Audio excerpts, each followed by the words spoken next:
go. Whether we got some volume here for you today.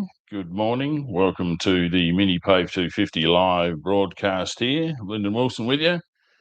Mucking around with some new equipment here in terms of the microphones. So we're hoping that you can hear me okay. If you can't, let me know. I'd like to know that. Yes, fantastic weather out here for the MiniPave 250, Port Germein, Samfire Road, if you want to know where to come along and have a bit of a look.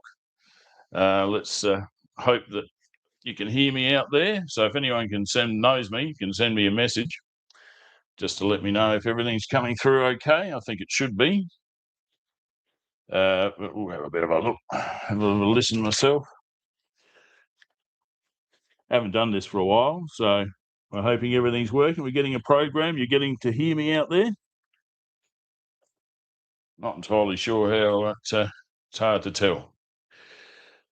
But great to see so many entrants here today. We've got 26 starters here today, and leading us off from position number 1 today will be Toby Whiteley. And he is last year's winner here. Finally broke his drought, got himself a win.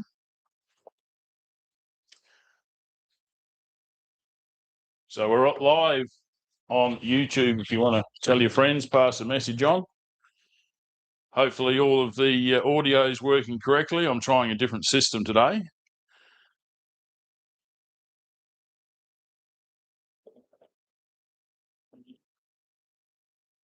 Sounds like I'm going out to the paddock, okay. I'll knock that down just a little.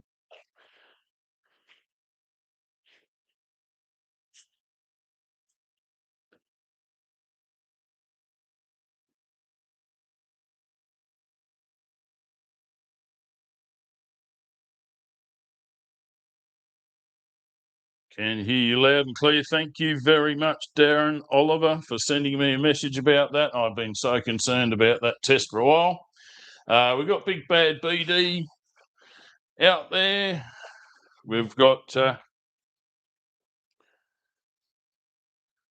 Google harassing me, trying to say, was it me? Yes.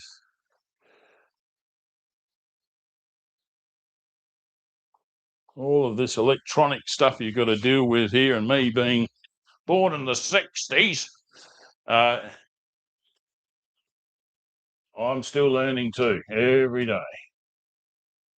But this is fantastic that you can come along here and experience what is the MiniPave 250.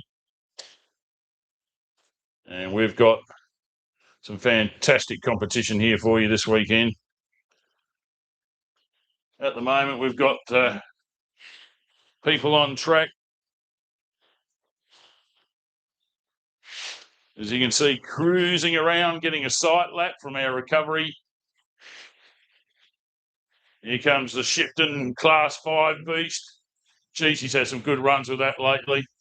Look at that there. That's the Brennan Can-Am brand spanking new truck there, the 467. That's Ashley Foote. The Spitwater machine has turned up, the 1010 of Matt Tinger. And here we got the GSF representative. That's Robbie Galash. And this is a chase car. So I'm guessing this is our first heat coming out here. We're going to be running a prologue.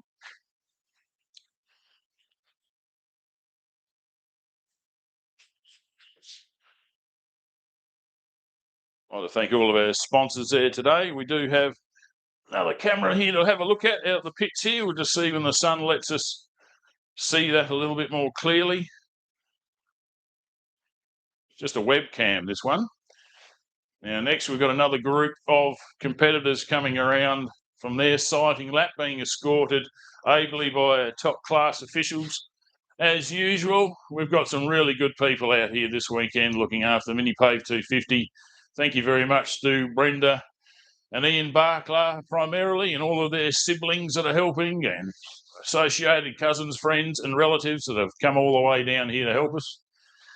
So we will see more cars coming around here. We got the Chartmobile, the Southern Cross. Oh, look, I can see an international superstar there in that Chevy. 1075. Yeah, I'm going to get used to finding out who that is. That's Joshua Gaskin. He was missing in action. Now I've seen what he looks like. Excellent.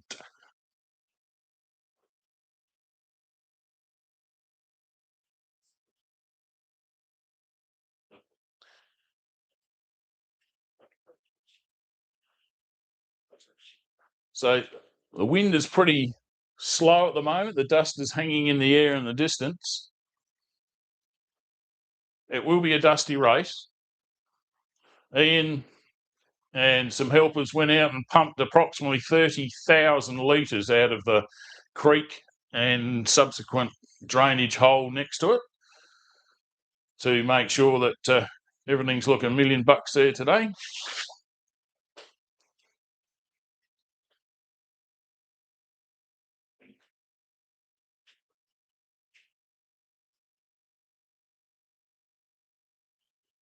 Get the full lead around the next group. Recovery forming in front to keep the speeds down for everybody. See him hiding out the back there.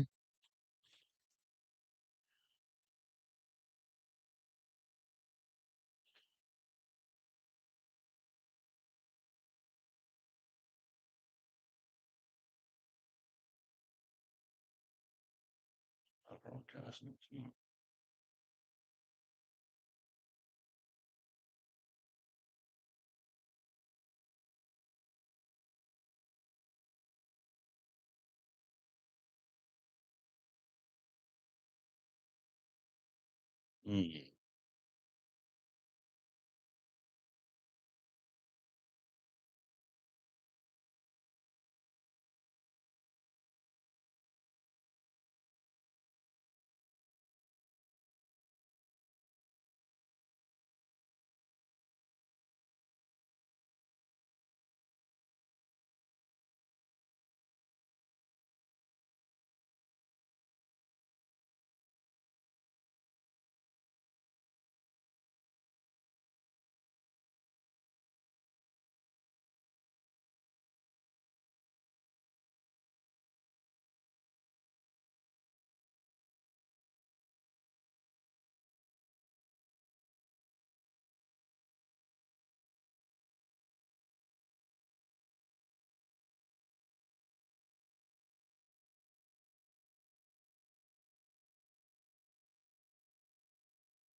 Plenty of good people helping out the MiniPave 250 this weekend.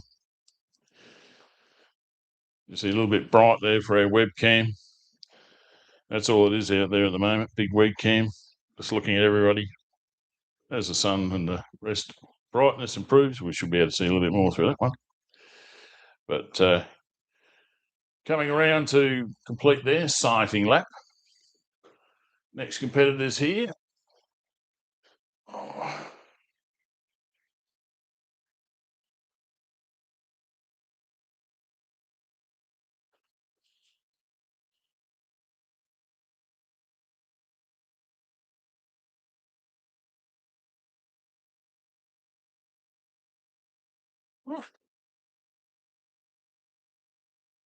Yeah.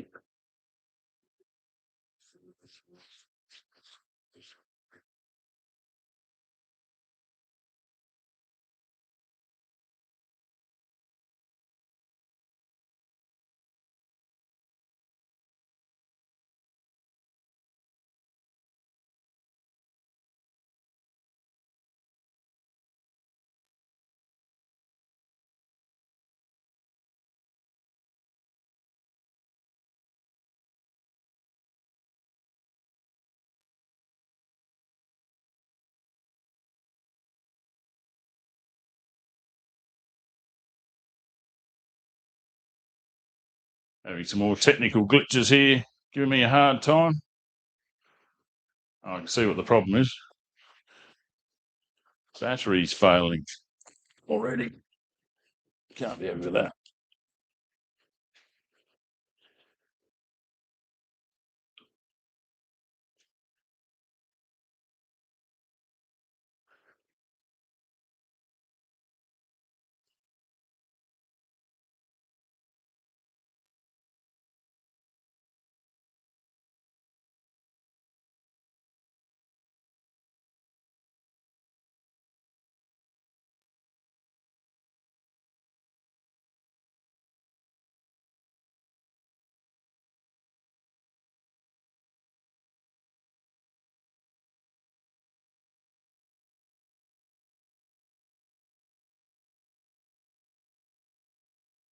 So as I said, all of our competitors are each getting a sighting lap of the prologue track. Recovery's getting themselves into place.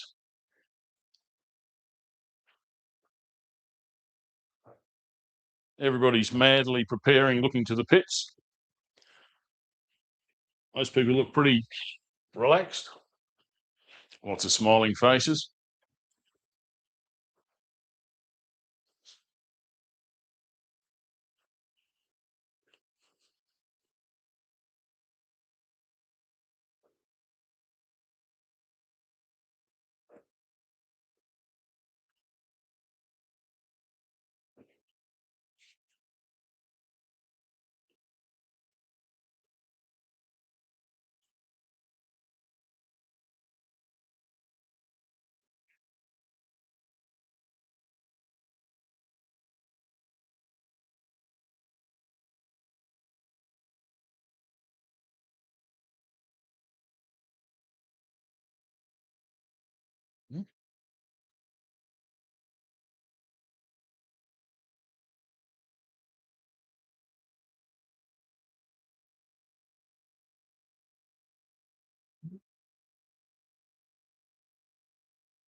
So I'll be back chatting to you intermittently here during the day as I scratch my hair and stare out into the distance here.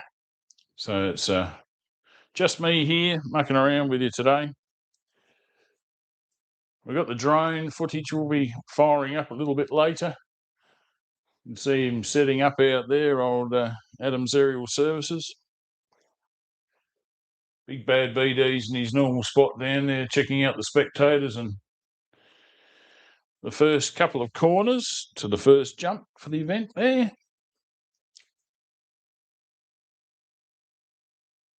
We've got a couple of ambulances ready to go.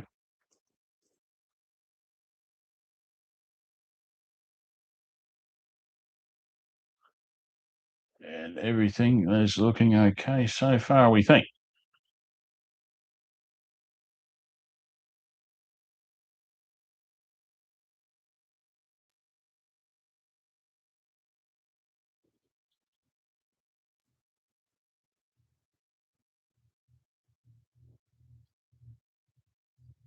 So you can hear some cars warming up in the background there. We thought it was going to be about 9 o'clock-ish here, but that was obviously for a bit of sighting lap there. So it looks like we're heading towards the 9:30 a.m.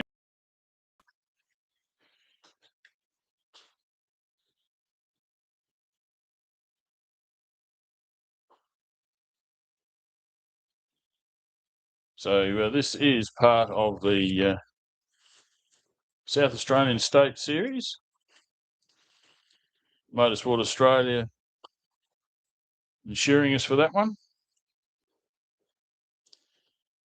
Of course, you had it at Love Day, and we've also got Aura Series here. That's a combination. But many competitors there. We're running through them as the day progresses.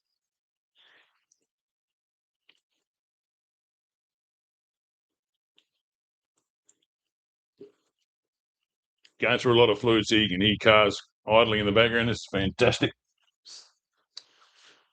10-minute call, please. Call 6-1.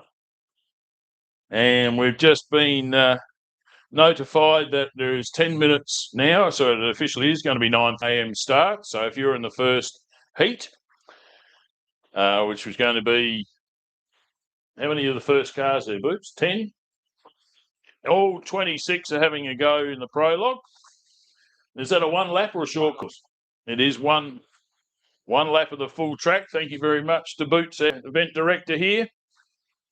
10 minutes time. And if you're ready to play, get into the lineup. You know where you should be. We're looking for Toby Waitley and Keely Pampling. His misses alongside this weekend. This is going to be an interesting combination. Nick Burt and Alex Burt coming out in the 403 Extreme or Trophy Truck, Extreme two-wheel drive. Then we've got Robbie Gadaletta and Tyson Sparks in the Pro Buggy, number 83 after that. That's a Jimco champion. We've got David Hall in a Pro Light this weekend with his son, Matt Hall. This is a very unusual car. It's new to them. Jetworks, Corey Hayworth helping out with the prep with this. It's got gobs of travel. It's ex-Sand Sports from America, Oklahoma, they telling me last night. So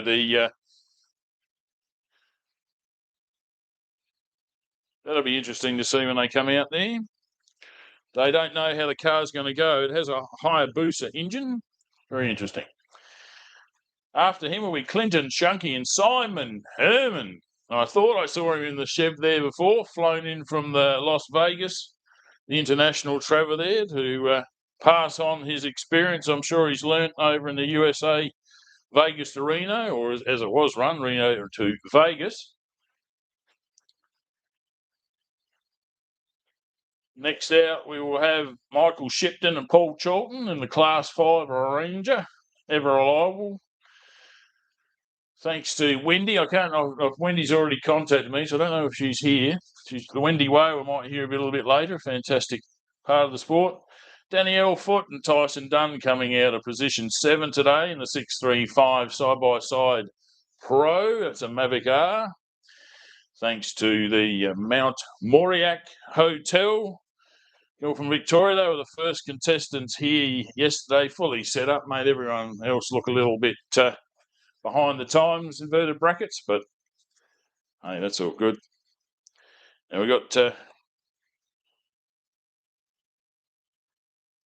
next out after that, the 1066 of Tyson and Kaylee Battersby.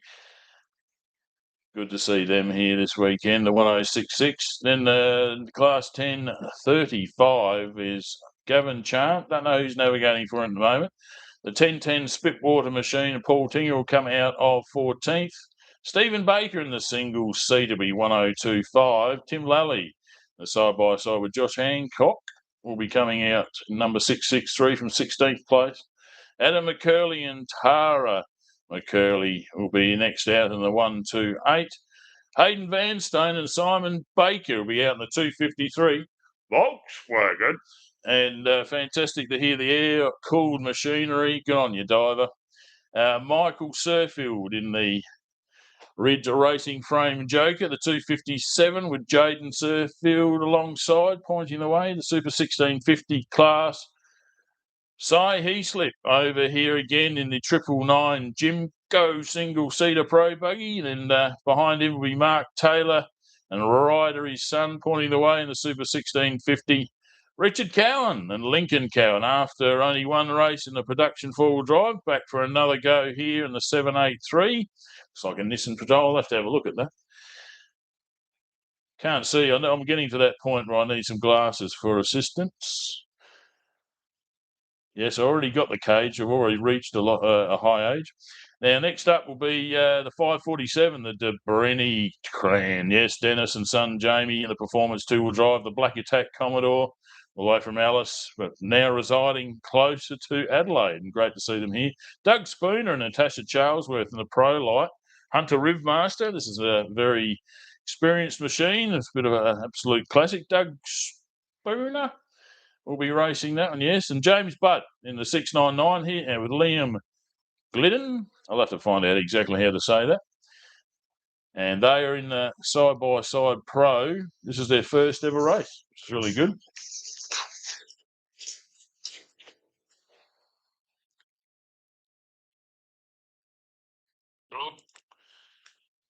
Yeah, okay. Good. Turn it on.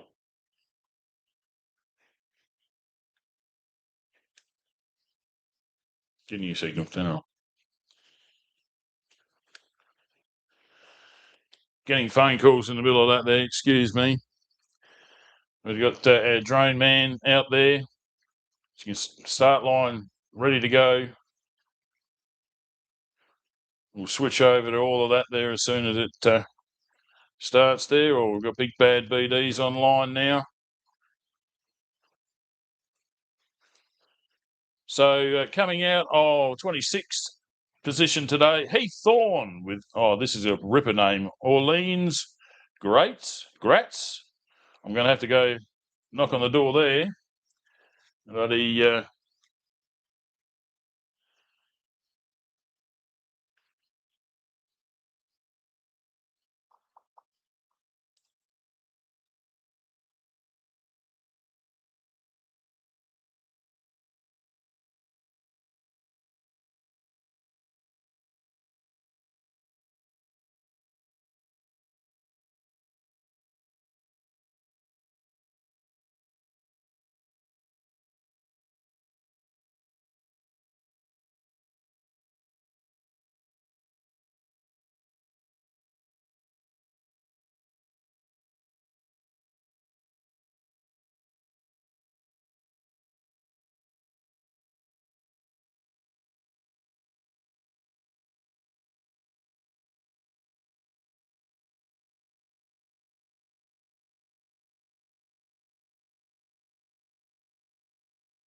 so back again here, as we were saying, Heath Thorne and Orleans Gratz in the Performance 2-wheel drive. This is the green Ford Falcon. Might have seen before. They've had a bit of a run in that already. Very big following for this car around the world, not just Australia. The world loves that car.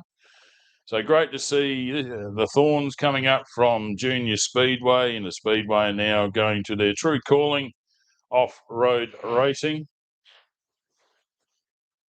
You can hear in the background there some people warming up. We're getting close to start here. As Boots said before,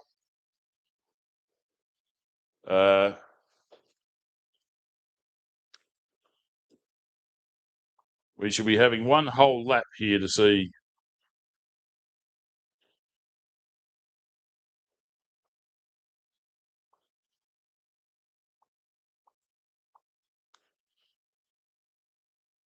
So we've even got our drone there ready to go. He's parked up, ready to take flight. Big Bad BD's out there. All of our recovery people look like they're in place. People are currently warming up. Might be able to hear in the background. There's a little circuit that you can go around and warm your gearbox, power steering, your wheel, your grease in your bearings, everything, just to get everything to wake up, and gives you a last minute chance to make some adjustments if necessary.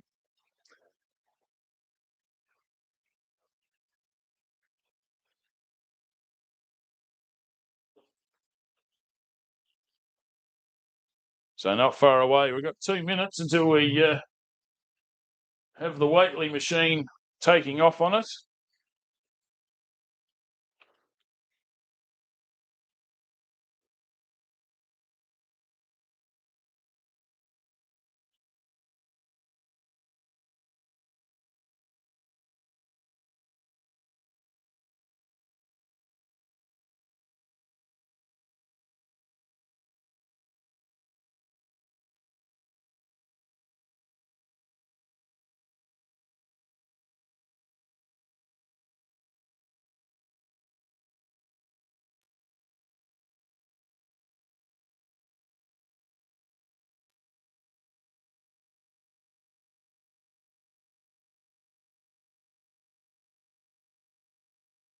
So not long now.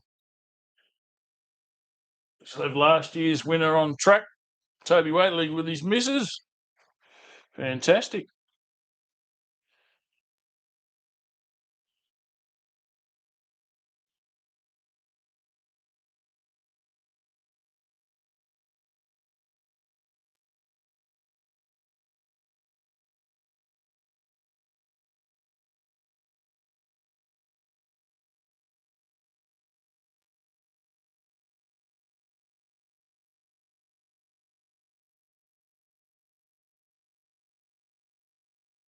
Now you can see drone is up and about. Big Bad BD's tuned in, looking for a bit of a start. We've got a split screen going here with the dedicated and background there, the man, the myth, the legend. He was a neighbour here, long-term employee of MiniPave 250, Ian Budgie Langsford. Everyone misses him. He's the world's greatest navigator, teaching from above this weekend. And we've got him as our background photos there. You can still get the stickers and everything from Samfire Creations.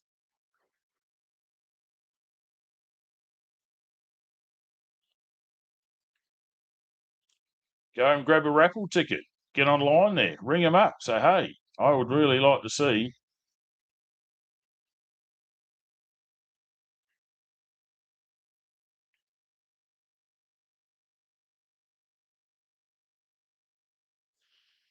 some Ian Budgie Langsford, the world's greatest navigator merch. Got some stickers there. Sorely missed by all the crew.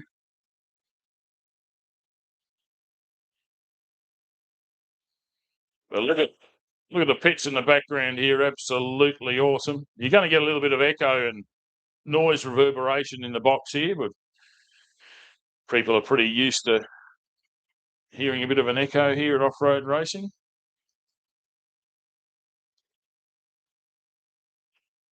So Action Adam, he's got a lot of information on screen there at the moment. He might, this might be his new FPV drone. We're not too sure. Sure, it's he wants to get it out there, but apologies for all of the stuff on screen. We'll get obviously have a bit of a go at that later. See exactly what's going on.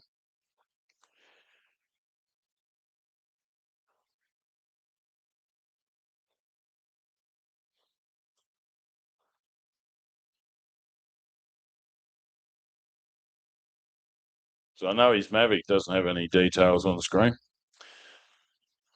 Split her up there while we're waiting.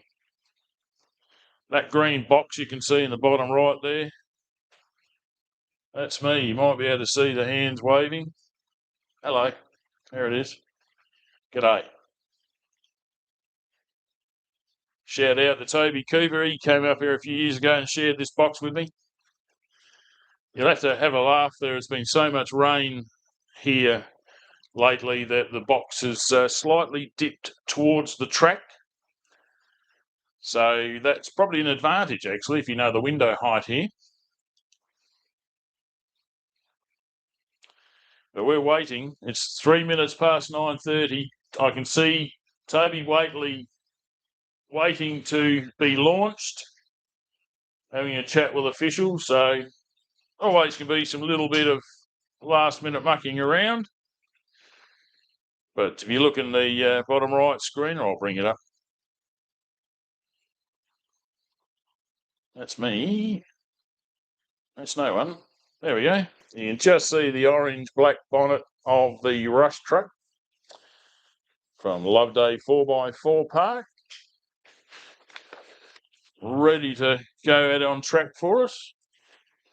Of course, I'd like to thank Loveday 4x4 Park, Light Force, ARB, SBH Engineering, Off-Roading Online and Ronco Motors. This is actually chassis number 4 of the Rush truck. And that's been converted. It was built in 2019 and they call it the Loveday 001 Beast.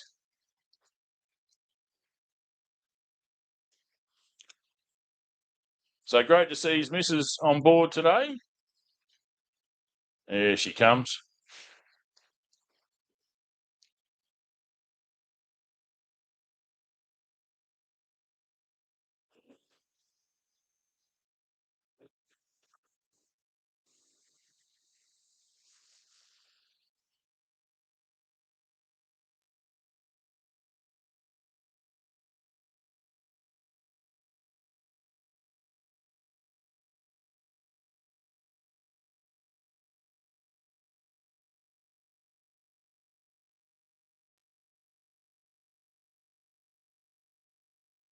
Geez, we get to enjoy all of the details on screen here from the drone.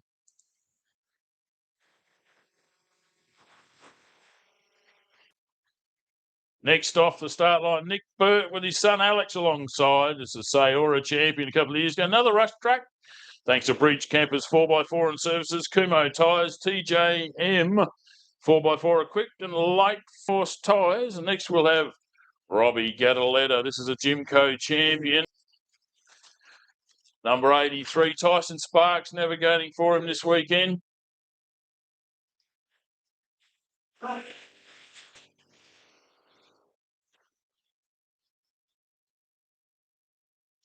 There he is, the Gadaletta machine, thanks to Gadaletta Steel Fabrication, ASD, and Fennel Pastoral. Robbie and Tyson raced. Getting faster and faster in that beast.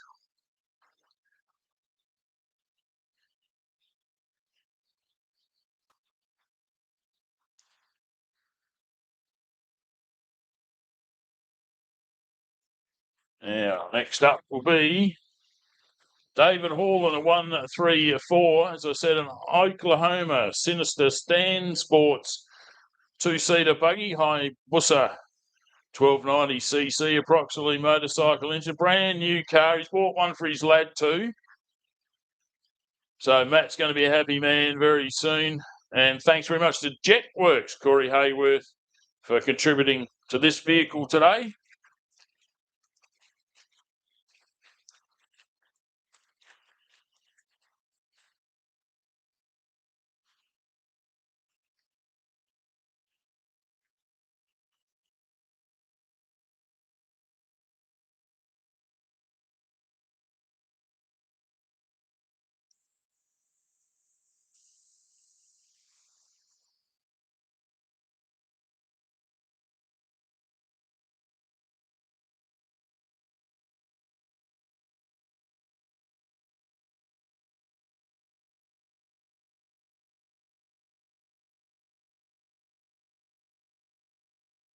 Sounds all right there for David Hall's running it in the pro light because that's all the points that he has in this championship, so he's continuing his game. And next, Clinton Chunky Rush Truck. This is the very first Rush Truck 001 chassis. Chev 6 litres LS2. I'd like to thank CP and KJ Shunky Transport. The 427 Chev, appropriately numbered for this.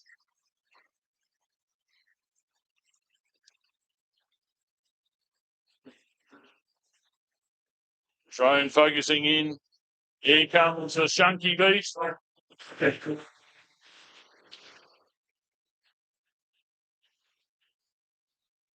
Getting more and more used to owning this rush truck.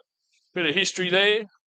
Lived in South Australia shed, being built up for many, many years. Great to see it. That owner passing it on.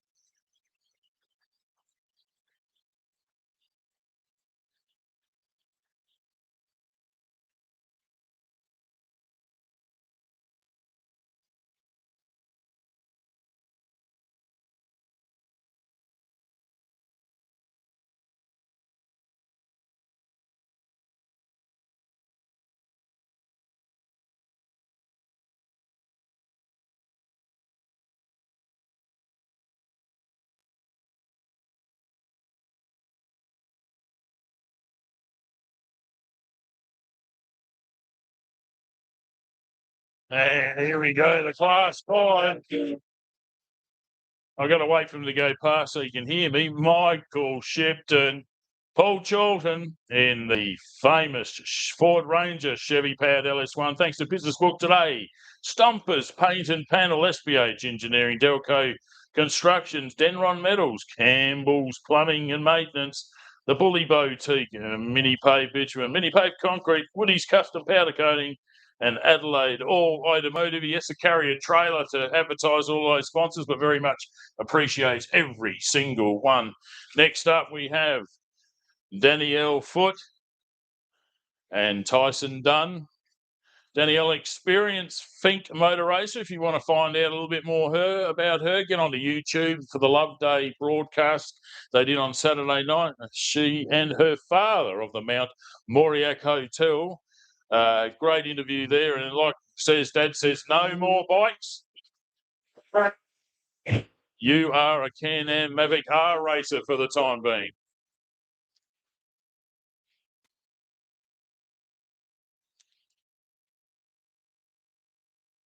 Looking $1 million there. I dare say she's going to be cried up the start of the field. She's leading the championship side by side. I think Jodie Waitley's second. That's 2 female drivers. We would like more. We don't have any prejudice at all there. Big Bad BD scrolls back to find a bit of action. Where's the drone? Well, he's already run out of battery and he's swapping over drones, I would hope. But remember, everyone's just doing a lap. So we will see a lot of crossover within this period in regards to people coming across the finish line. So there'll be some delayed start somewhat. And the 6, 2, 3. That there is the very famous Bull Ant Racing. That's Jeff Brennan and Brett Beattie. Thanks to Loveday 4x4 Park, Oronco Motors, Sean's Mobile Mechanic, Gazfab, and Manum Auto Ports. Can't even read my own writing. Can't even speak of the tongue twister. That's all good. He's a very experienced man, Jeff Brennan out here.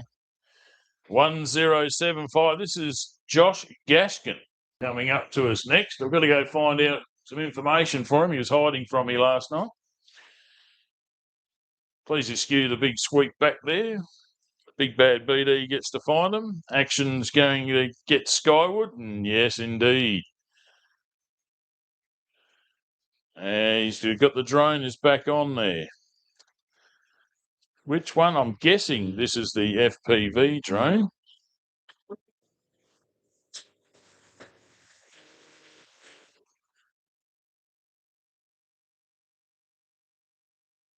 Josh Gaskin away there. That's a Class 10, limited to 2.5 litre, naturally aspirated motor.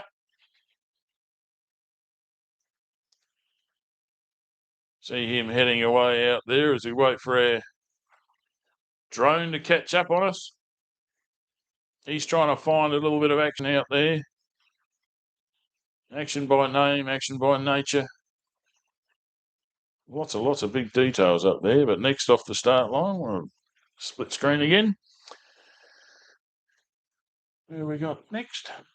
I reckon it's going to be Adrian Gardner and Naomi Parker, the 1055, the Gardner Family Racing Team. Thanks, Adrian Gardner Electrical.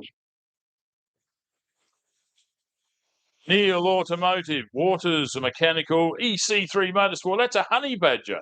And that screaming motor was a Honda K24.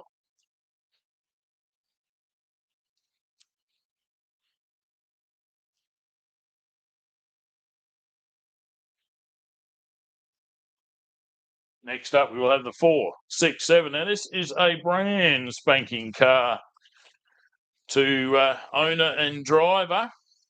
The Mount Moriac Hotel. Yes, he's the man you need to see. He's a sponsor of the series. Thank you very much to all of his support here. That is Ashley Foote with Peter Hutchins navigating. This is a Geyser Brothers Chevy and an LS3 trophy truck. Brand spanking new. He's out here to have a bit of a go in this thing today.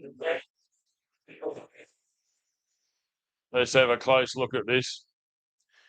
She's a bit of a weapon. It's, if you're guessing this is the ex-Westline truck, it's one of them. Yes, indeed. You are correct. So having a quick chat with Ashley there yesterday, he is just out here to learn this car after jumping out of a Mavic 3. So don't forget, if you're in Victoria, Princes Highway, look up Mount Moriac Hotel, drop in and say that you saw them racing live, the MiniPave 250.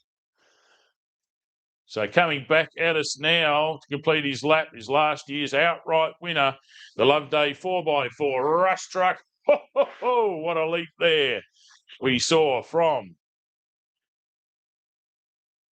Tony Waitley and Keely Pamping coming across the line there. And they're going to be happy with that.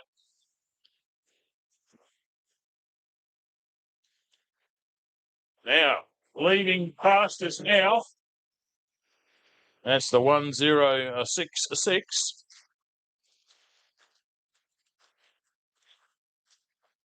That is Tyson Battersby and Kaylee Battersby in the Southern Cross Mark V, built in 2005. Thank you very much. Bats Racing says to Melrose Motors. Got action out there chasing trophy chucks. And if you're into your drone, you can have a look at all of the facts and figures on there, because I dare say he'll kick himself later on today because he doesn't like to give away exactly what's going on there. But this is a brand spanking new drone to him. So, of course, you can't blame the guy for wanting to have a go with new equipment. But this is how you find things out. And it's not hurting anyone. It's just giving a lot of information, to be honest.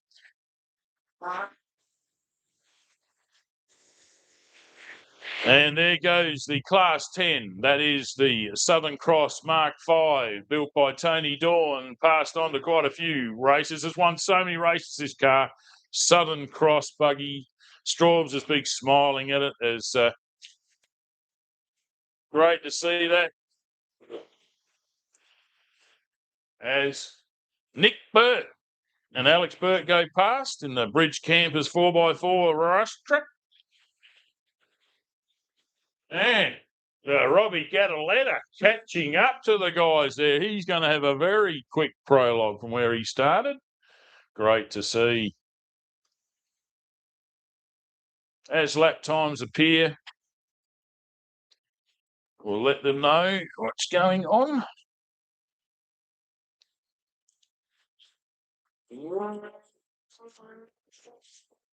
Here we go. It's Paul Tinger with the Spitwater Southern Cross.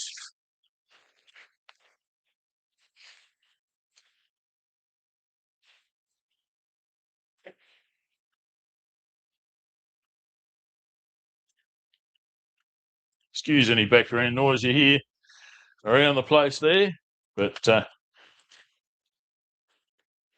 wearing many hats this weekend. Now, Paul Ting is part of the Bull Ant Motorsport team. He's got Daniel Kelsey, I'm guessing, but he'd like to thank Spitwater Australia, Border Blasting, Professional Tree Services Adelaide, to Southern Cross Mark V, built in 2005 with a 2400cc motor. Great to see them here, the 1010 machine. Next up will be Stephen Baker. This is the tiny built single-seater.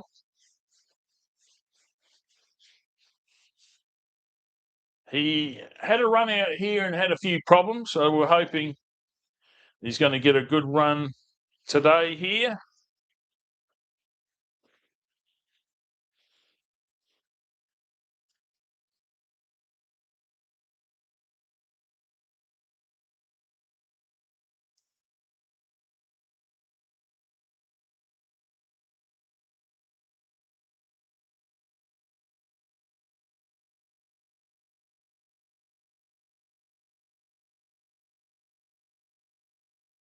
Now, Tim Lally in the 663 should be our next starter, with Josh Hancock alongside. I think that's right.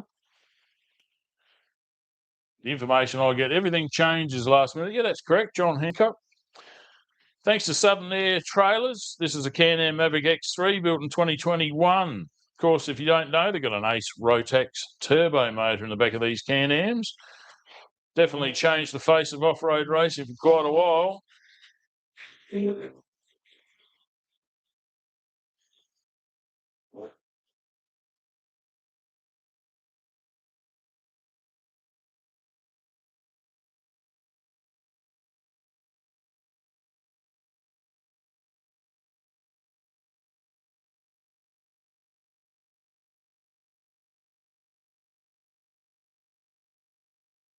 Next will be the 128. This is Adam McCurley and Tara McCurley. This is a Raptor Mark 1 buggy that's coming up, and they'd like to thank Tom's Lane, Dr. Blue, ADE, and Rogi Tech for helping get the Raptor Mark 1 on track. But here comes David Hall in the 134 machine. He'll be a smiley, happy man. Like I said, this is his first run in this car. They've only done very short experimentations, the first time on an off-road track. And it's coming through for a finish 2. Will be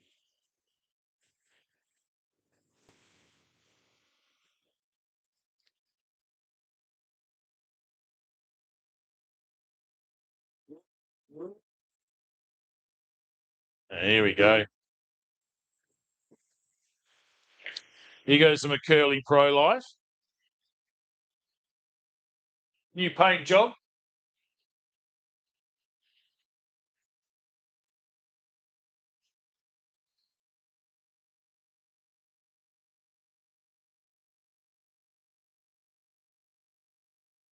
Drone's already gone through 2 batteries out there. Hasn't taken very long.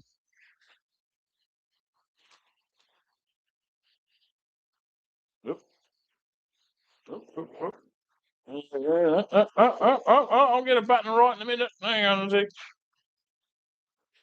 So sponsors there as we wait for someone to come off the start line.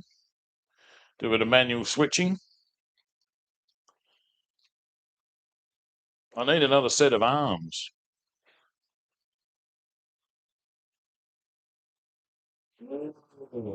Who we got off here now?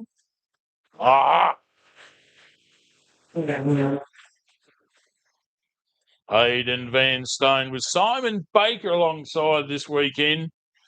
They'd like to thank Barossa Earthworks, Chook's Custom Graphics, Collins Concrete Pumping, Lindock Hotel, Deck Pod, Outlaw Speed Shop, Driveline by Clive the Diver, Randall, Tough As Products, Vinatech, Century Batteries as well to help out. The Volkswagen powered Joker Hybrid built in 2018.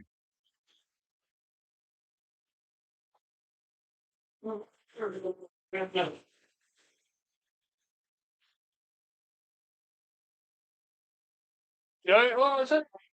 Sneaking through there on me. 623, Jeff Brennan. Couldn't see who was, apologies, who was in front there. Who was in front of Jeff Brennan? Would have been Danny L. Foot, of course, in the 635 Mavic R. And here goes. Another Rids racing frame Joker. That's a Michael Surfield. I'm guessing he's got Jaden alongside. He has. Rids racing frame Joker with a 1600 engine. Very experienced campaigner in Super 1650.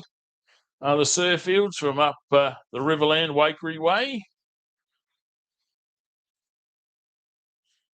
And next is another competitor that's went into semi-retirement, raised some kids, went out racing some motorbikes for a while. You know him by the name of Asai Heaslip.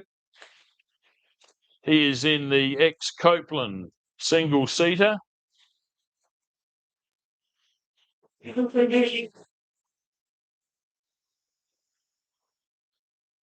That's Josh Gaskin coming through in the 1075.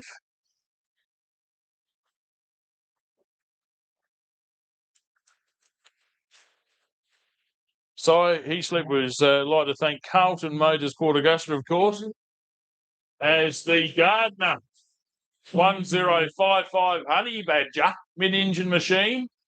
built by Motorsports, comes through. If you have a look at that camera, you can see the dust just sitting in the air here at the moment. A little bit hard when that's just not being blown off the track. So we're asking all the spectators if you can just exhale in that direction towards the Gulf. All at once, we might be able to get a pretty good clearance on that one there.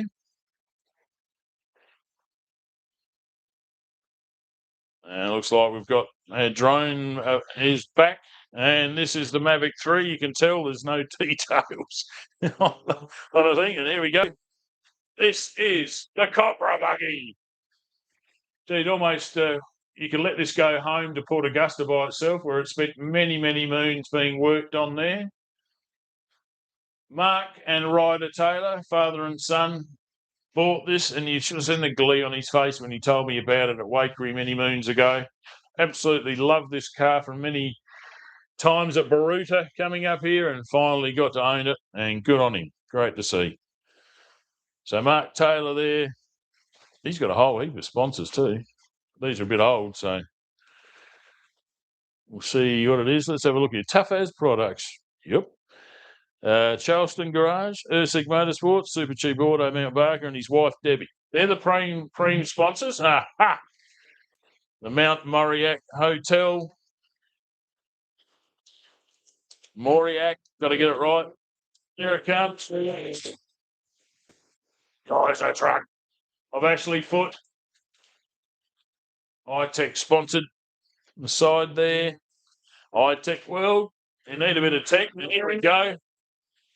That looks like a Toyota. Toyota Land Cruiser. Yeah. That's Richard Cowan and Lincoln Cowan in the production four-wheel drive. Our only one here this weekend, the 783.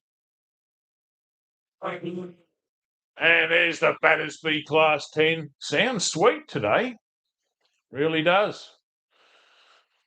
Got a nice tune on that motor, the exhaust.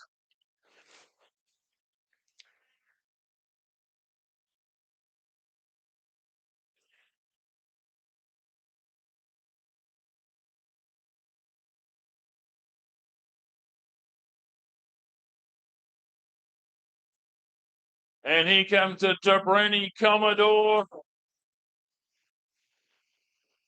Again, father and son. Family racing, this is for sure.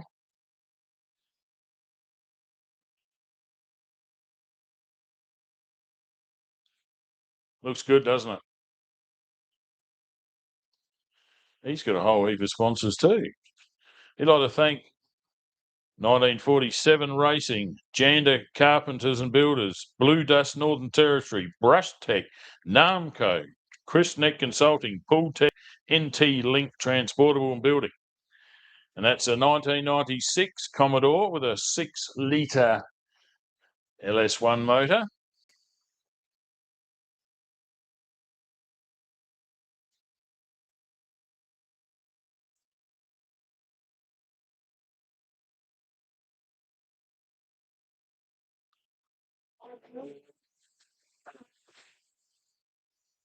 Oh, here comes the Riv Master, the 108 there, Doug Spooner. Getting the horsepower to the ground there. Bit of sideways this way and that because we do have bitumen there.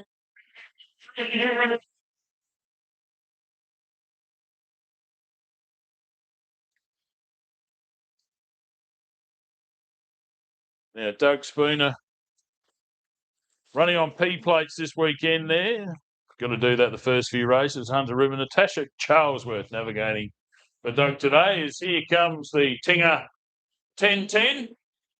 Spitwater. Pretty sure it's a Southern Cross Mark 5. A machine. I don't know. Have we got any beam cars here this weekend? I'll have to go have a look around in the pits there.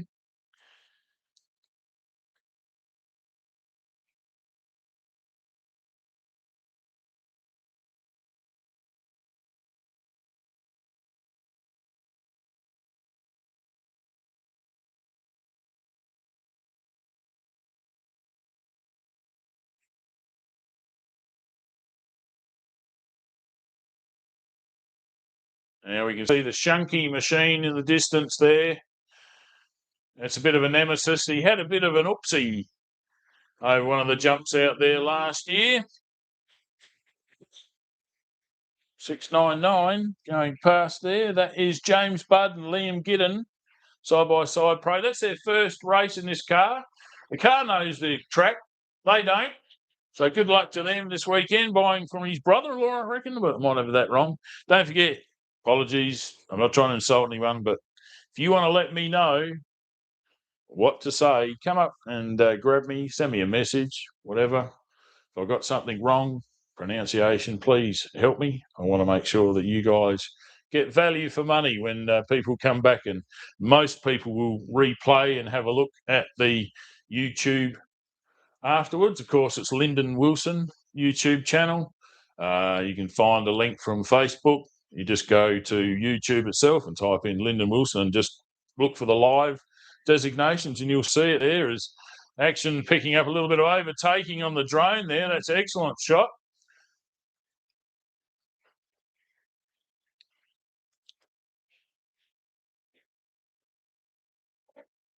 It's a Shanky Mobile coming in here now.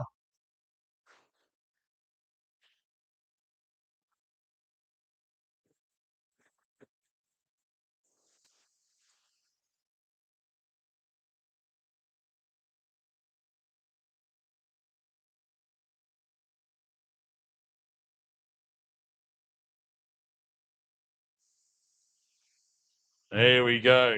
All you Ford fans will be smiling from ear to ear now. There it is.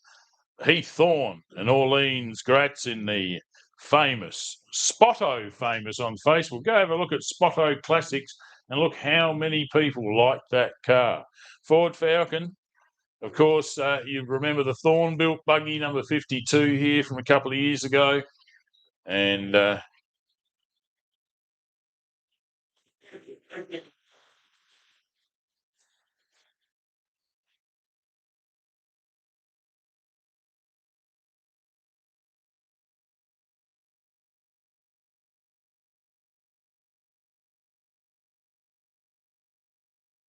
coming in here,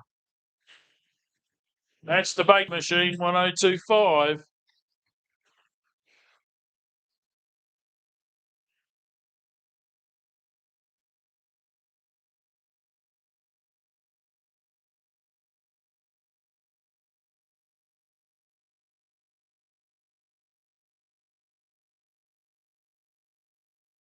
So that is all competitors away. 26 have started their first lap for the MiniPave 250.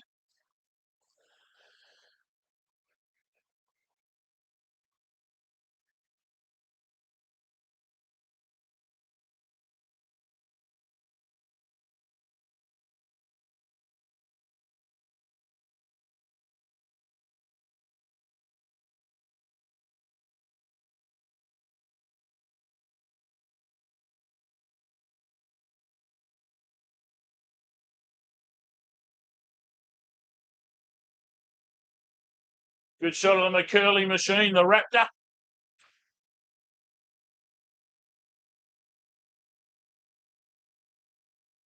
First time out, I think, here last year.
That's Hayden Vanstone at Ridge Racing Frame Joker Machine, getting the Volkswagen home.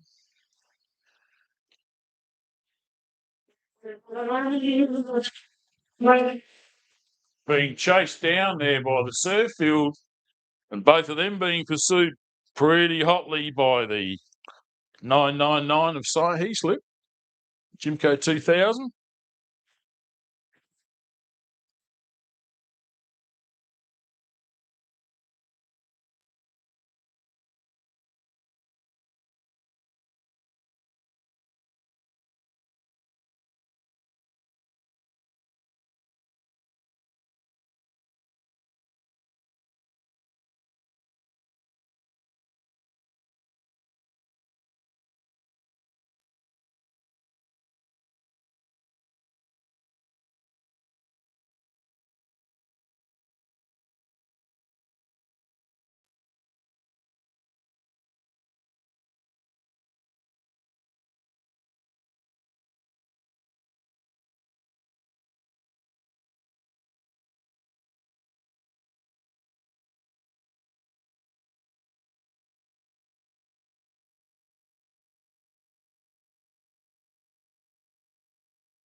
Here comes Mark Taylor in the Cobra buggy.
And here comes Richard Cowan.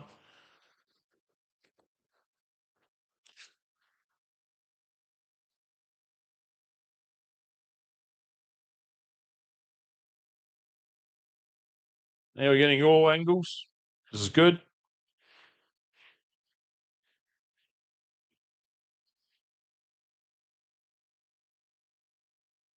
See the Brenny Commodore coming in as well.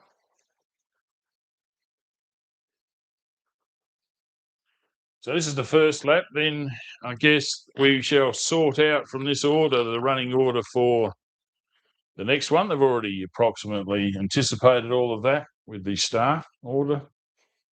A lot of head scratching going on for our officials here. GB Timing doing a great job once again. Across the track here, good old Greg and team.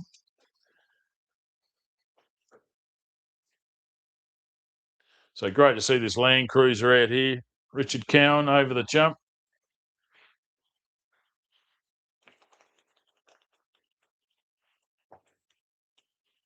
Hope you're watching on a big screen at home. All these 4 images.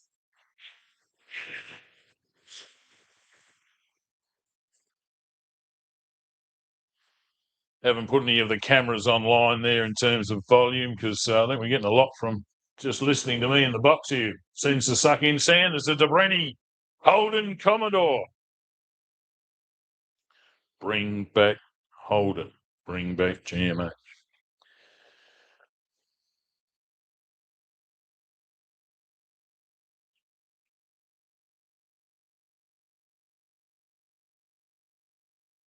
Drone having a bit of a scan there.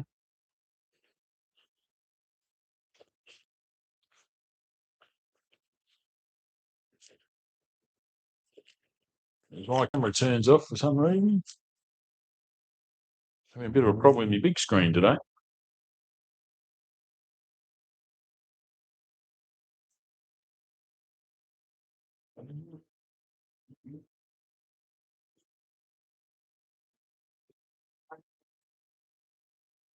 Duck Spooner and the 108 through.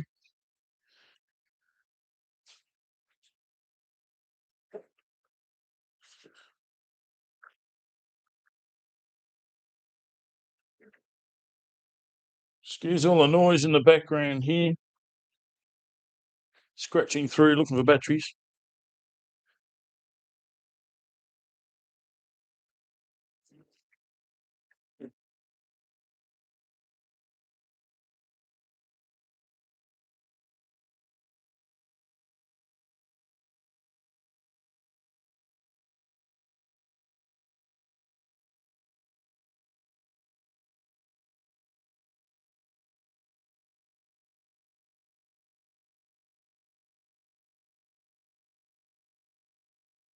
Oh, here we go. James Budd and Liam pointing the way. He'll be pretty happy to come back. Numbers straight. First time out in the car here. Always a bit of an interesting deal. Oh, just as I give them a bit of a look, they're gone.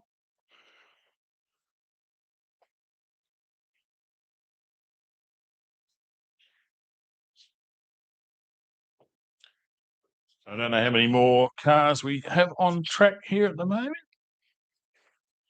Heath Thorne is still out there in the green taxi. Here he comes. He's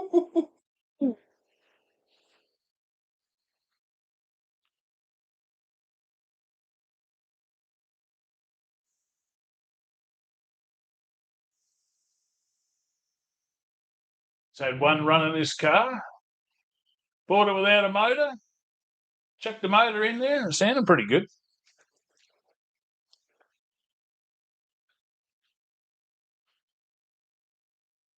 Apparently they're neighbours of mine within a few kilometres.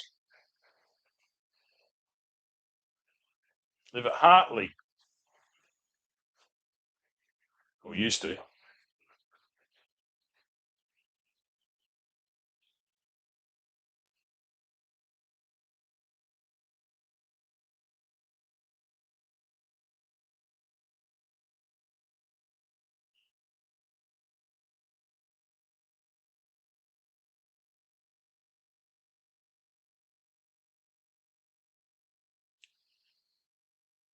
Don't forget, tell your friends and relatives we're online here. YouTube. Look for Lyndon Wilson, Lyndon Wilson. You'll see a funny looking picture of me, as is the tradition. That's a very old picture of me at the finish line, looking very satisfied after finishing Sea Lake in 1992. Did I just say that out loud? Yeah, I did. Oops. Yeah, so that's what you look for. Have a look for the links from Facebook. Should be, hopefully, we don't know how busy they are, but I've sent the links to MiniPave 250. But either way, you get on the Facebook, look me up there, you'll see the live. And just if you go to YouTube, just scroll across the top to live, what's live, and you'll see all the bits and pieces that are around the place at the moment. Great way of finding what's some really interesting motorsports live, just like this around the country. Shout out to all fellow switchers out there, media people doing a great job bringing every bit of information, and reminiscing again the other day about David Batchelor, who's a local up here. and saw a hell of a lot of cars out of the dirt circuit event here at Port Perry. He'll have to find out from A&B Mechanical what's going on there. But great to see Motorsport. Great way to teach the young kids, next generation, how to drive safely on the road, because so many good safety officials and knowledge available when you come out here to off-road racing. Everyone's pretty friendly with information. The more people we have on track, the better for everyone. So we can go for one there. There we go. Right.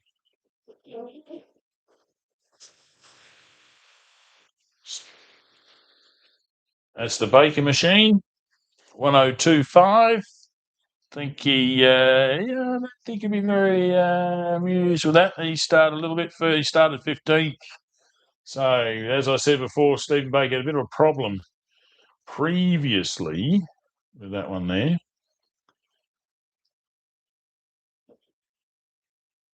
Is he going for another lap?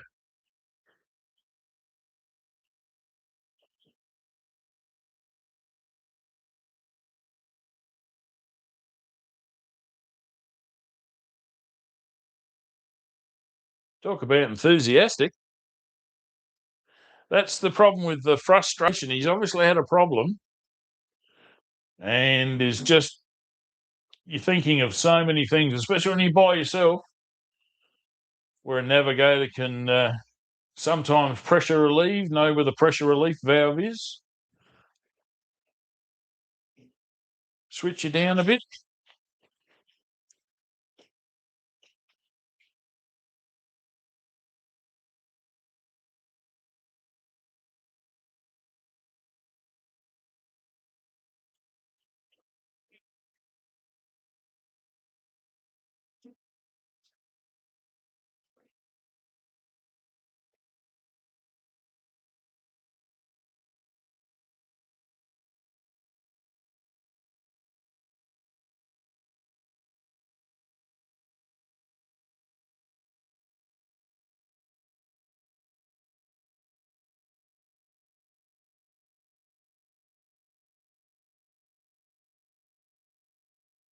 It's hard to see in the pits there. That's just a webcam if you're watching at home.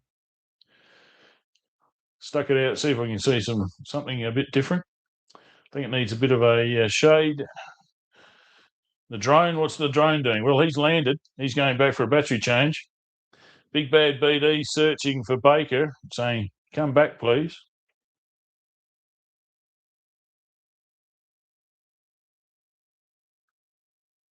These are our fantastic sponsors we've got out there this weekend. Here's a shot from just next to me.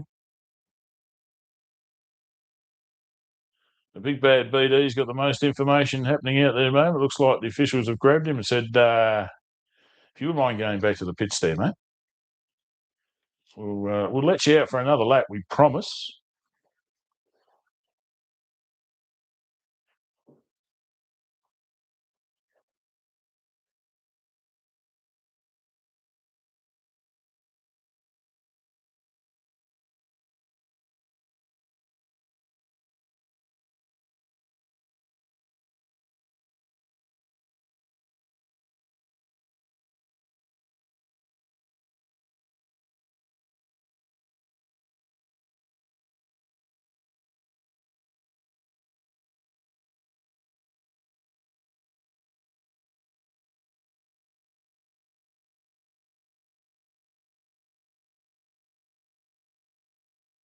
So he's coming back.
Great way to get a warm-up in your race car if you can go out and do another lap. Just a great time to get over to the rock and roll bar, as I like to call it. The facilities, and you got the Barclay Bar and Beer Garden set up next door at the moment with seats, tables, a roaring fire to keep you warm.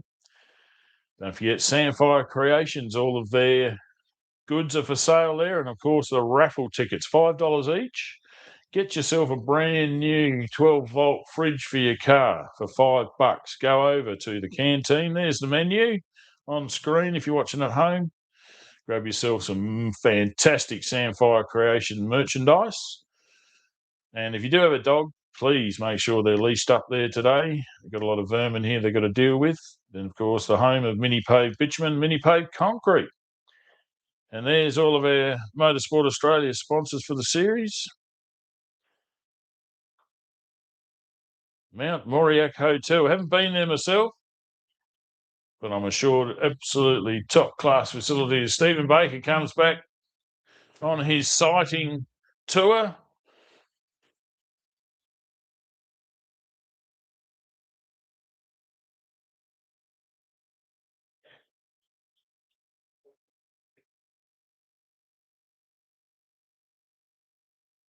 Yeah, he's got a lot of mud on the roof side. A little bit. He must have gone and found that 30,000 litres off to the side of the track of water that Barclay and crew pumped out here the other day. That was from not the recent big rains, the 1 month or so, or 2 months ago, that cancelled the Segura around here, which was part of the series. Unfortunately, it had to be called off. It was just far too wet.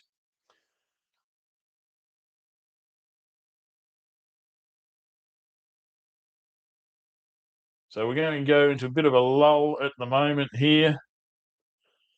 And that lull is just allowing our officials to madly press a whole lot of buttons there on their computers and sort out a starting order for us. The printout I got here, absolutely first class there from Boots and Vicky. The rest of the team in there this weekend, I'll have to find out who's aboard. But as most people know, when you come to do this type of job, there's a lot of things you got to get going and fight through.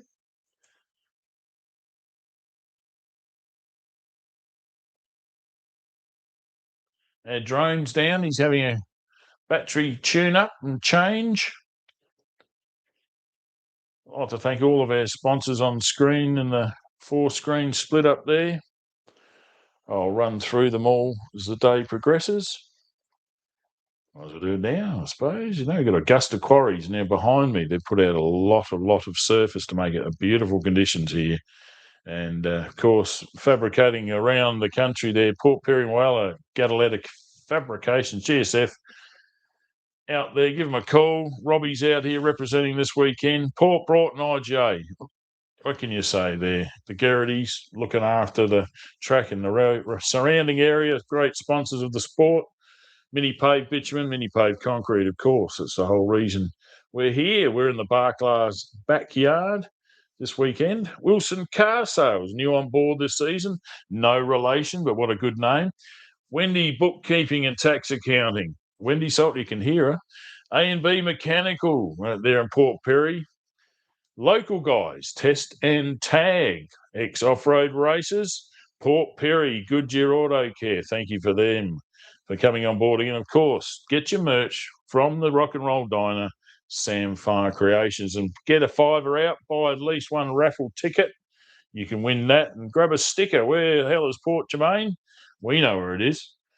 And there's a fantastic canteen there. The people behind there, it's deep fryer, everything. And don't forget the Barclay Bar next door. And look after your doggies. Woof, woof. Keep them on a leash around here.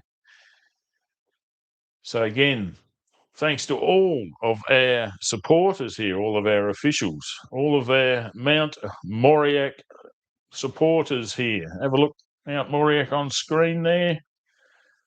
Making you thirsty. It is making me thirsty. Great dining facilities.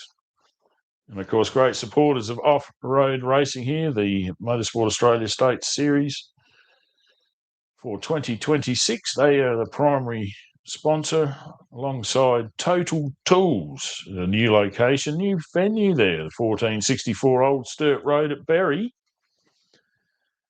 If you entered that competition early in the season, you'd know you've got $550 worth of tools and toolbox coming your way just for entering the series early.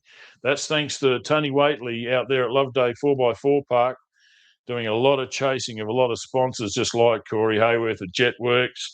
Move Yourself Trailers, Australia-wide, born and bred from South Australia here. Just as same for Perry's, the fuel distributors, since 1949 and getting bigger and bigger. And had a good little talk with some people yesterday saying that the upgrade they're doing at all of their service stations is sensational. A little bit smart in regards to the new electric cars and hybrids that are more and more common on our roads, and they need to be charged. So the service station and / charging station will be able to provide that. If you have a nice restaurant now, they used to be everywhere. If you can think back to the 70s, it was every mechanic got his apprenticeship. Then the next step, if they were well financed, was to buy their own service station.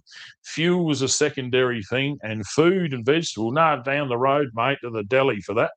The delis have gone. The big corporates have taken to trying to send us to supermarkets, but thankfully the service stations are coming back. And that's definitely thanks to the people in charge just at Perry's Fuel.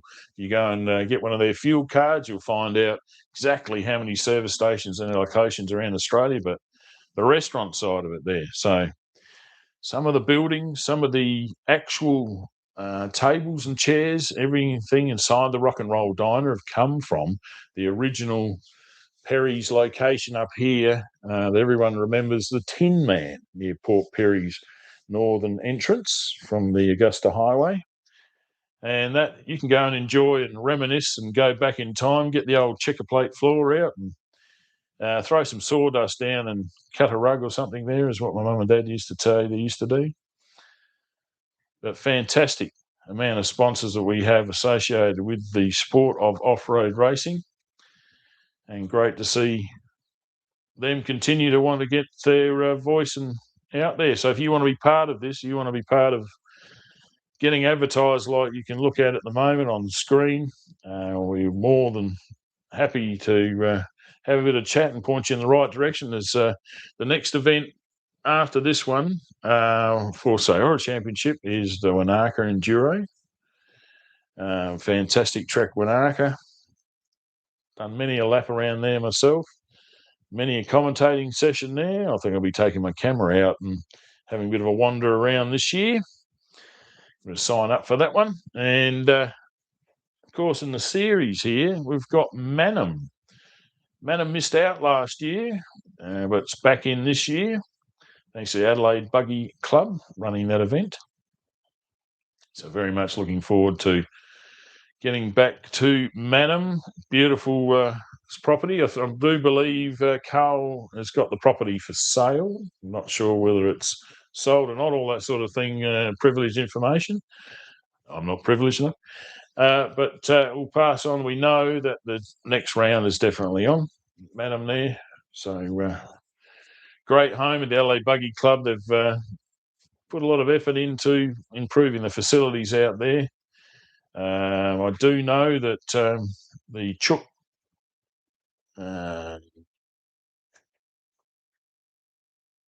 recycling of their waste has ceased at that site. So I don't think it has the flavour in the air that a few people weren't happy about when the wind blew the wrong direction. The business is business.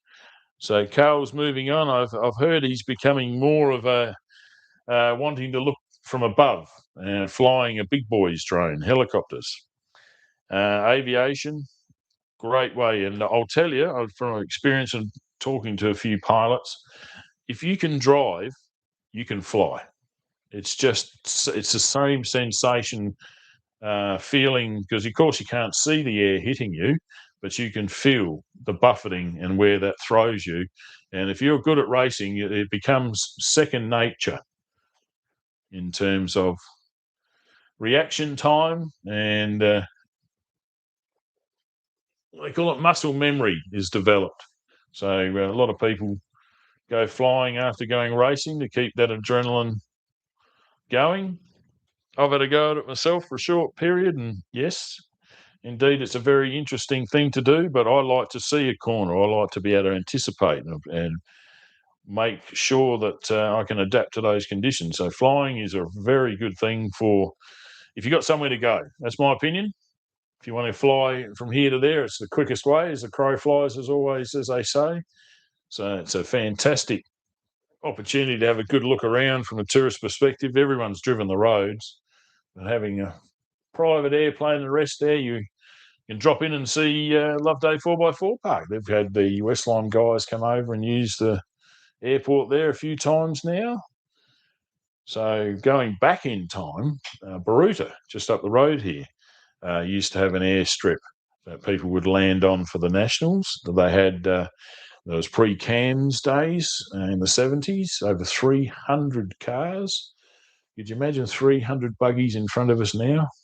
Absolutely amazing to think of that. And of course, the very famous Sea Lake had an airstrip out the front, and you can get some historical photos to see the airplanes lined up there. And it was a different time. It was more affordable. There was less regulation. Some people say we're a bit over-regulated this day, and I would agree with that. But we've got to have fun. So if you want to have fun, this is probably the best way of doing it off-road racing. Here at Port Germein, fantastic track. If you find a rock out in the track, Ian will give you $20 if you bring it to him. That's on the race surface. Put all the rocks down that you're standing next to spectating with. Now, if you find one out there, he'll be amazed. If you look at the long history of this track, sometimes the far end does have a high tide and can be a little bit wet, and has a few alternative tracks there. But overall, it is a bit over 20 kilometres a lap here, and it is absolutely superb. There's not a lot of hardwood to run into. There is over to the right, we can see the forest area. It's got the creeks that they go into and a little bit of shuffling there, but the majority of the track is completely open, which gives you a lot of opportunities to watch what other people are doing, gauge where you are behind the competitor that started in front of you, and likewise, someone might be catching you. You can see them with the loops that go back and forth here. It really gives you an idea of what other people are doing, so you can concentrate and not be too worried that someone might be catching you. And the push to pass is very effective. But this is almost the type of track you don't need it. With heavy dust, when there's no wind, push to pass, the rally safe system, very much required and very much appreciated by everybody racing. That is the big thing with dust. You can't see through it. Signals have trouble getting through it. If you can see through the dust, geez, you've got a whole magic show you can do with that one. Performance-based racing depends on a lot of electronic equipment these days, when the speeds are so high compared to you were limited maybe 160, 170 kilometres an hour with a combi gearbox. Now these guys are reaching well over 200 and something kilometres an hour. And the electronics you need in the GPS and the Garmin, they banned them for a while, but thankfully they've been seen sense and allowed these systems into the car, because they can plot where you are and give you an advanced setting. Your navigator, they can even pre-program them to talk back to you to call the corners and give you pre-warnings about what's coming up there. And that's what we want, the whole sport to be safe, so everybody's at the finish, and the party's bigger and better when everyone finishes, let me tell you.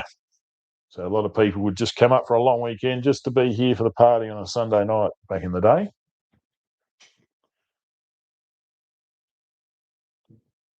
So looking out, we've got a couple of officials cruising around, won't be too far away, and we'll get the information from our timers as to exactly what's happening with the schedule, who we got out next.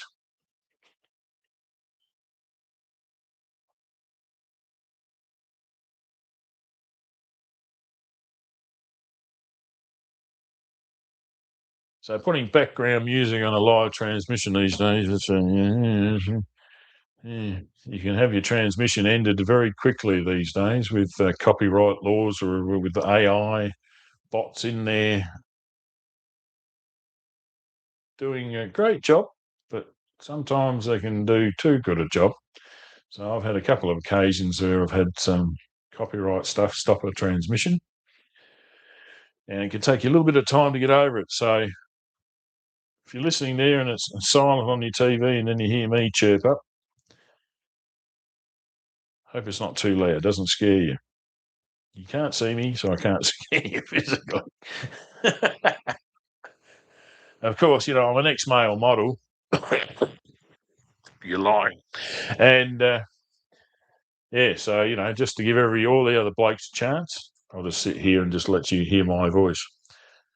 Shout out to an old male model, a mate of mine who's jumped the country, an example of a lot of people deciding they're going to relocate. I know he's going to be watching out there today. It's old Darren Martin, Boggy. He came out to a few off-road races here back in the day, but over there in the Philippines there, creating a new life that a lot of other Australians have been doing. So great that we can communicate with our friends overseas via YouTube. So don't forget to send the link if you want to your friends overseas and promote the sport as much as we can. We'll give them something to watch soon. Soon we'll get back out there on track. I can see our starters patiently waiting at the starting gate going, come on, let's have some action here.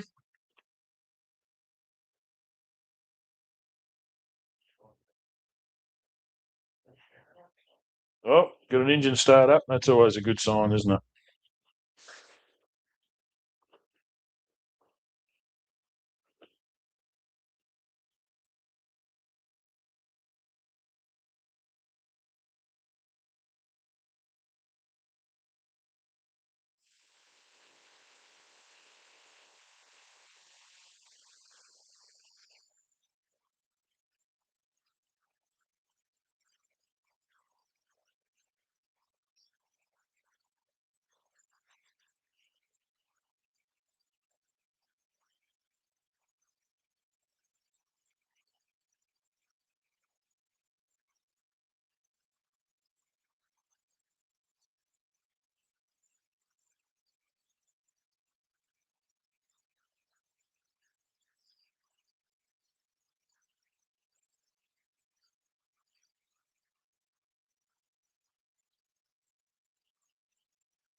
So I've just had a bit of a chat with Greg, GB Timing.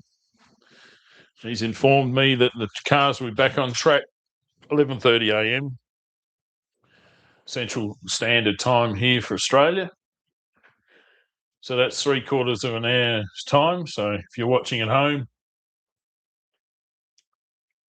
that's when the action will start once again.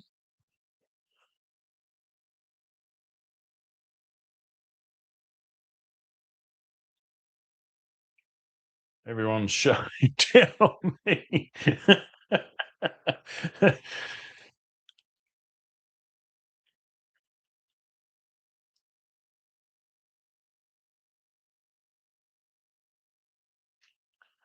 So a lot of cameras shut down for a little bit, which understandable.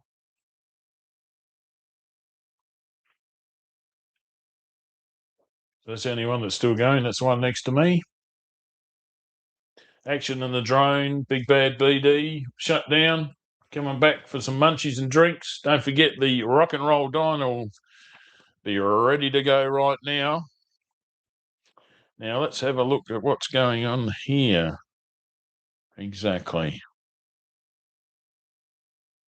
So we got the cars split into two sections, I think, here. Got a 1 and 2. Now, looks like we're starting slowest to fastest. I'm not entirely sure exactly how this is working, this heat here. I'll have to have a bit of a chat because I've got some conflicting times here. So I'll just run through what it tells me for their first lap. It tells me that Clinton Shunky in the 4:27 with Simon Herman had a 22-minute 38 lap. Wow. Next up, the 1:035 of Gavin Chart. The Sports Light did an 11-minute 52.71 lap. Michael Surfield in the 2:57 Super 1650 at a time of 11 minutes 57 seconds 0.8. Adam McCurley in the 1:28 Pro Light, 12 minutes and 4 seconds. I'll just leave the points off, I think. Tim Lally in the 6:63 in the side-by-side Pro, 12 minutes and 6 seconds. James Budd, pretty quick time, first time out there. The 6:99, 12 minutes and 6 seconds. Just 0.8 of a second behind Tim Lally. Excellent racing, right from the word go. Mark Taylor with the Ryder Super 1650 car number 256, 12 minutes 16 seconds. Danielle Foote in the 6:35, the Mount Moriac Hotel Machine, the Mavic 12 minutes 26 seconds. Doug Spooner, and he's having a bit of fun switching from left to right there in the Hunter Riv Master, the 1:08 Pro Light, 12 minutes and 41 seconds. Hayden Vanstone in the Volkswagen. What's going on there then?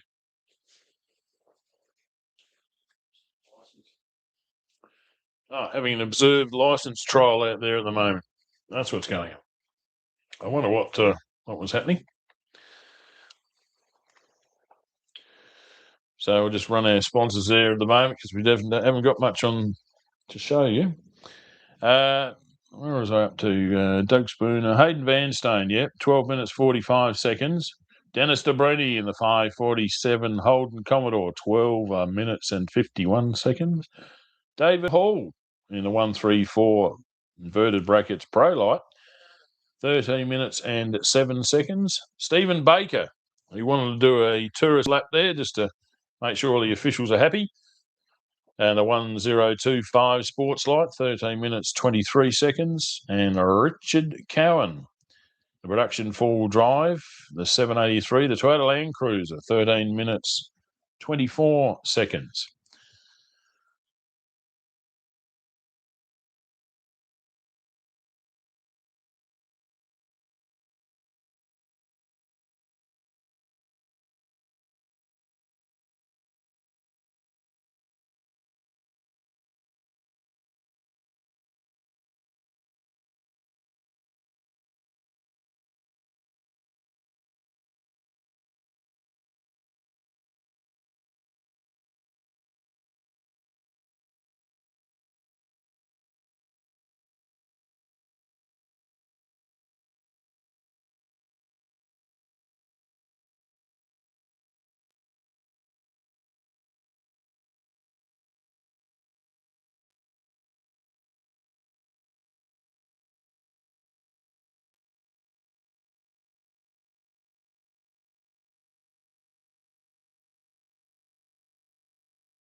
This is an observed license test that you're seeing out on track here at the moment. You wonder what the noise in the background there. So running through heat 2, the starter 4-2-1, Toby Waitley. Looks like he's cracked off the fastest time here for one lap. The Extreme two-wheel drive Loveday 4x4 Adventure Park Machine, 10 minutes 29 seconds. That is a full nearly 30 seconds quicker than Adrian Gardner in the 1055 Sports Light, the Honey Badger. Obviously, finding the conditions fantastic here, Adrian Gardner, compared to last time we did laps here, was a full muddy experience. So you're getting a little bit of grip today. That's pretty good. Now, another fantastic run here. 11 minutes and 2 seconds for the Sports Light of 1066. Tyson and Kaylee Battersby. That is a huge run. Number 83, Robbie Gadaletta. Tyson Sparks and the Pro Buggy. 11 minutes and 7 seconds. We know they were caught in dust. So you'll probably find a lot of these cars will chop and change. In the Pro Buggy, 11 minutes 14 seconds for the single-seater Jimco. Paul Tinger in the Southern Cross number 1010. Sports Light, 11 minutes 14 seconds, 0.2 of a second behind Cy Heaslip. Heath Thorne having a ripper run in the Performance two-wheel drive Falcon, 11 minutes 25 seconds for Heath. Nick Burt, Alex Burt, 11 minutes 27 seconds there for the Bridge Camper 4x4 Rush Truck. Next up, Michael Shipton. Multiple Australian championships under the belt now for Michael and Paul Cholton in the Performance two-wheel drive Chevy powered Ford Ranger, 11 minutes 30 seconds. So we get 3 seconds back there from Nick Burt. Now the 623 of Jeff Brennan. Having a ripper. He knows the track here. 11 minutes 33 seconds. The Bull Ant Racing, the Joshua Gaskin and the 1075 Sports Light. 11 minutes 36 seconds. And last starter in heat number 2, section 1, will be Ashley Foote and Peter Hutchins in the Geyser Brothers Extreme two-wheel drive. 11 minutes and 44 seconds for that crew. That are quite ready to admit they're still very much learning after hopping out of a four-wheel drive Maverick R Can-Am and into a Geyser Brothers LS3 powered truck. You got to learn the way you go, but he's done a great job there to kick around and put himself in the fast heat. So, how many's that? That's 12 in the fast heat, which will be section 2. So that's the penalty you get for being fast, is you get the less.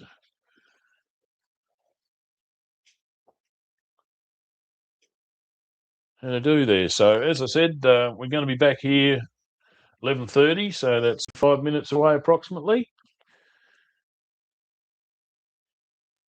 Get over to the Rock and Roll Bar if you're here. That's the go. There's a playground for your kids. You can lock them in. Leave them there safely for the rest of the day and go and spectate. So just throw lollies and drinks at them. So that's a pretty good donation there from a local to memorialise her husband's contribution to the area. So get over here and buy a raffle ticket too for the raffle. Win yourself a fridge for $5. I'd like to do that. I've got to go over and get one myself. So 11:30, we'll be back here on track, and we'll be able to show you direction. That's if you're watching at home there, that's start line there. GB's timing frame extended across the track. But please enjoy and look after and contact any of the sponsors that we have out there at the moment. Great to be at the MiniPave 250, Port Germein. Sandfire Road, Port Germein for your GPS to get you here. Racing tomorrow too. Starts very early, 7:30, 8 o'clock, somewhere that time. I don't know if I'll be conscious, but I'm pretty much sure the equipment will be working. But that's all the fun we have up here in the Iron Triangle, as it used to be called. So thanks very much to the Barclay clan again. You're enjoying the MiniPave 250.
Well, we're looking at nearly 15 minutes before we resume lap number 2 here, with our competitors split into 2 different sections, 2 heats. So if you're watching at home going on, the only sort of camera I've got there is my webcam. Apologies, it's designed to be an indoor cam, not an outdoor one. But sort of give you a bit of a dimension. You can make out what's going on in the background there.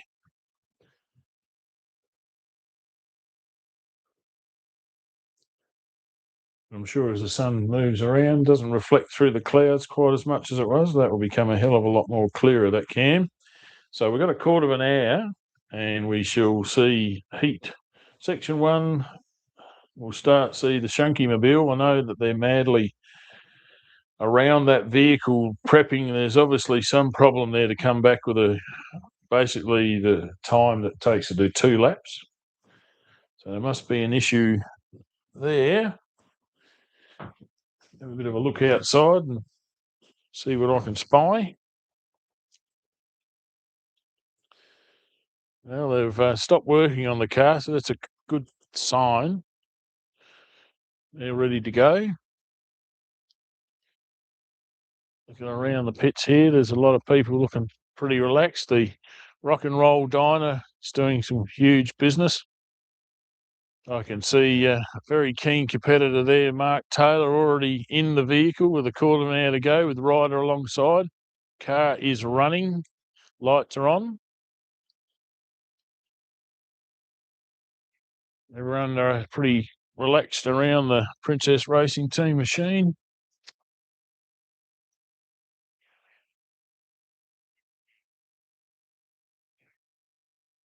Lots of people getting some chips.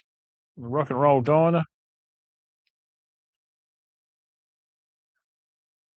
So as I said, I'll come back on. We'll let you know what's going on. Just have a look. Great sponsors. Of course. Sponsoring us here today, Samfire Creations. Grab all your gear over there. Don't forget your raffle tickets. Buy them from the canteen as well as your merchandise. There's Where the Hell's Port Germein says. There's the menu that's available here this weekend. Don't forget, fully licensed venue. So you can buy your stubby hold and then go straight next door to the Bar Club bar and enjoy a hell of a lot of stuff. Oh,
Looks like we're countdown down to about 6 minutes for race start.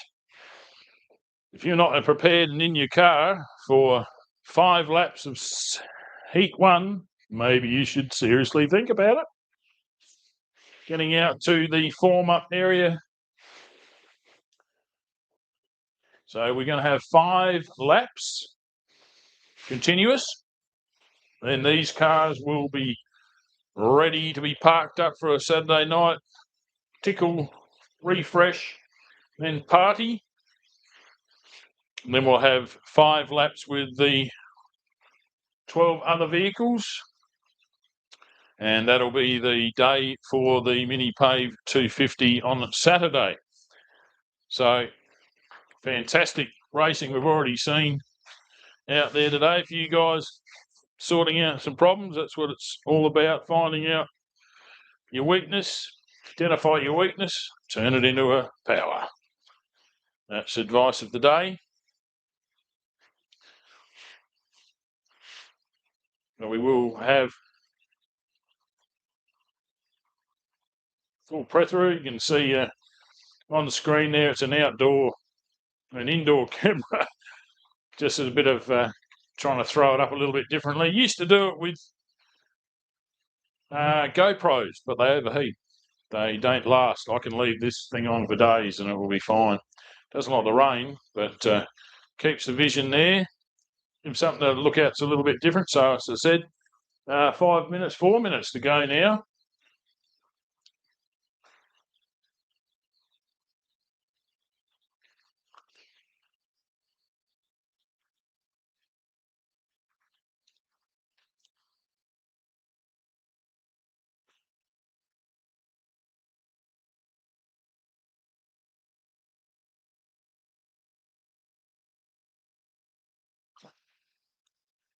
So 4 minutes to go. A few more people coming online.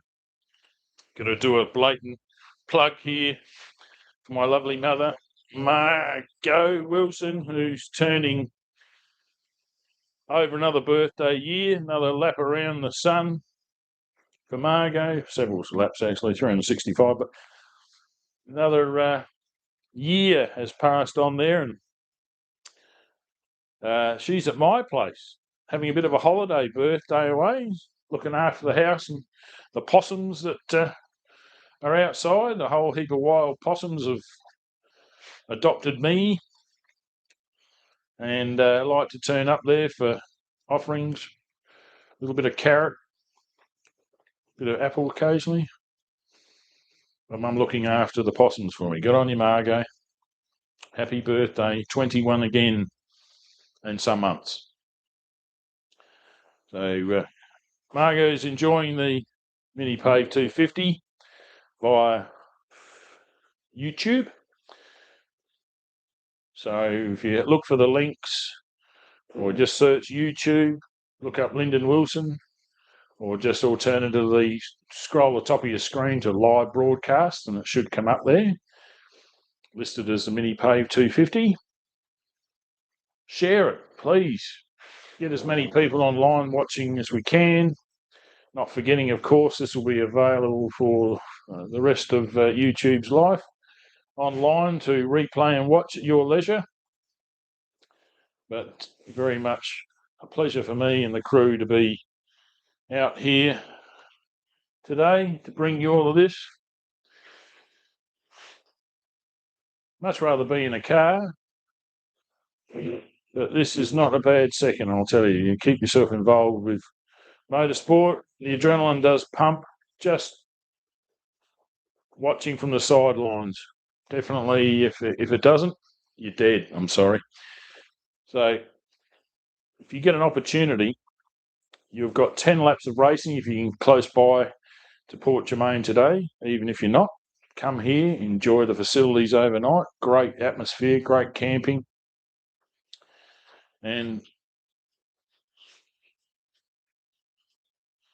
you can watch the whole day starting pretty early in the morning tomorrow.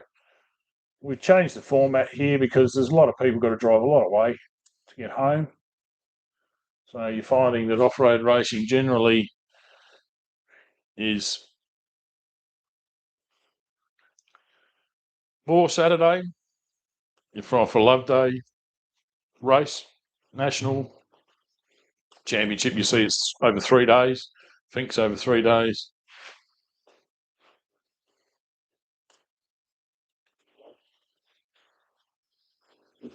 Right. That's a minute early.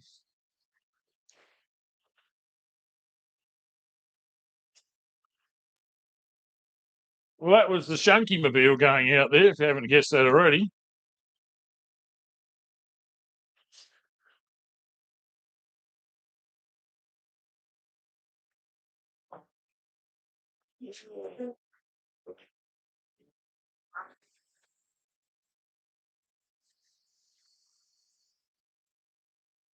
And that's Gavin Chant, the Southern Cross buggy out there now.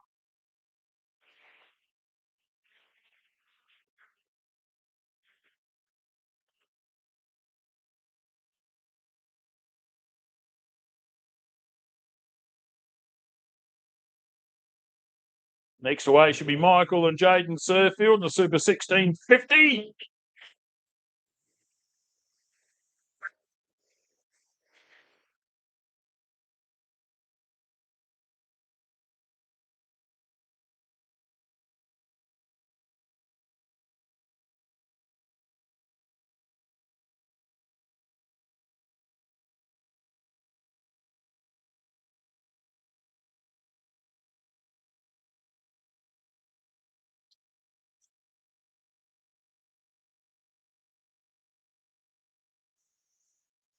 That's the McCurley machine, the Raptor number 128 Pro Light on track for their first of 5 laps.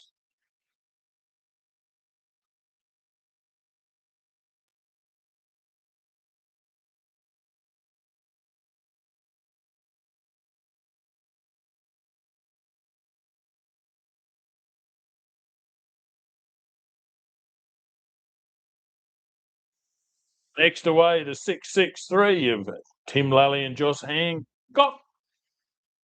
Can-Am Maverick X3.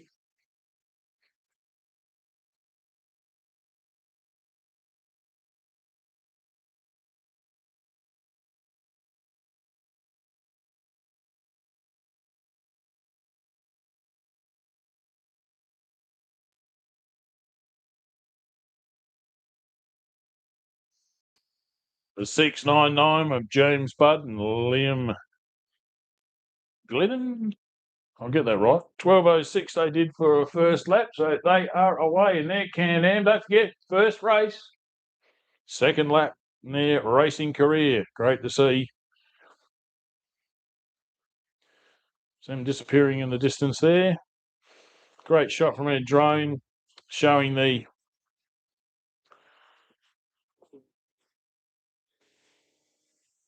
through the trees is the 256 of Mark and Ryder Taylor, the Cobra Super 1650 on track. And that's a beam car. It's one of our few beam cars here, old school cool.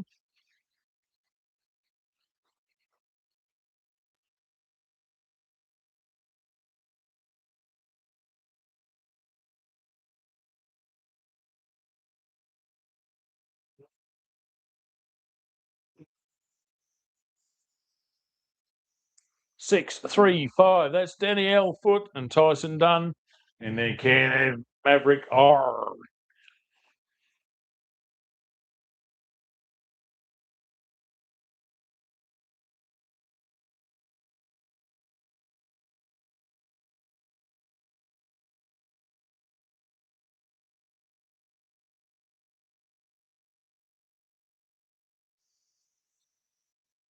Doug Spooner in a 108 Hunter Ribmaster. Or it's a Ribmaster anyway. Got a bit of horsepower there, lifting your left-hand front wheel. And of course, that's a beam car. Front beam. And it has a kingpin and link pin in operation of the suspension system.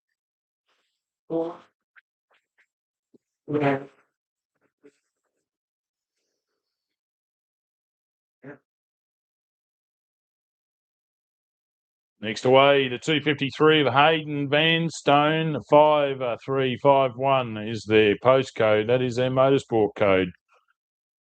Williston, I think that is.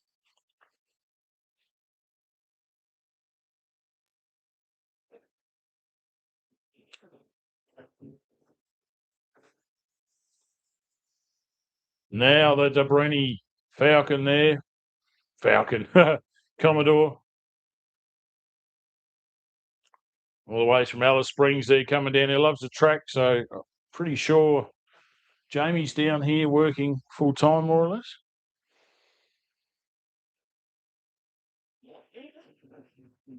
Oh, that sounds pretty loud. That does. That's got to be David Hall. That is a Hayabusa motorcycle engine, hence the high revs. Sounds wicked, doesn't it? First time out in this car, Sinister Stan sports machine. Did she bite the ground then a little bit? Speaking of motorcycle engines, here comes the 1025, Stephen Baker.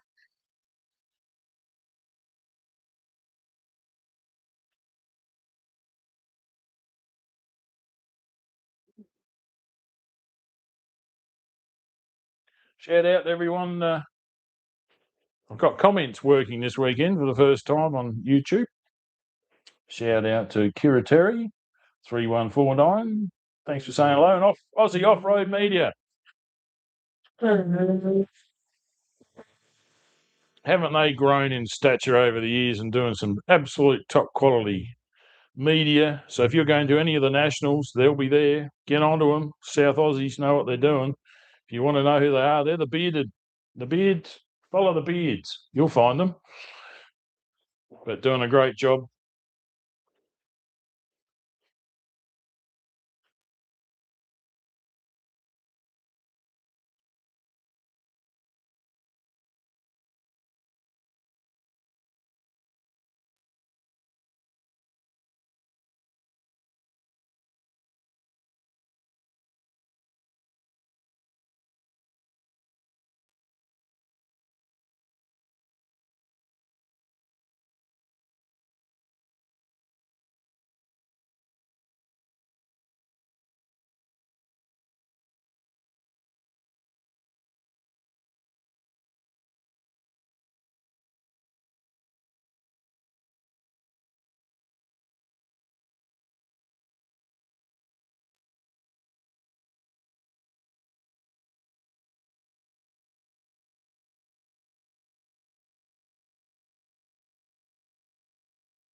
Now out the back there, we can see action with his Mavic.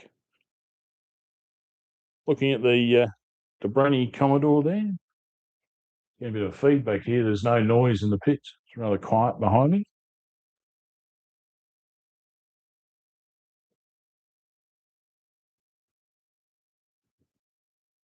So this is the advantage of the drone. You can see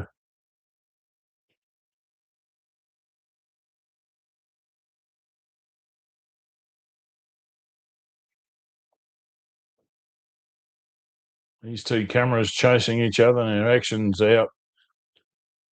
Yeah, the off-roading online shelter there. Put up for all the photographers if you have a look at that shade there before. Danny Hanrahan, good on you.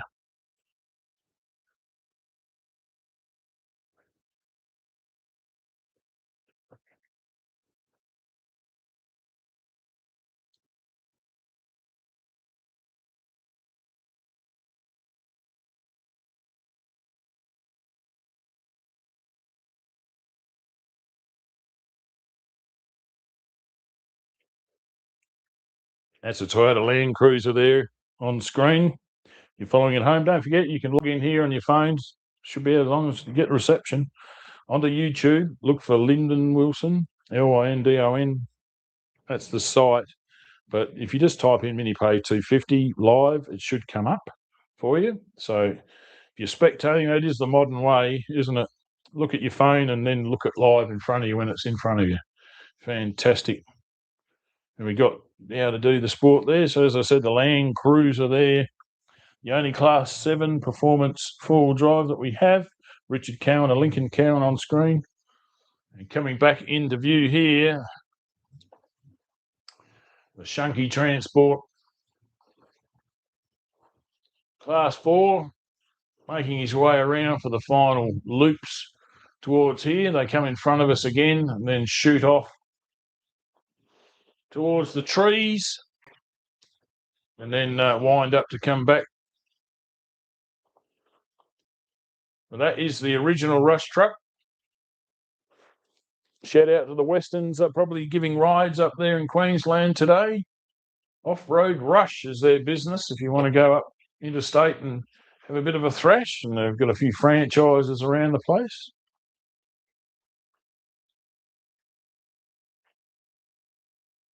Of course, Reese Weston used to be the director of the original Waikerie Riverland 400, starting in 1980 and moving on to beyond. Still happening today, but in a different location. But great contributors to the sport, the Westerns.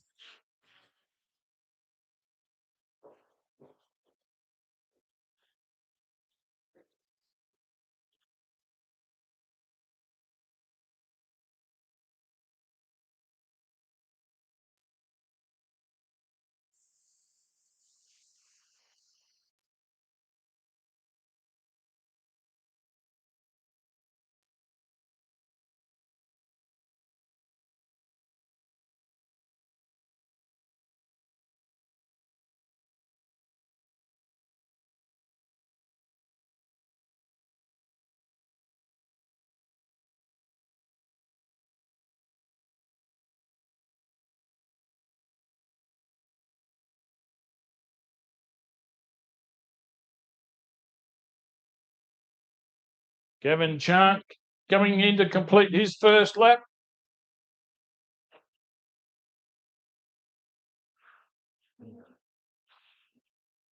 I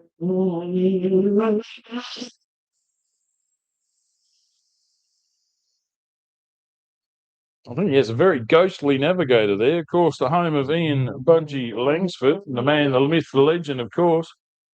Thanks to Summit Glass.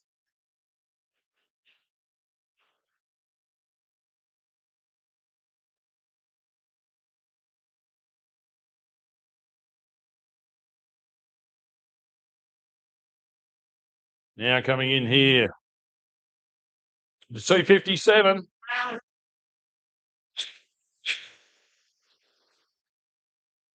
The Ritz Racing Frame Joker edition from Waikerie Way. The Ridleys produced that one.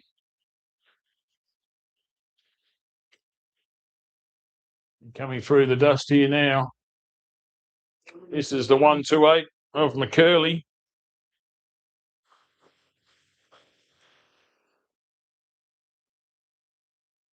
Husband and wife duo in that vehicle. Oh, shit. Press the wrong button, didn't I?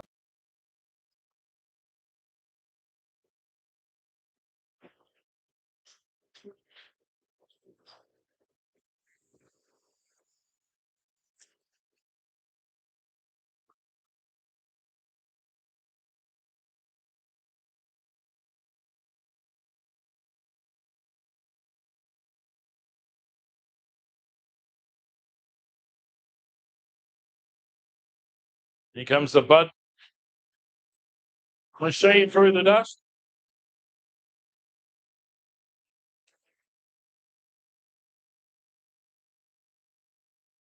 The 699 machine.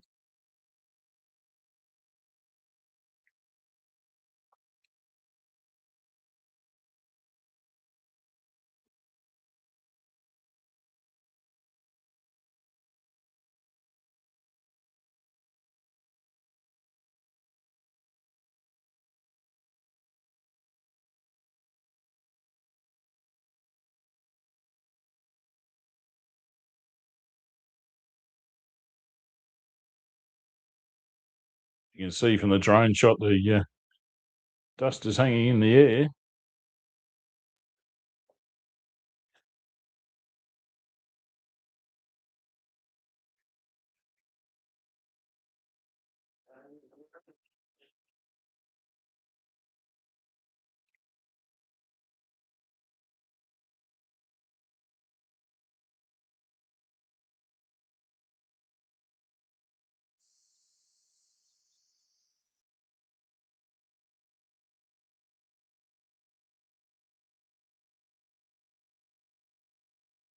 Here comes Mark Taylor in the distance, but right now, that there is Danielle Foot, Can-Am Maverick R.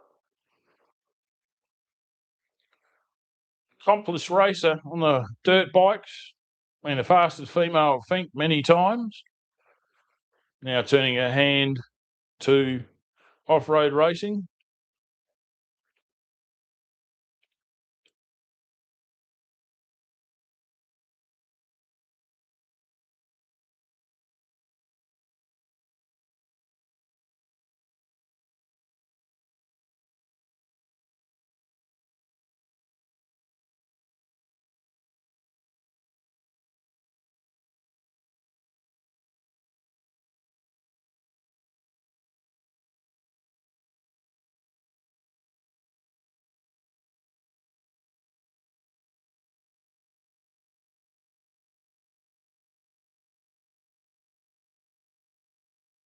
Here we go, Doug Spoon and the Riv Master. They were a dominant frame out of Victoria in their day.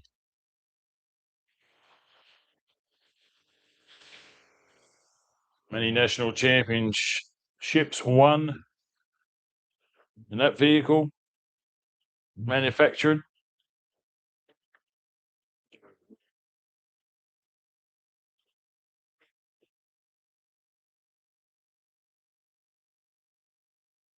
Here comes that familiar Volkswagen air-cooled sound.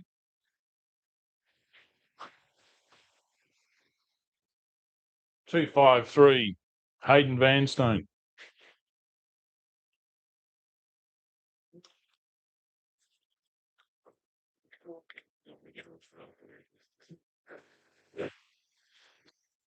That's a Debreni Commodore. We'll run through some of these guys, give your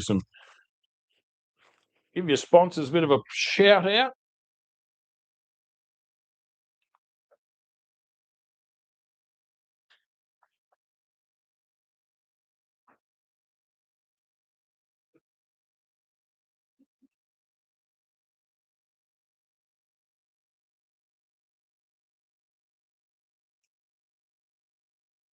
The Debreni is 19/47 racing. Dennis and son Jamie. I'd like to thank Janda Carpenters and Builders, Blue Dust Northern Territory, Brush Tech, Namco, Chris Neck Consulting, Paul Tech, and NT Link Transportable Buildings. Of course, Dennis in politics up there in Alice Springs. He's jumped out of it now. But obviously a big supporter of motorsport in the Northern Territory. And great to see out here be able to compete themselves. And it is a very affordable class 5 these days. Some people will argue with it's class 7, but the reality is it's just how much money you want to spend yourself. It doesn't designate that you're in that. So you can do it as cheaply and be in class 1 as you want, or you can be spend as much as you like. I think some of these race cars coming out of the United States are getting pretty close to about $2 million Australian by the time you bring them over.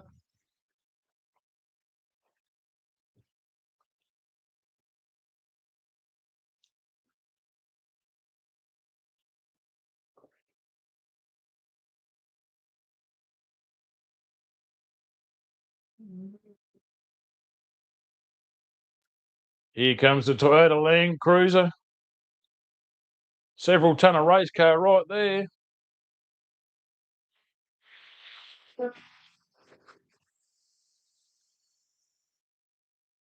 And finding the rev limiter, of course, because you get maximum traction on the MiniPave bitumen that's in front of us.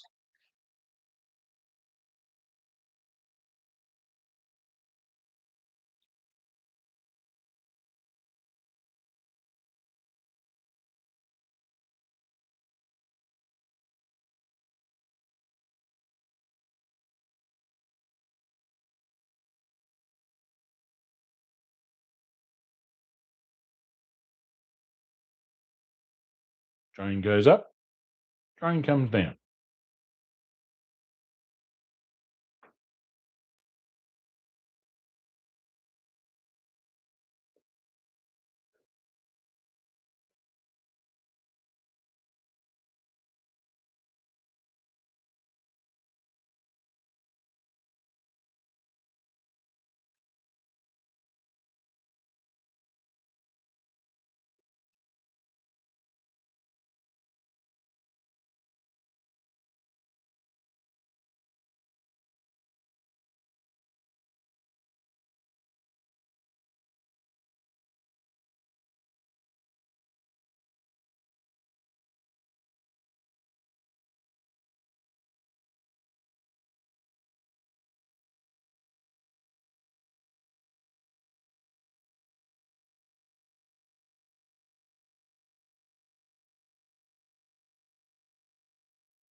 As soon as I get some lap times, I'll let you know what's to go.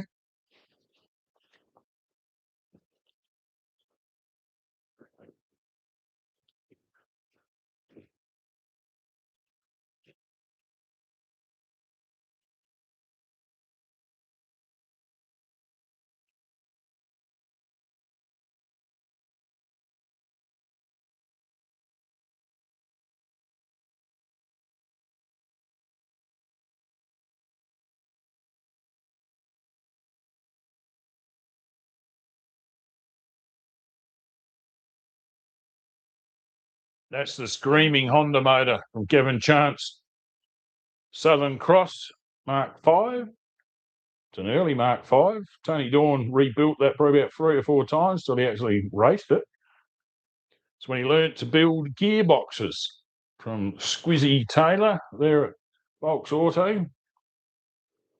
So he got bombarded with gearbox work. So the buggy took second place for quite a while. He spent many years racing a Rivmaster, Tony Dawn. You'll see him on any off-road post. You'll see Dawny pop up. Still very much interested and very much involved from a helpful perspective. And you can see how well this car is built. It just finishes time after time after time.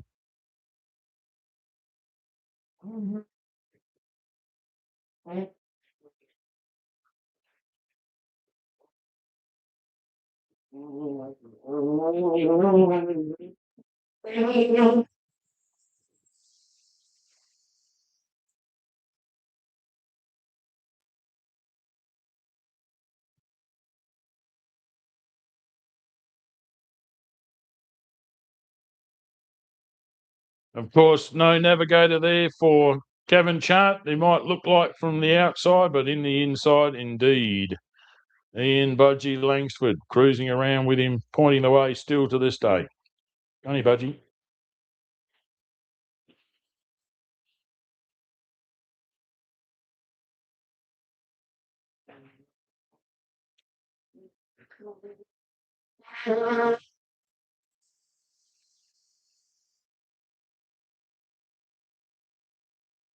That's the Super 1650 of the Surfields, father and son.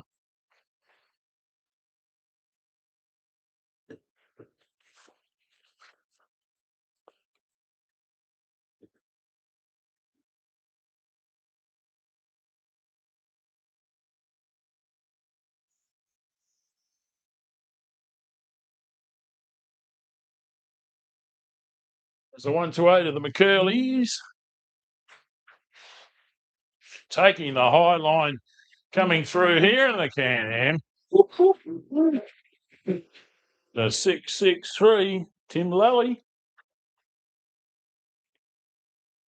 He's putting a pretty heavy lean on that side-by-side.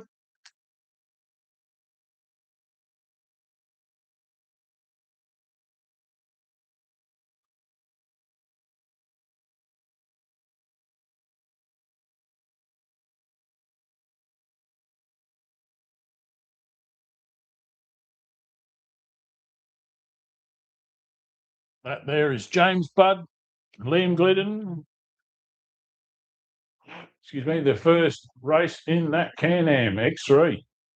Oh, yeah, they got the bit between the teeth. They are trying hard.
Here comes Mark Taylor back into the arena. The bitumen section. Unfortunately, in the background there, I can see the shunky machine being towed in.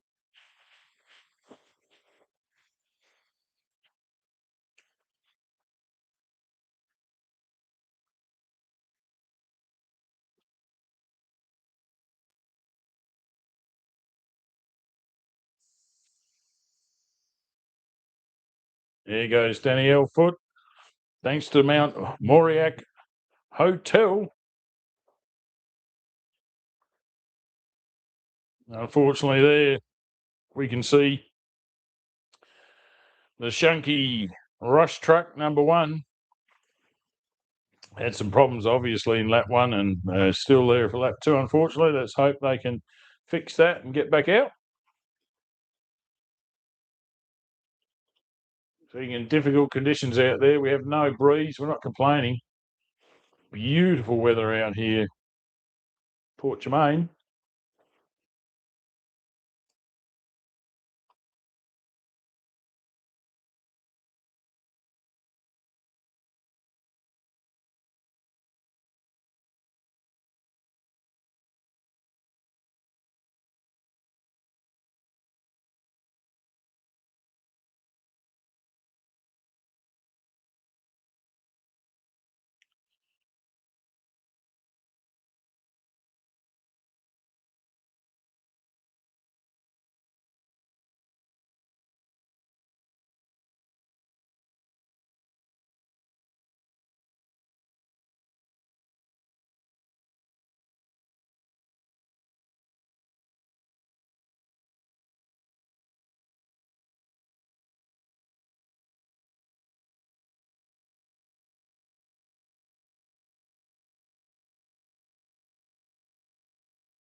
That's a Germein Commodore 1996 black with an LS1 6-litre in it.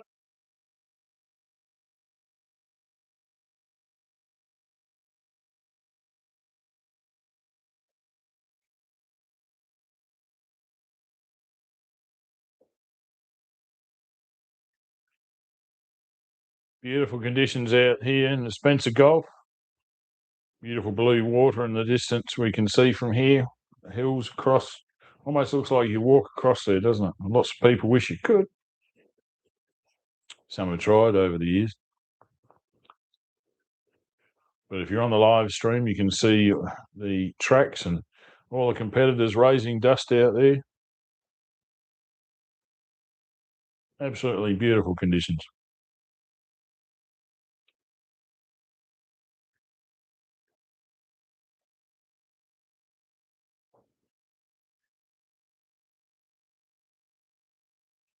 This is where the drone comes into its own, able to seek out cars well away from the static camera's view.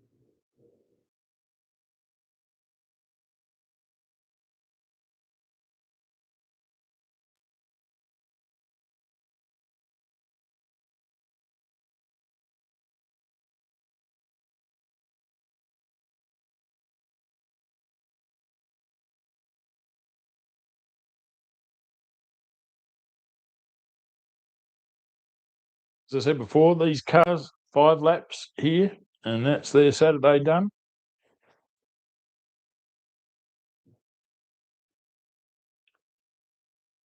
Then we'll have recovery. There's an amount of late time that's allocated to every competitor to give them a fair chance if they have a problem like the Shunkies have got here. Give them a chance to get back out if they've been towed back in by proper officials and everything's been done legally. If they can fix it and get back out and there is time to finish the heats that they're in, we'll allow them to do that so that can kick along the time some days.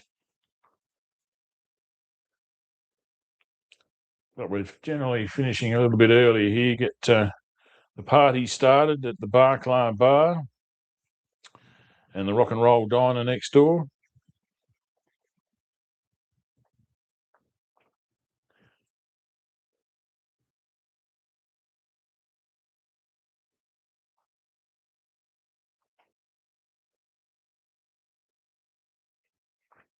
Coming at us now is the Southern Cross Mark V, Gavin Chant.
Here comes the Reeds Racing Frame Joker. Super 1650 of Mick Surfield. Son alongside there.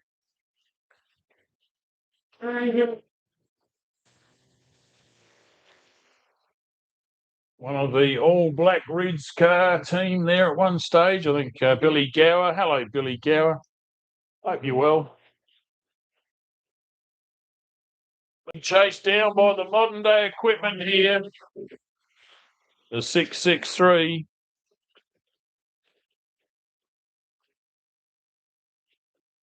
Tim Lally, Josh Hancock, Southern Air Trailers. Started last year.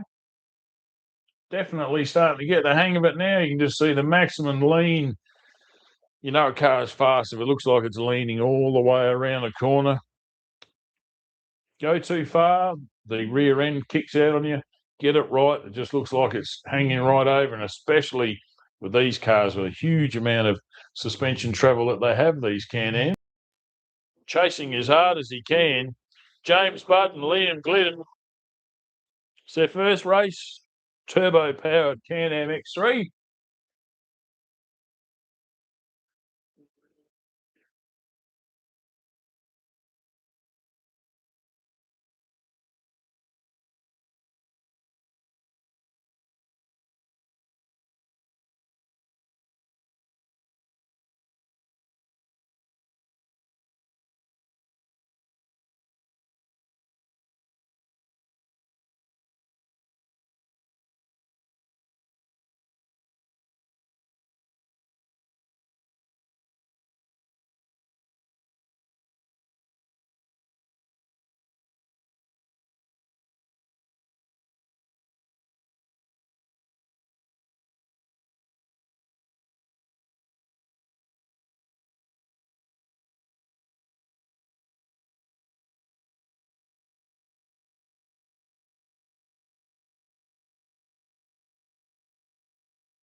Well, that's not good.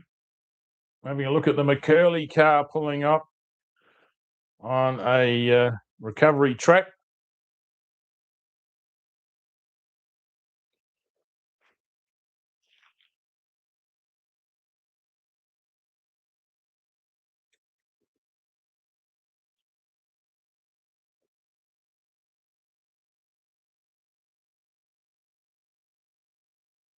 Coming back around, Mark and Ryder Taylor.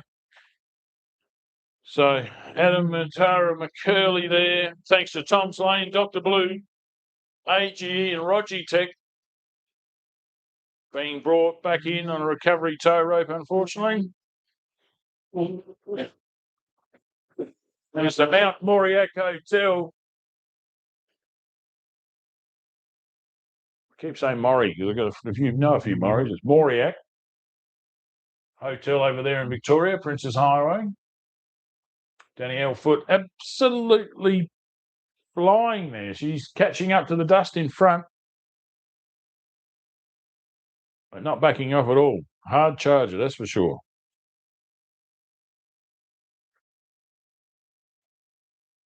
Don't forget, if you're a competitor or someone in the team of that competitor and you want to say, hey, you haven't mentioned the sponsors, come and grab me. Come and talk to me. I'm very happy to relay this. I know how important it is to give shout outs to your sponsors and people that support you. Even a happy birthday to a team member. So don't be shy. Come up and say hello. We shall shout out to as many people as we can around the planet, remembering, funnily enough, most people will watch this telecast afterwards.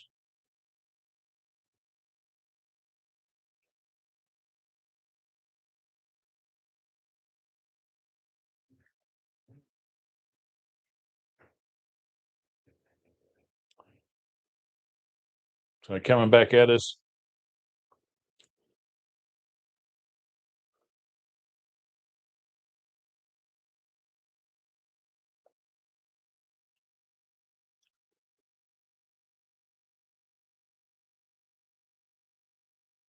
That's a 253 of Hayden Vanstone.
Hayden Vanstone, the 253.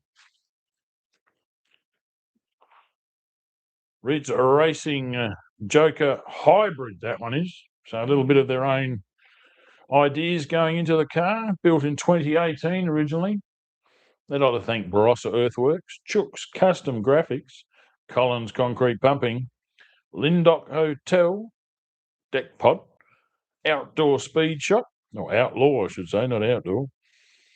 Out there on OG Road, by the way, Outlaw Speed Shop. Been there for as long as I can remember. Driveline by Clive the Diver Randall. Hello, Diver. Tough As Products, Vinatech, Century Batteries as well. And let's talk about Diver. Diver's been helping build this 1650cc machine. Doug Spooner comes into view in the Rivmaster. So Diver's mucked around a fair bit with that Volkswagen engine. They've got it's a fuel injected 1650 air-cooled Volkswagen Type 1 motor.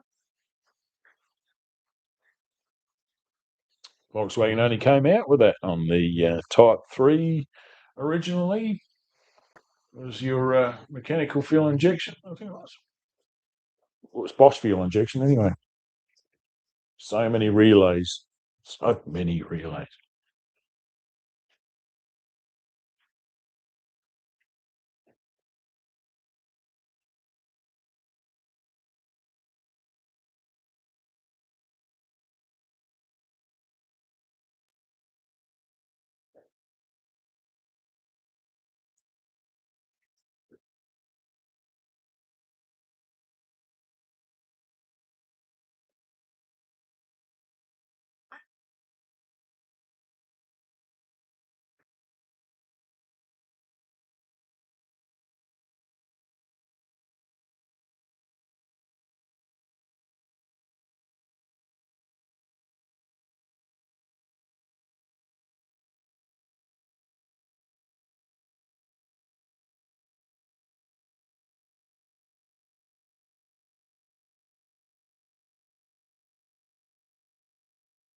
So people were a bit worried about the mud here, but I don't think there's much mud around the track.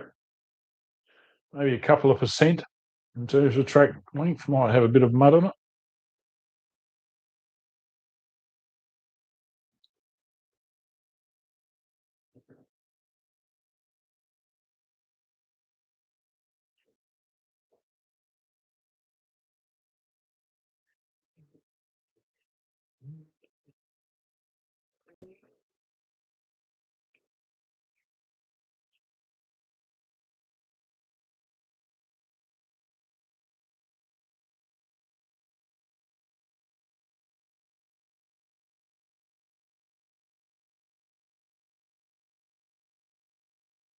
Here comes a Doreni Commodore.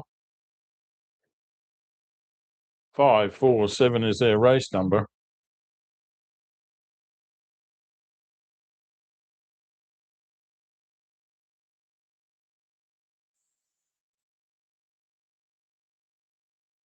That 6-litre sounds superb, doesn't it?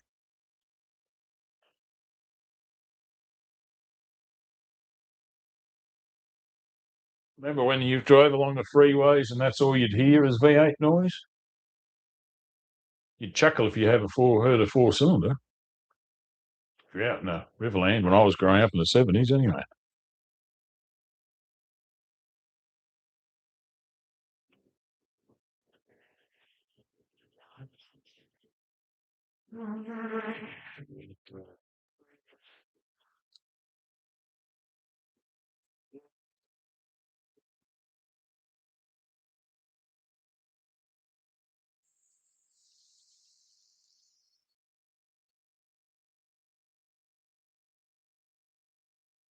There's Gavin Chant, the Summit Glass Southern Cross. See the beam car, they lean into the back and lift the left-hand front. Haven't got the super long travel like an A-arm front suspension has. Hence the changeover, and you see more A-arm than you do beam front ends these days. The beam front end designed by Porsche back in the 1930s. That's how old that tech is. It's nearly 100 years old. Still works very effectively, of course, modernised to off-road racing standards these days. And you see the alternative coming up behind it here, which is the Ridge Racing Frame Joker.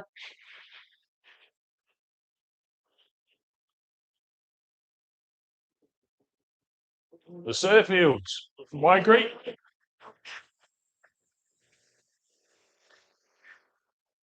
That's an A-arm design there from Matt Ridley, mechanical engineer.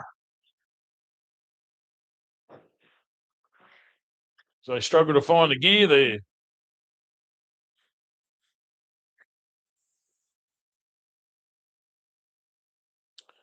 The 663 just came through then too, chasing them down. And of course, that's Tim Lally, thanks to Southern Air Trailers. Can-Am Maverick X3, built in 2021.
It's a Mazda engine you're hearing in the background there. That's belonging to the Class 2 there of the father and son team. Mark and Ryder Taylor. Next one back here, I think it's a Mazda they got in the back of that.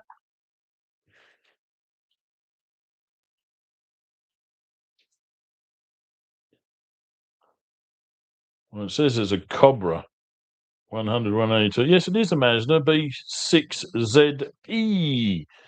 And that's built in 1982, that car. Wow. And it's still going. Oh, Mr. Fitzgerald will be very happy with that car. Because here it comes in to finish another lap.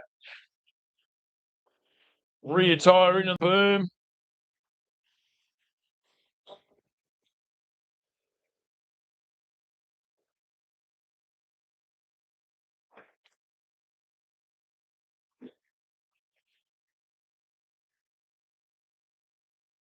And he is being pursued by Danny Elfoot here.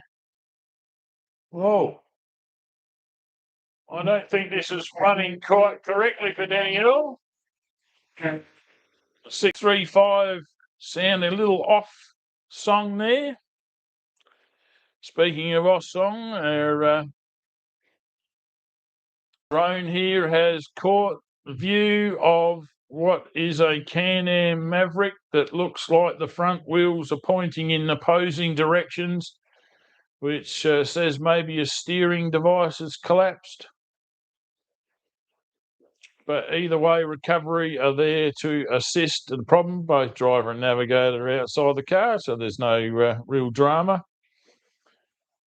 But anytime you can't steer it, and it does look a little bit mashed at the front, and by the look of it there, it looks like it might have rolled over. Yes, I think it has, because there's some telltale signs on the dirt in front of it to show that they've caught a tyre and have rotated that vehicle.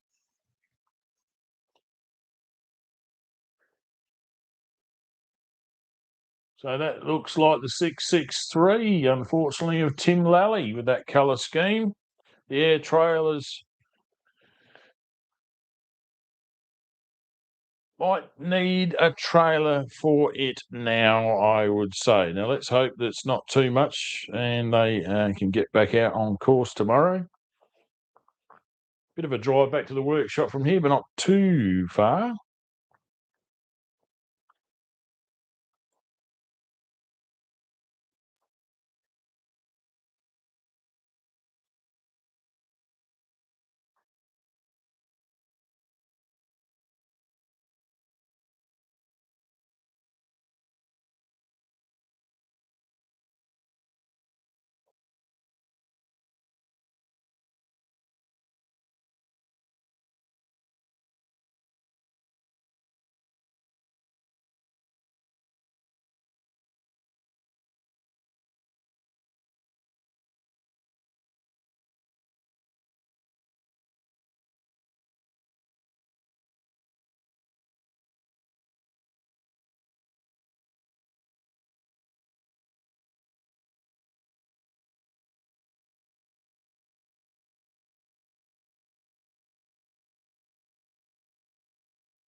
Here comes Hayden Vanstone back into the arena.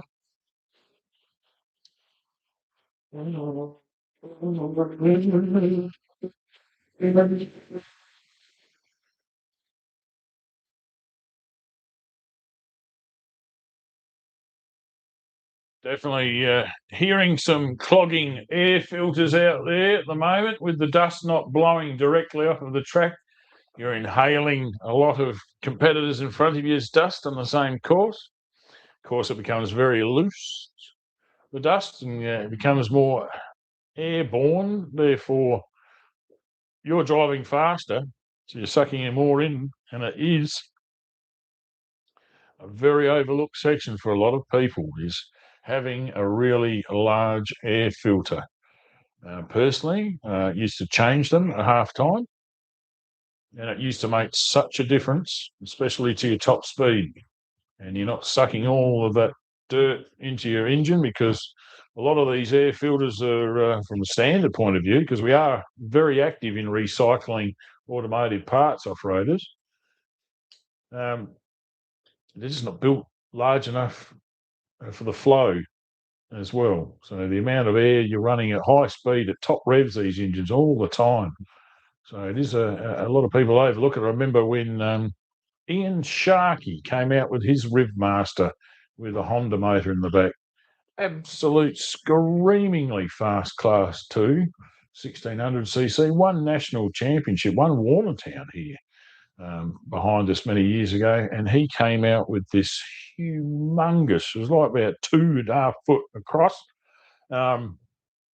It was a really large air filter on the back, and people laughed and pointed. But once you realise the amount of revs that they're doing, and the amount of finishes he had for a 1600, a few other people decided to look into that.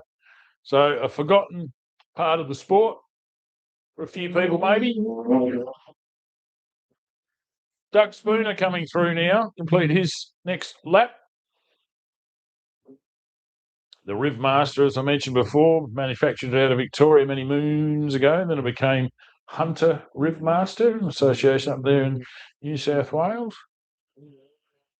But if you're in South Australia back in the day, if you could afford it, you bought a Scorpion, and the working man's edition was the Southern Cross frames in comparison. So there was so many Southern Crosses still out there. I know that Straw was built over 300 plus frames. I think that was just a Mark III. So back in the day when you could go for a thrash in your mate's paddock and didn't upset the environmentalists that lived next door, there were so many people that enjoyed that, because you could go down, buy a frame, go down to a Wreckers or buy a Volkswagen Beetle out of the paper, and you had most of your running gear to make a fun buggy. Want to go a little bit better? Well, then you find that people were bringing combi gearboxes in and extending all of that there. So now we've got the Australian-built Albans and Hollinger available, and they can take some wicked horsepower, let me tell you. And speaking of wicked horsepower,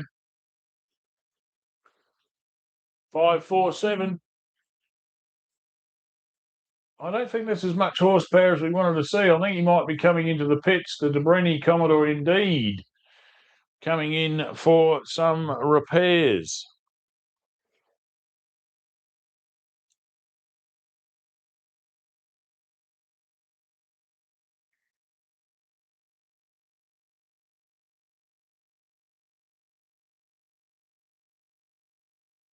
I do see the checkered flag out there.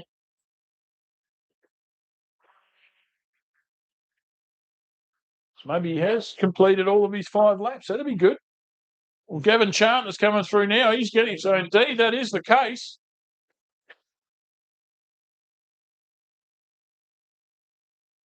If we can have some officials with a fire extinguisher ready for 1035, please. We've got heavily smoking near the top right shock absorbers.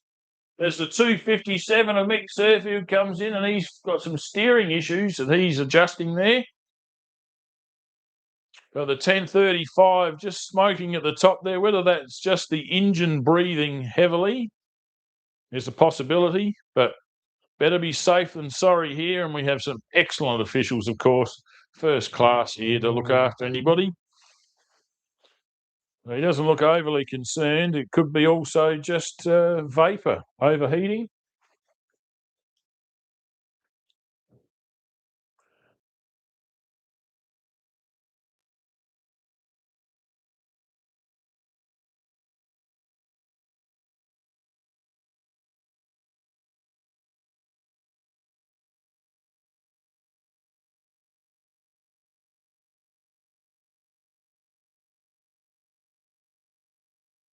Another vehicle on the recovery tow rope. And that's our first timers. That's not what they wanted. That's James Budd and Liam Glidden. Let's hope it's something simple. Yeah, well, they're driving themselves back in. They're not on a tow rope. The 699 Can-Am Maverick X3.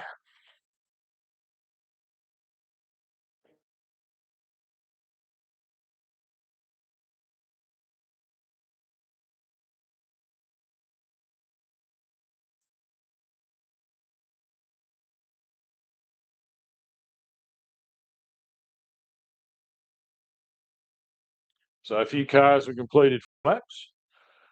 The Brinis, wow, that's the first car back to do it.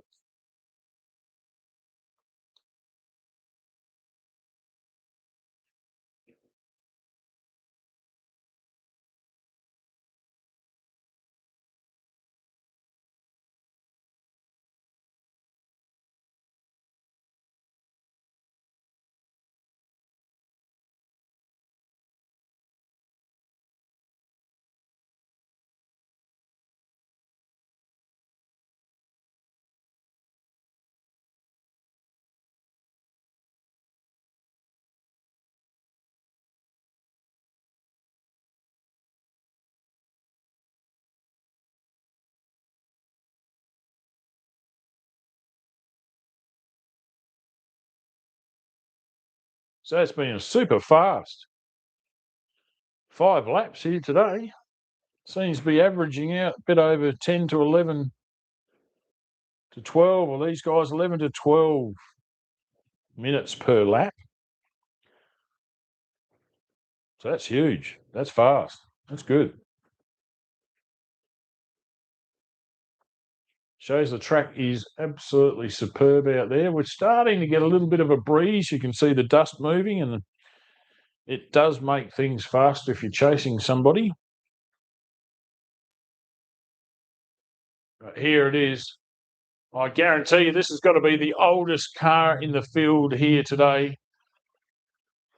1982, manufactured by the Fitzgeralds, and once again,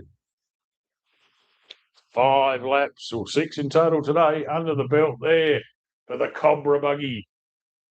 There was a few of them about back in the day. This is the only surviving one that we see consistently racing still. And Mark loves that buggy, as I mentioned before. I'm sure Ryder keeps elbowing him with the right arm. Come on, Dad, let me drive. Come on, Dad, let me drive.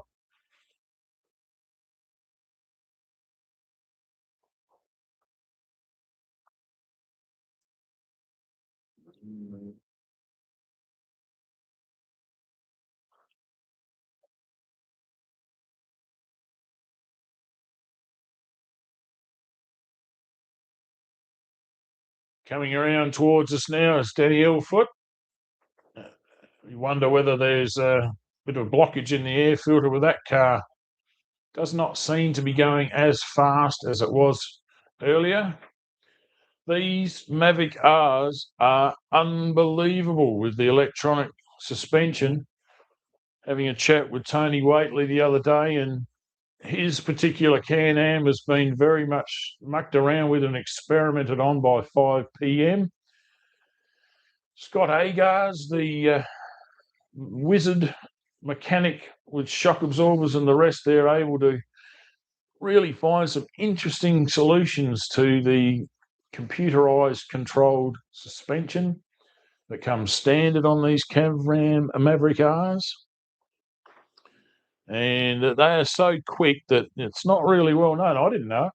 Second fastest lap time overall at Loveday a few weeks ago was a Can-Am Maverick R driven by a young fella that's going to go a long way in the sport if he continues, by the name of Craig Lowndes. Some people say he's already done that, winning the Win Safari before and the rest there with the old man Wheel, but let's hope he comes back into the sport in a bigger, better way. I think that, supercars is the only way you can spend a real decent amount of time behind the wheel. Next best thing is off-road racing. You spend hours and hours. That's why it is such a good idea to teach juniors how to keep going in a safe environment, because the experience levels you have to now get just to get your levels of P plate, your initial license to drive here in Australia, huge amount of hours. I think like 70 plus hours per P plate that you've got to have behind the wheel, and that experience is great. But you put yourself behind the wheel of an off-road car, the amount of challenges the surface puts up in front of you every single lap teaches you very quickly how to respond in a danger situation. So when you go out onto the real dangerous place of public roads, you're able to react instinctively to a problem that occurs to you, and especially anticipate a problem for another driver in a car near you. That's the other thing that it really does do. Circuit racing, when you're close together in that environment, you don't have the forgiveness. You've got a lot of walls, the bitumen, the edge of the track. You spin the tyres, you're running your slicks and everything. Here you can run off, recover, come back. Tyres are built to take the conditions, and you're able to continue. If you go on a bitumen race with a slick and you get onto a slippery bit of glass, you are rotating 360 degrees. And here, you can do that as well. You might roll, but you'll find that you'll be able to react, and just gives you that little bit more extra up your sleeve to stay safe out there. And here comes a man with a lot of experience from Gawler, Williston area, 5351 Motorsport. Coming through for his 5 laps, Volkswagen Echo.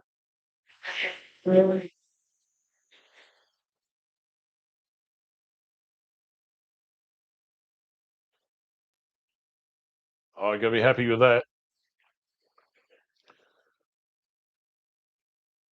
Nearly every car made that exhaust note back in the day.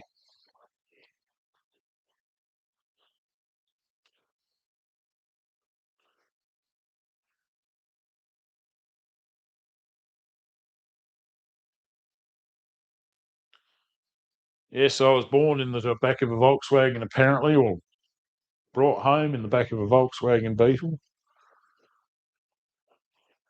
So that sound very familiar to me. Used to fall asleep to it so often.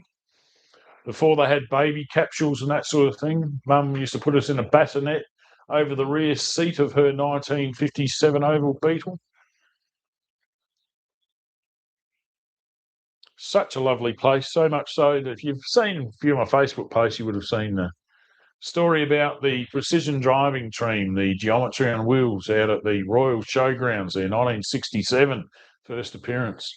16 Beetles performing all sorts of daring do manoeuvres out there on Wavell Showgrounds. Yeah, right there in Goodwood in Adelaide. You have the precision driving team here. They might have 4, 5, 6 cars. Those 16 Beetles.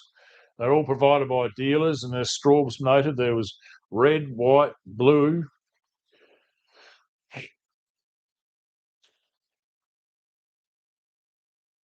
Yeah, the other colour, I think it's green. Anyway, that was the skill of the Volkswagen Club, that the cars were built so robustly. You didn't have an electric handbrake, you had a cable-operated handbrake, and you could learn how to drive these cars, front end throw them, do all sorts. And I'll tell you, it has saved the lives of so many club members over the years. Just being able to know what the car's doing, react accordingly, and also predict some person next to you that might have this similar problem. So, did they run into each other in the precision driving? A couple of scratches. I only had one major oof, which stopped the whole thing, but most of the practice was done in private cars out there at Gilman and out at now Tea Tree Gully. So, yeah, great deal of expertise. So, getting into motorsport, not so much club stuff these days. So, you get into an off road club and you can participate in this here, just like Doug Spooner is here in his Rivmaster 108 to complete his 5 laps. Well done to Doug and Natasha Charlesworth in the Rivmaster buggy there.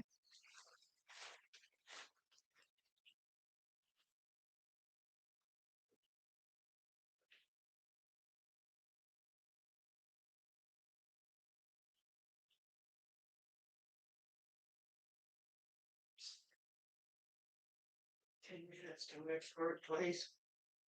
10 minutes we have. Warning for group number 2. 10 minutes till you're going to start. So if you are in group 2, 421 1055 1066 83 999 1010 532 403 585 623. 1075 467. To your vehicles, please. 10 minutes before first car is away. Thanks to Boots and Clark, of course. Getting on top of all the information here this weekend. We've got some fantastic printouts. It really is good. What's going on here at Port Germein, the MiniPave 250 for 2026 edition. Thanks again to the Barkla clan for allowing us to come up and redistribute the sand and dirt around the place here at their property. As I said to a couple of guys, one bloke here last year, he came up and had a real laugh at me. We were laughing at you saying, hey, how the dust in the air emulates what it used to be like in Africa and the rest of it there. Well, if you watch the documentaries, they will tell you about the gigantic herds that used to distribute seeds via airborne dirt and dust, with them stampeding across the savannah. So it is not such a known. If you haven't seen a gigantic herd or mob of kangaroos, they do the same thing. They distribute the dirt, and there's so many of the seeds which make up the Australian fauna is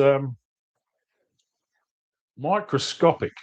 You can't see it. You can't say, I'll just pick that out of a lump of dirt. And cowtrop is a very good example of that. It can sit in the ground for 20 years. You can't see it, but it gets released into the air, settles down, only needs a minimum of rain, and bam, you've got these prehistoric three-pronged, very nasty spikes. So yes, big prickles they are. And that's how all of this works. So are we distributing that? Oh, yeah. But around here, if you notice, there's a reason why the property is called Samphire Downs. There's so many samphire plants here, hence the Samphire Creations from a friend of Barkla's business. And that's predominantly what the seed that established itself quickest here. So it is amazing how all of that works. But we're just helping to keep the world the same as it once was. That's the way I like to say it. I think that works well. Shout out to my old mate that wanted to have a big giggle with me afterwards here last year. I hope he's gone and had a bit of a look and enjoys his time down near my grandma and grandpa's there in near Lurip, South Australia. So as I said, we've got 10 minutes until the next car starts. So if you're coming back from your camera, you better be in a hurry, big bad BD. Don't know if you can hear us there. But and again, shout out to Margot Wilson, my mum, big bad BD's mum. Adam Action's auntie. She turned 21 again today. Well done, Margot. Up there, she was going for a trip into Monarto Zoo to see how all the other monkeys look.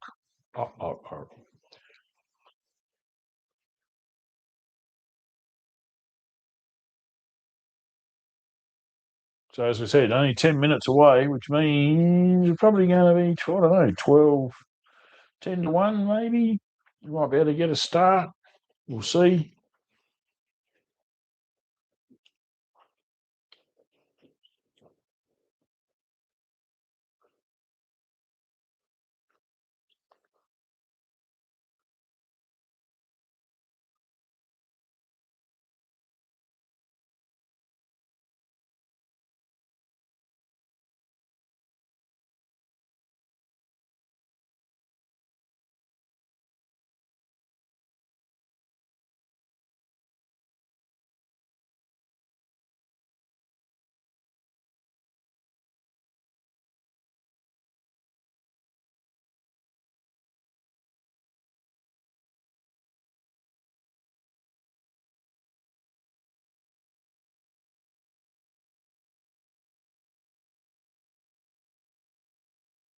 So I can hear the Waitley Rush truck / Loveday truck 001 warming up. keep an eye out for Loveday 4x4 park news. There's some big news coming out of there for next year. And or later this year, as also there will be for people that want to go for a ride in a trophy track. Keep your eyes peeled for Loveday hot laps. Being very well advertised there by Greg Bell.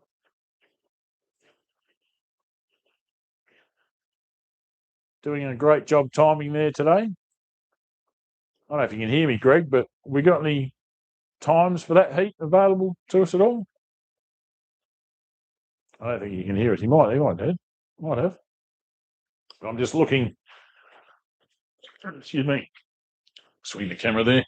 That's the bus. That's Greg Bell going into the bus. That is the head for our officials. Not the little tiny shed you can see there. You know what that's used for. But that's an X-bus with no motor or gearbox or differential being parked there on some concrete blocks. And there's an excellent setup there for the timing and our officials.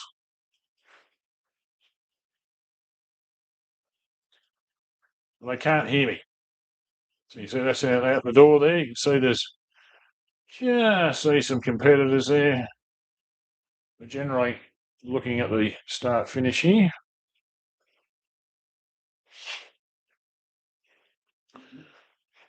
So they must be getting very close, I'd say. Very close indeed. And first away will be last year's outright victor for the MiniPave 250 2025. And as Boots comes out there, and is there any times, Boots, for the last heat yet? You can't hear me. It's chewing too hard. Any times for the last heat? Here he comes, doing a great job there, Clark course. It's just asking if you got any times for the last heat. Not at the moment. Not at the moment? No. Can you shoot them over to us, or not going to be handy? I'll try and see. I'll see if we can. Thank you very much. Everyone's keen to know because we can't look it up anywhere, can we? No. So, no, I don't think so. No. No live timing today. Just a live people doing it all. So Darren Boots and Vicky Rice doing a great job. Secretary and Clark course here again this weekend, coming down, sharing their experience of helping to run the Fink Desert Rally, as it used to be called many years ago.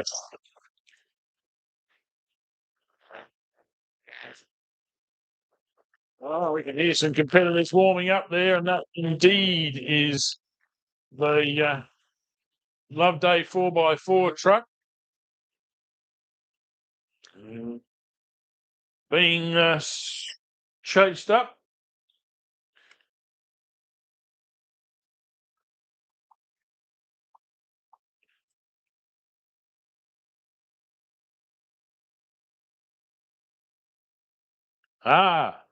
Here we go. You want to see things live? We can see it live. My race result. My race results, MiniPave 250. There it is, my race results.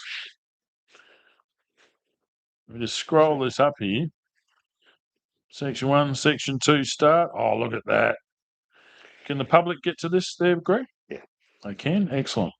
So if you want to scroll up there, if you go to myraceresults.com or my.raceresult.com, let me quote that correctly. And if you look under Section 2, you'll be able to see some wrap times and everything else for everybody. So the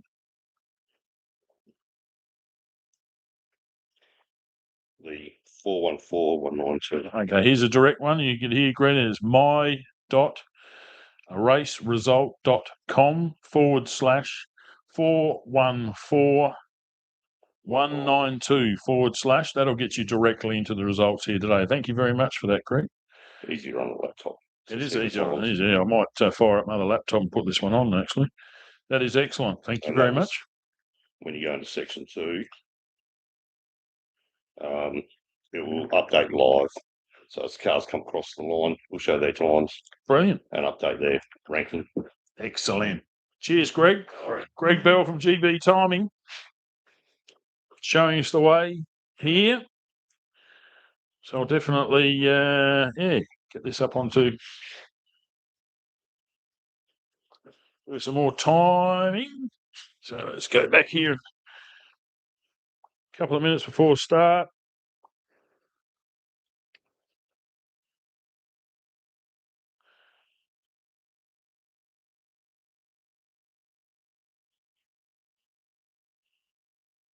Right, here we go.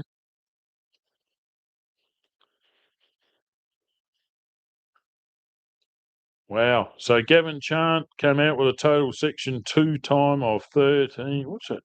No, it can't be right. 13 minutes. Lap 5 was a 12. Oh, geez, it is.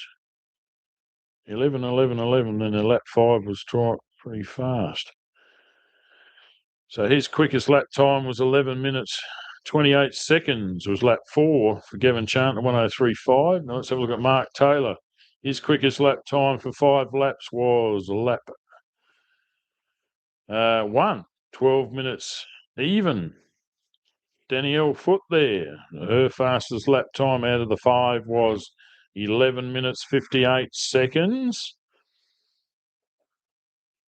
Hayden Vanstone, his fastest lap out of the 5 was he's very consistent, I'll tell you, 12 minutes 15 seconds for the 2:53 of Hayden Vanstone. Doug Spooner in the Pro Light Rivmaster, his fastest was a 12-minute 44-second lap.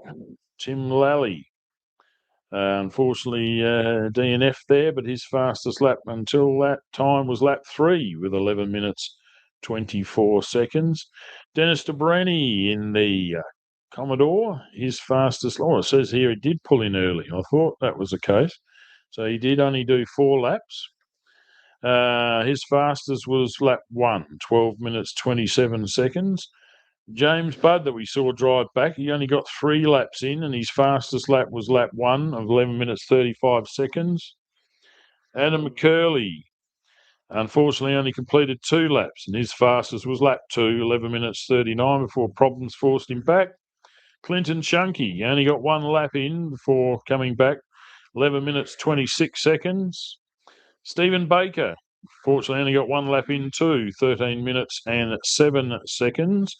Richard Cowan, he only got 1 lap in the Toyota Land Cruiser, unfortunate, 13 minutes 19 seconds for the 783. Robbie Gattaletta is now in the next heat, I think, isn't he? Yeah, so that's it for that particular one. I don't know why he's listed there, but anyway, very good to get that from myresult.com. And that'll give you the live updates for times. So that might encourage me to turn on my secondary laptop here. See if I can bring it up online for everybody.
Away we go.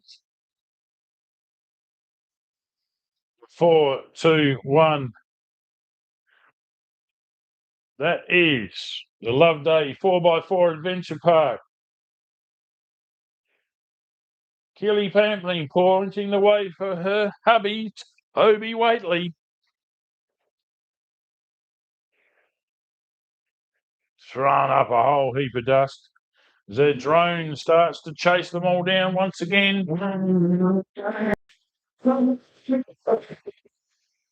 Here comes the extremely fast Adrian Gardner there. Anyway.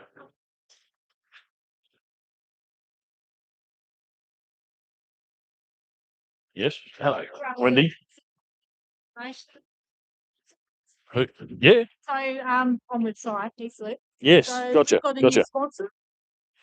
Who's that? Scruffy Film.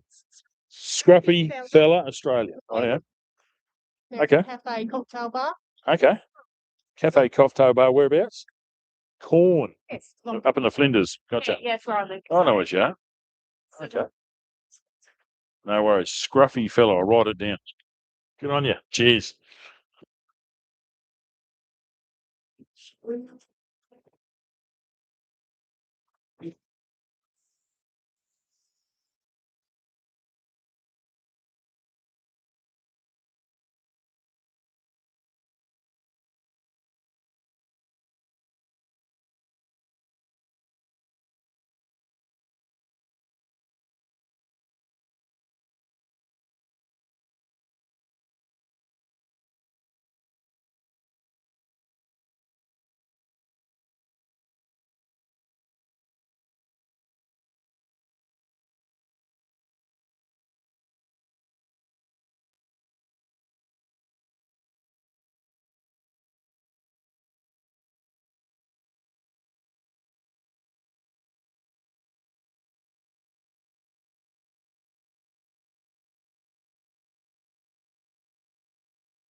All cars on track now.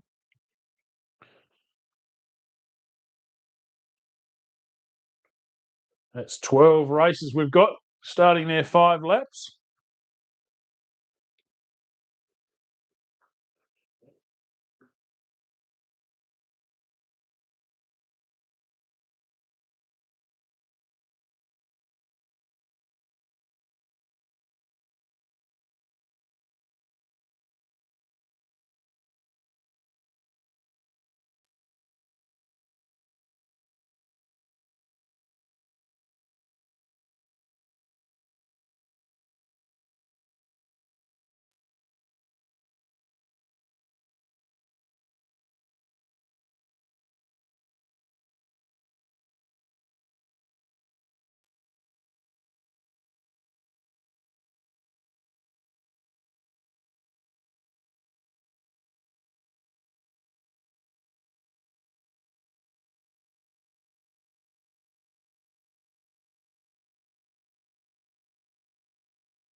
Here he comes back already.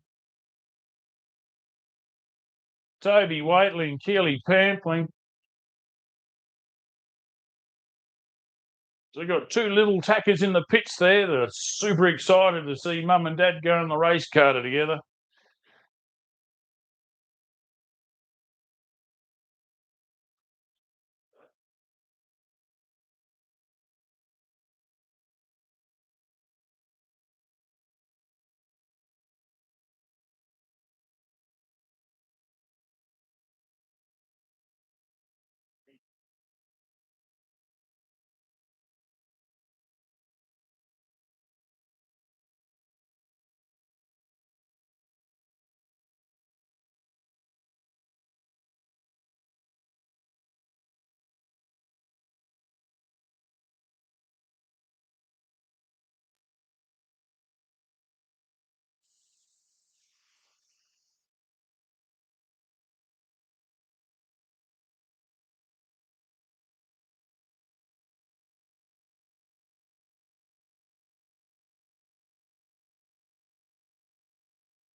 Now Adrian Gardner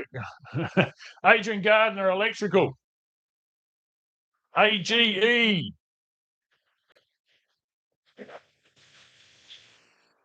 having a real go in the honey badger.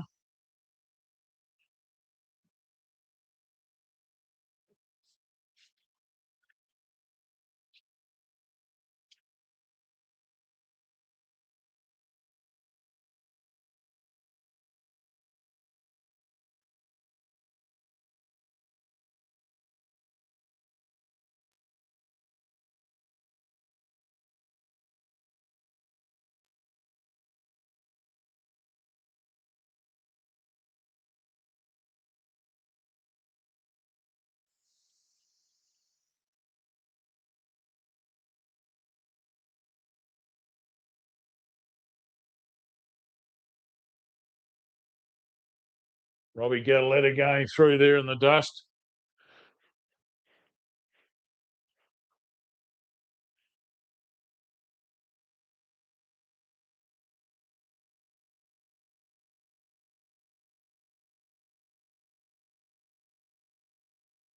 So not sure exactly how Adrian Gardner's already completed a lap 2 here. So I think there's a bit of a funny thing going on here with the knee probably.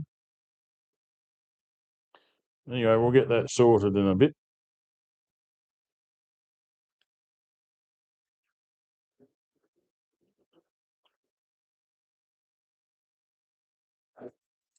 So Heaslip coming through. Thanks to Scruffy Fellas.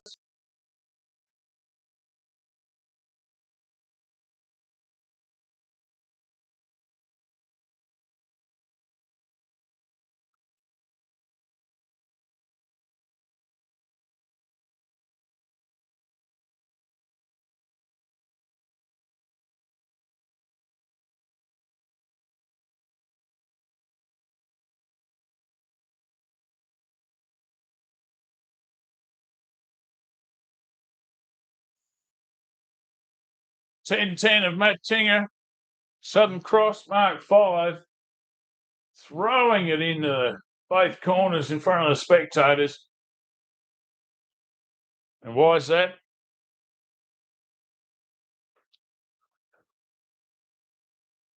Because action's trying.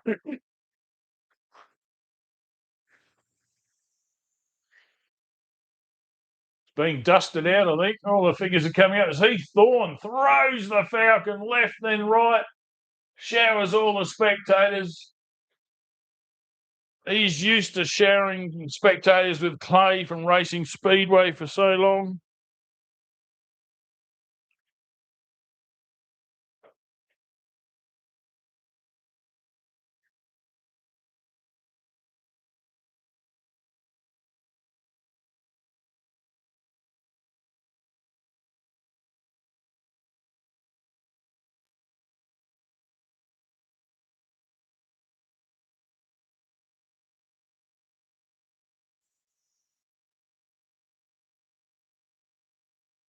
Nick Burt, Alex Burt alongside. The Bridge Campers 4x4 rush truck leading another lap. They're getting through this pretty fast, aren't they?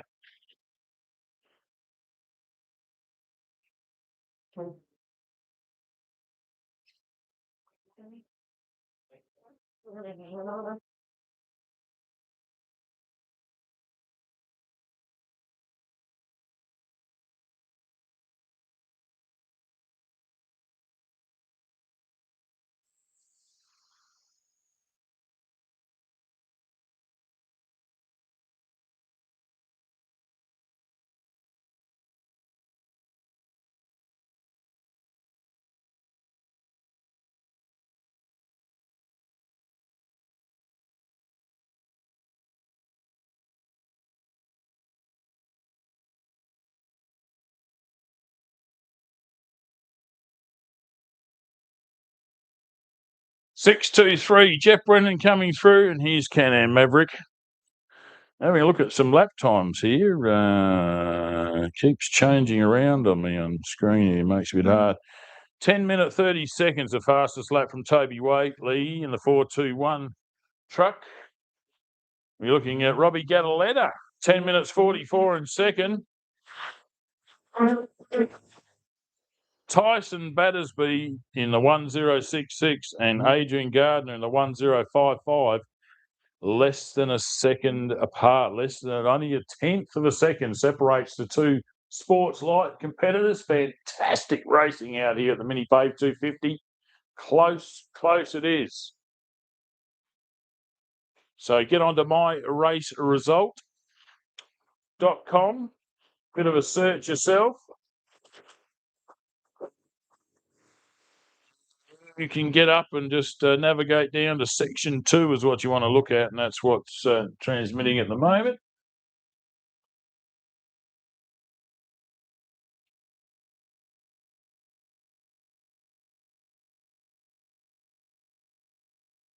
As the Ashley Foot goes past in his big banger.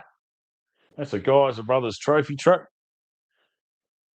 Found its way down from New South Wales into Victoria and has now been tucked into a truck and transported here for our entertainment today. Great to see some American muscle on track. We can compare it directly to the Australian built product. And he's doing a pretty good steer out there today. This big bad BD has a bit of a dust clean. The dust is starting to pick up a bit. We're getting a bit more of a subtlety coming up.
Coming back at us again, not far away, only a few K away from completing another lap here.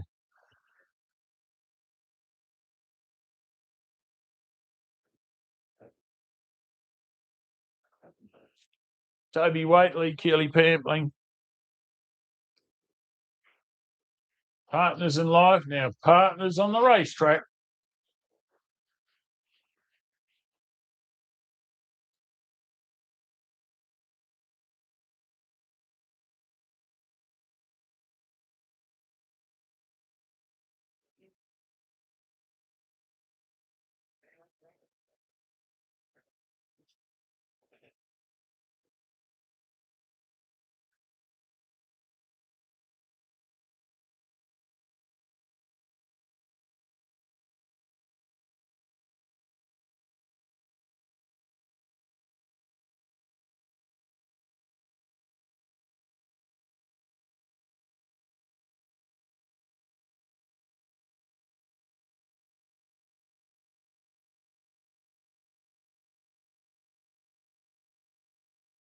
What a leap there from the Loveday 4x4 Adventure Park.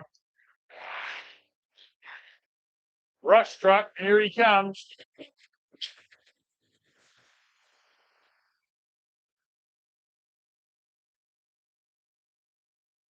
Running superbly here this weekend, the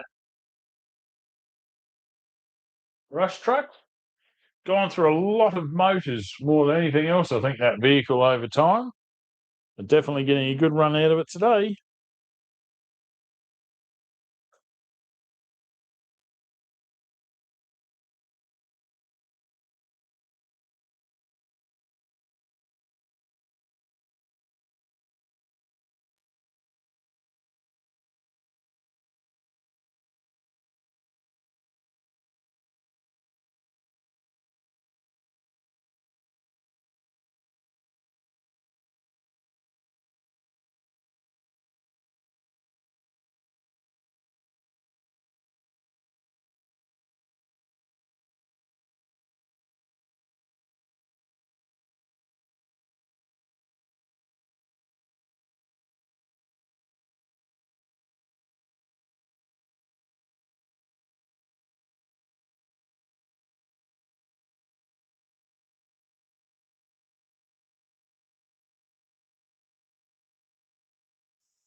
So Toby Waitley and Kelly Pamming keeping it consistent there with 10-minute 30 something laps, 10-minute 30, 10:33.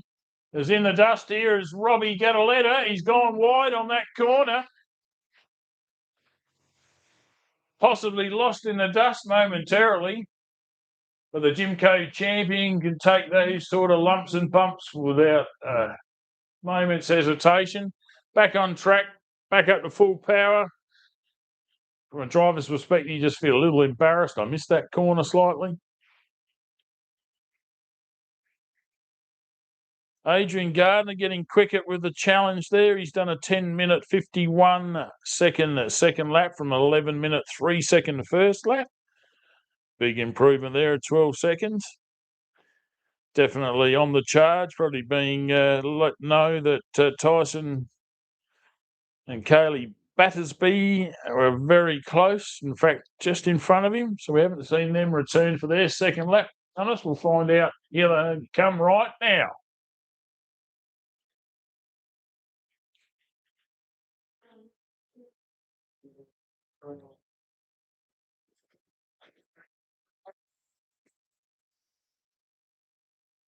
And they've done 11-minute 39. So hang on. Oh, that's good. I'm reading the wrong line there.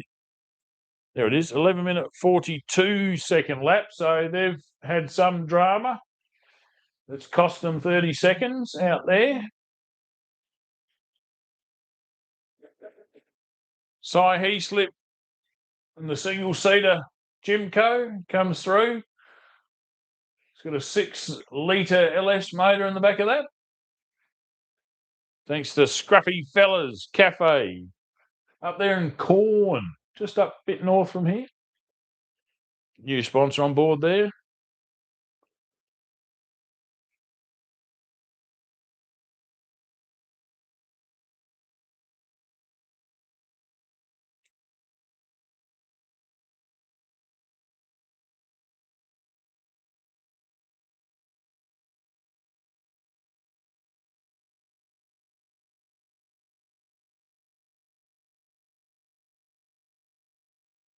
So Robbie Gattaletta throwing down the challenge, even with the off on the last corner.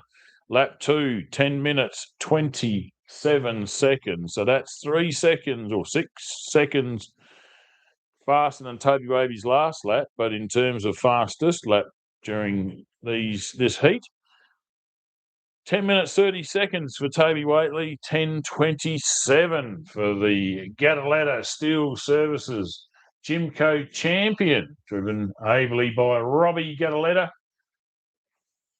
One of two, well, his twin brother not out here at the moment. Not sure what's going on there. But it was great to see. I'm still yet to see all three of those guys racing together, father of the two sons, but they often stir him up.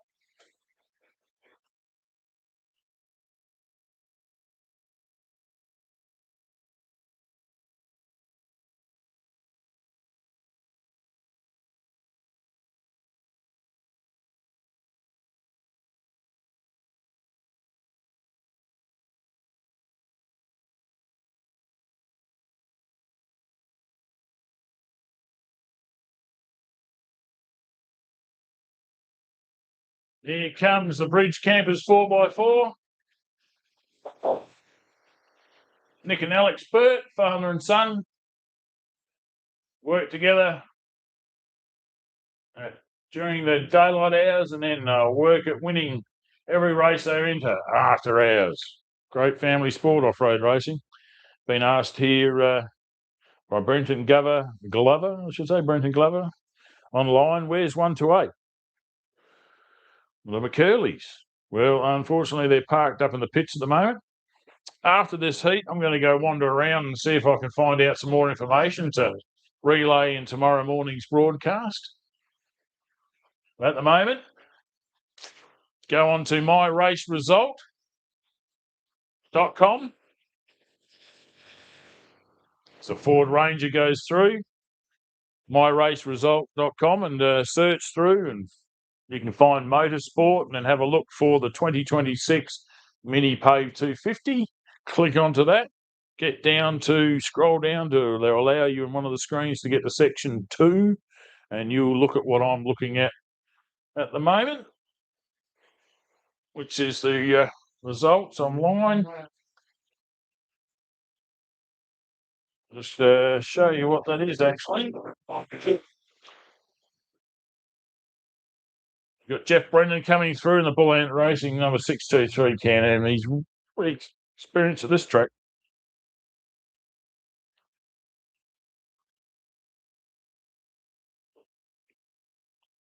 So if you're at home looking at the bottom right of the screen, you'll see my race result there. That's where you need to go to see the results, to see where your favourite competitor, where they got to, what their times are. Bit of mucking around with it there, but you'll find it. It's coming through here. Josh Gaskin with an off-sounding motor. Is he going to pull into the pits? Yes, is the answer. Ashley Foote comes through in the thumping Geyser Brothers truck. LS3 powered.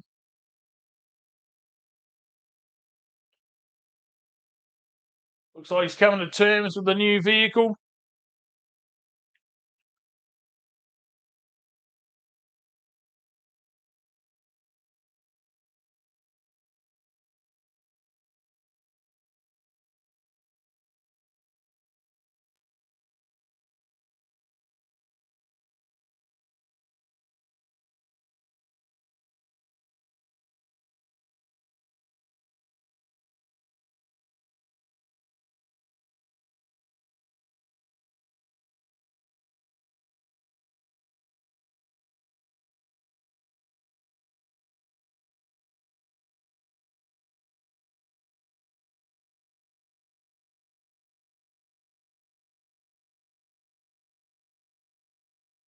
Oh, there comes the screaming Ford Falcon.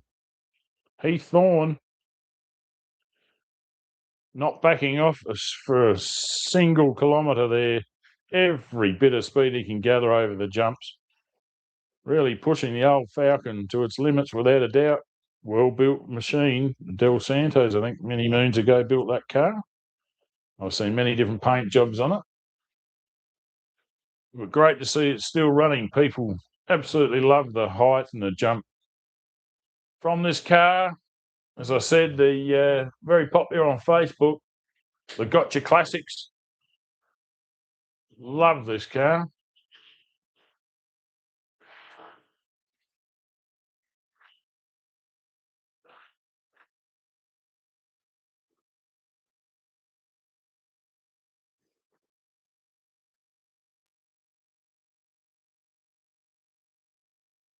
According to timing, this is lap number 3 to be completed here by Toby Waitley and Keely Pampling.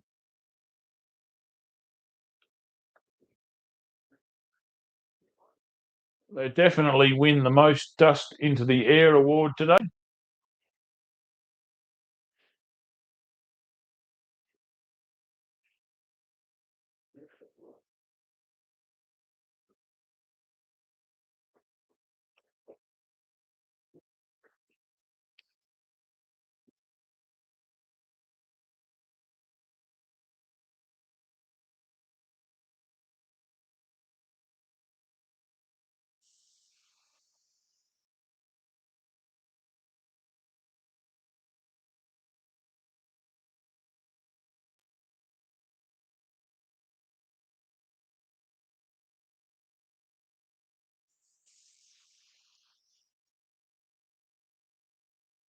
Toby Waitley through there in the Loveday 4x4 Adventure Park rush truck.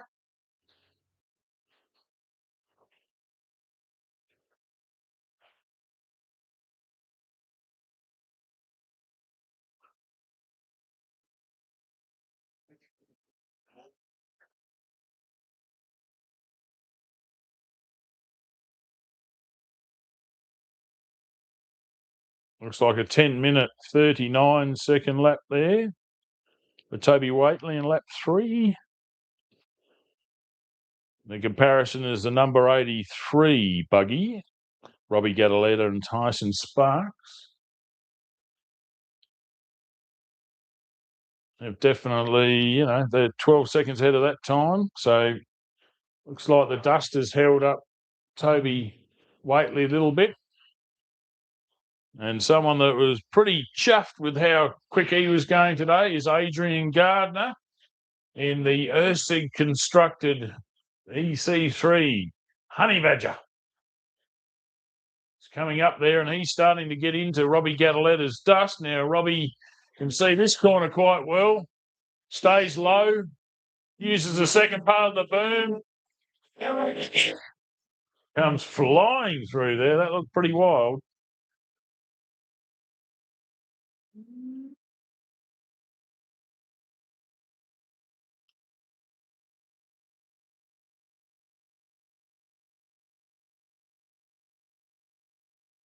So Robbie Gataletta even faster. He did a 10-minute, 25-second lap then.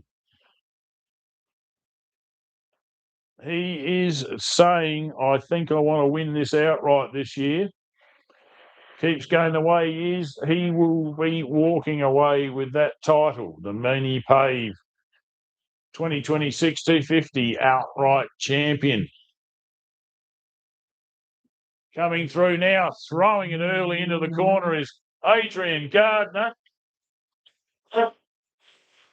Oh, he's backing off a little bit too early there. That could be coming into the pits, and unfortunately, it looks like it is.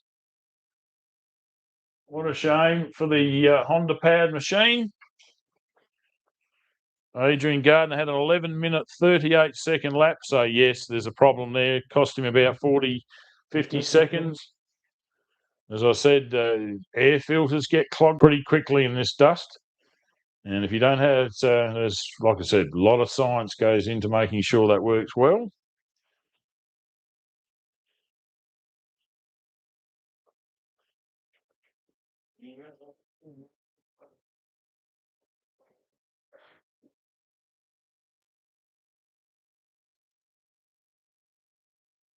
The 1066,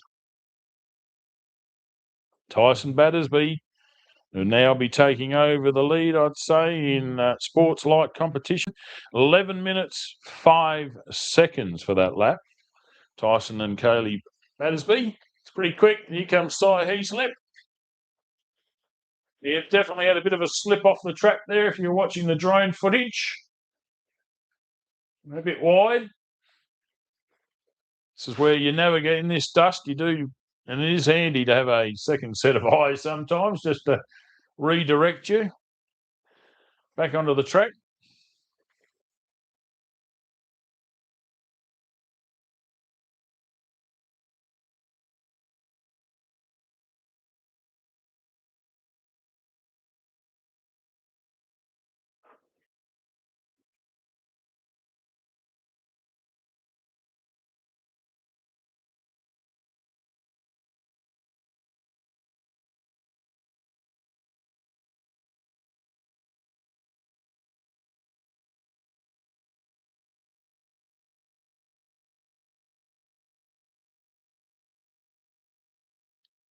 On screen, the Spitwater machine, Paul Tinger, Southern Cross Mark 4, or 5, I should say, A-arm, so a later model one.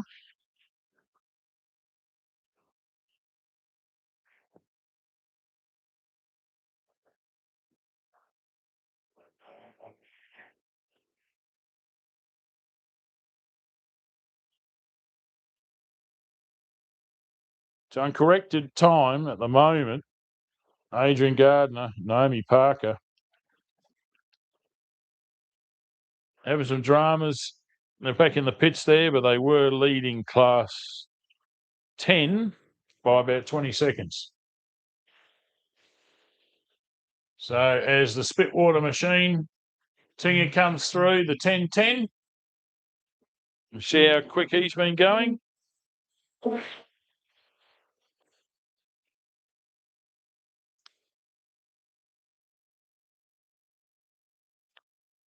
Oh, he had a shocking second lap, Paul Tinger. He had a 23 minute, 26 second second lap compared to his first 11 minutes 18. So he's got a lot to catch up to win the class. Nick Burt coming through in his extreme two-wheel drive. He's been consistently 11 minutes 20 something lap time. So he's had an 11 minute 29, 11 minute 24 lap.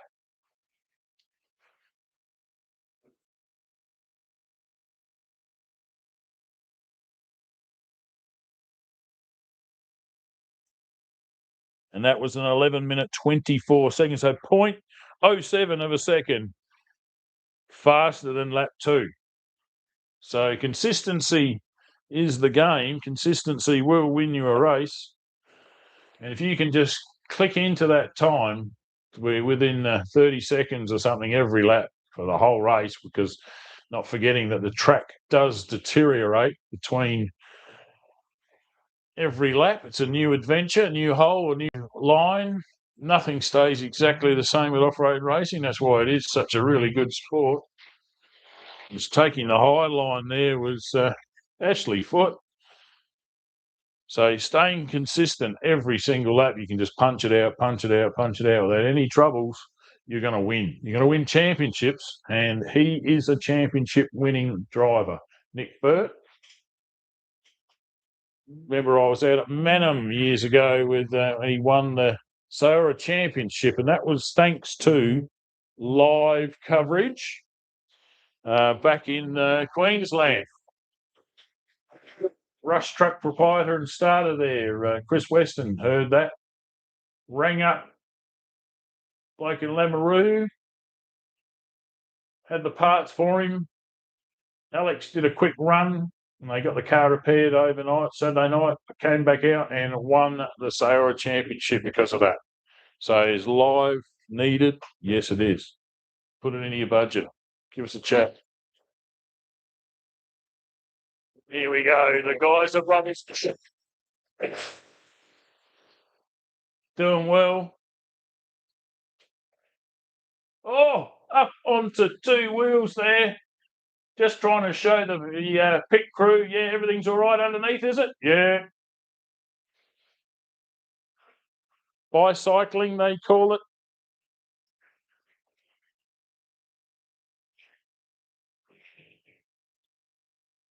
Someone's got an exhaust leak. That's Joshua Gaskin with Michael Parham. That's where he is. He's alongside there this weekend, is he? 11 minutes 30 seconds, 11 minute 55 for the second lap. Obviously, they have an exhaust problem.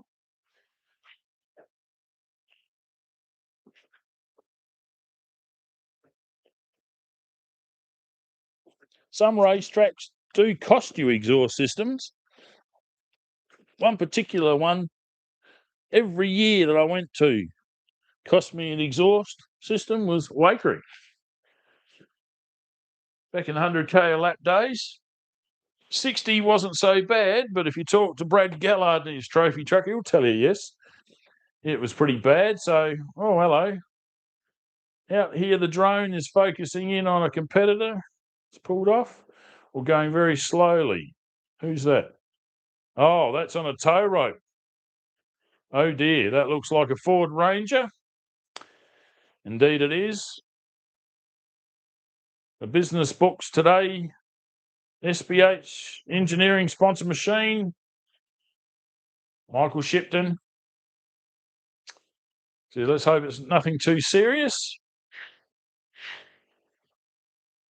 But he has had a lot of problems out here, he'll tell you, with this track. It is a true off-road racing track. It does get rough. It is tough. And for some reason, that Ford Ranger doesn't like it. I've had to search there for doing some ads there to find footage of it.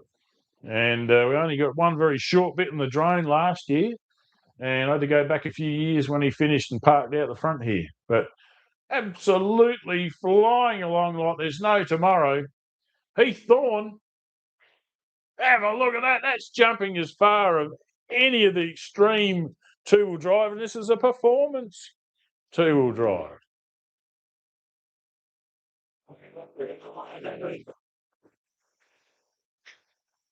There's an example of get them young in the race car and they'll become champions when they're in their teens. And he's left a hell of a dust cloud there, and Toby Waitley is lost in the dust here.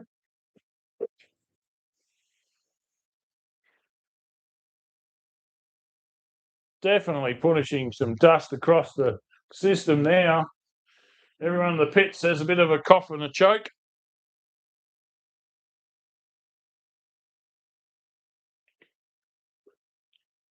But he's now on his last lap. Toby Waitley, lap time then, 11 minutes, 13 seconds.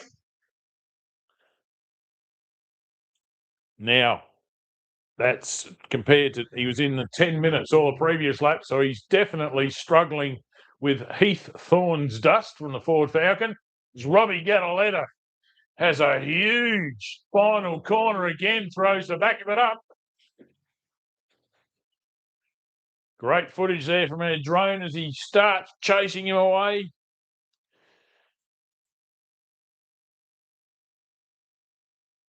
Adams Aerial Services doing a great job there.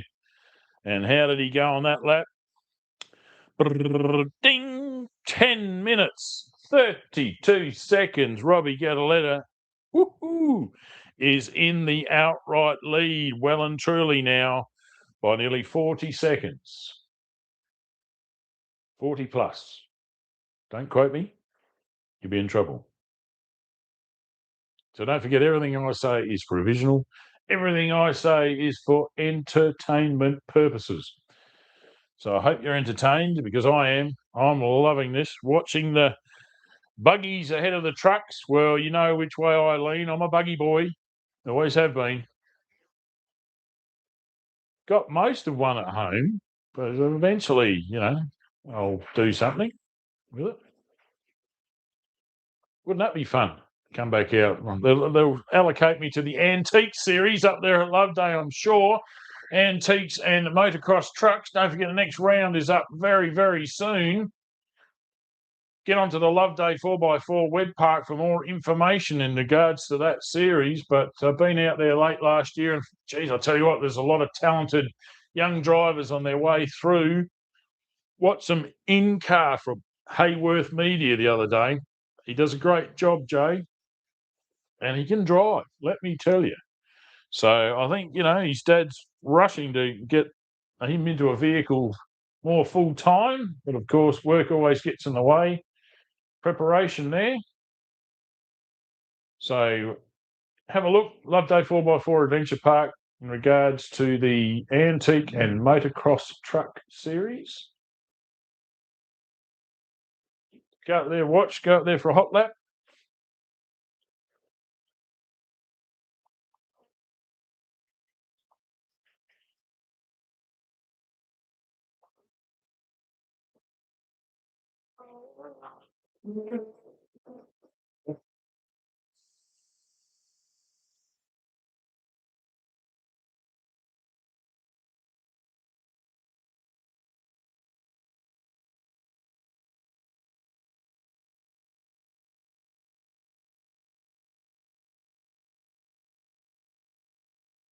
So he slipped through for another lap there in front of us, getting a badings here. So my mum's show going cheers to everybody for her birthday wishes there today.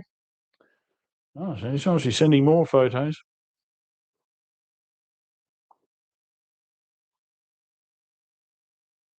There's Dad. So they're both having a lovely meal there up at the Monarto Safari Park. My mum's birthday.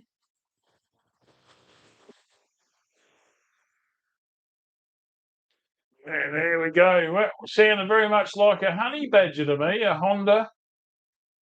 He's back out. The 1055. Adrian Gardner Electrical with Naomi Parker navigating this weekend. Having a great run, was running second out right there for a while, but now been dropped down So having a look here, Si Heaslip went through a quick lap, 11 minutes and 4 seconds. So he's hovering within 40 seconds or so for every lap. Tyson Battersby, 11 minute 13 he did. Tim, oh, no, that's previous run there.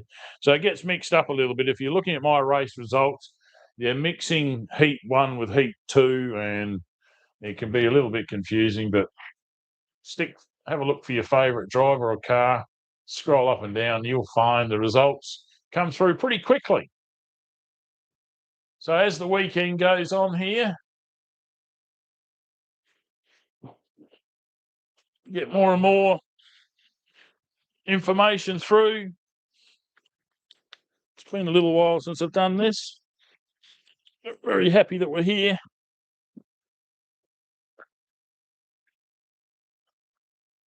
But I'm running out of batteries. It's all right, I've got spares. So if you hear some funny noise in the background, that's what's going on, as the spit water machine comes through. The Tinger machine.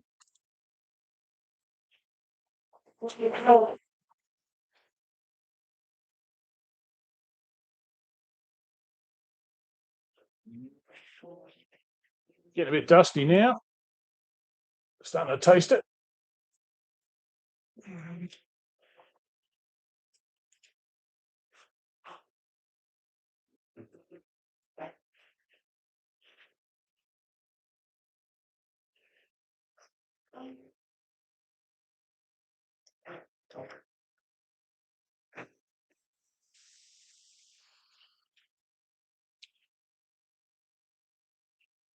Nick and Alex Burt through for another lap.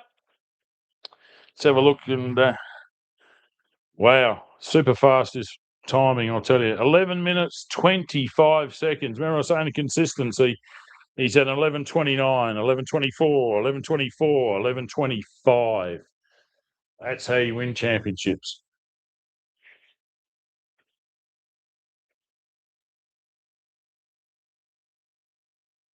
I think many moons ago, Terry Poole came up to me, a Baruta, and said, I've worked it out. What do you mean? How you keep doing it?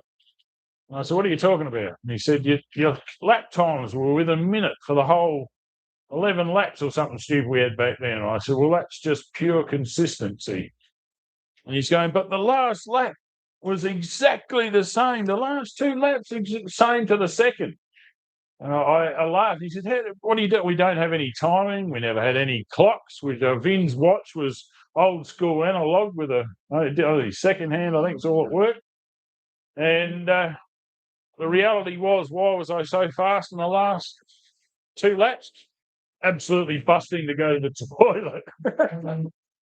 So I had to rush back as quick as I could. And speaking of rushing back to the 623 of Jeff Brennan.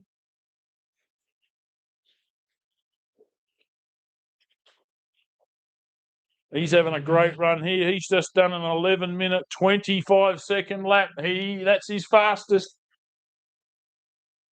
Man, really getting the hang of the guys above us. The 4, 6, 7. Where's he come up on this? There he is. Ashley Foote, Peter Hutchins. And that's an 11 minute, 15 second lap. So he had an 11 last lap, 11:15 that lap. So that's getting pretty consistent from coming back down from 11 minute 30 seconds. So finding 20 seconds per lap is pretty good. As we've got Josh Gaskin coming through now.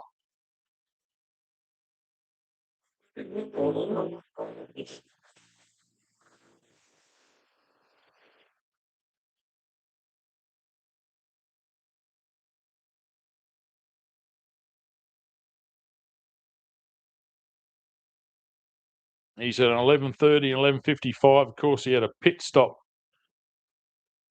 Find out about his exhaust. So we haven't had an update. Oh, no, it's still there.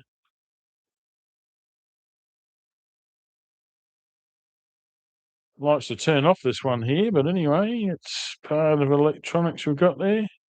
So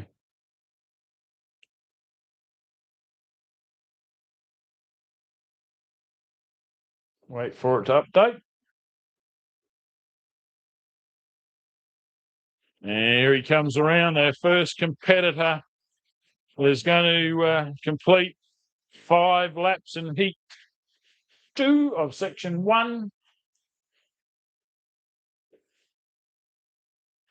Toby Waitley, Keely Pampling.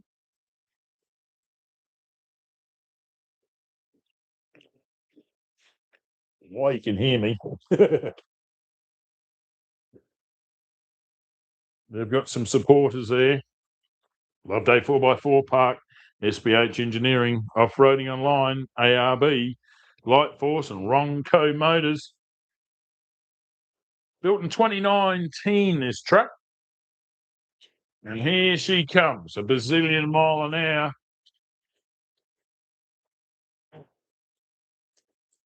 That is fast.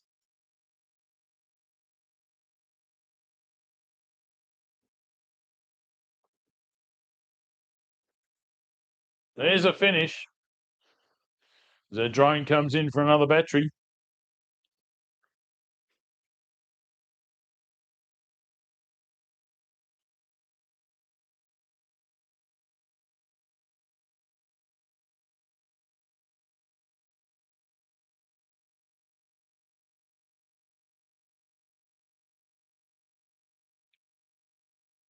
Now coming back in here, he's obviously been overtaken there by Toby Waitley. Heath Thorne, he'll be off for another lap.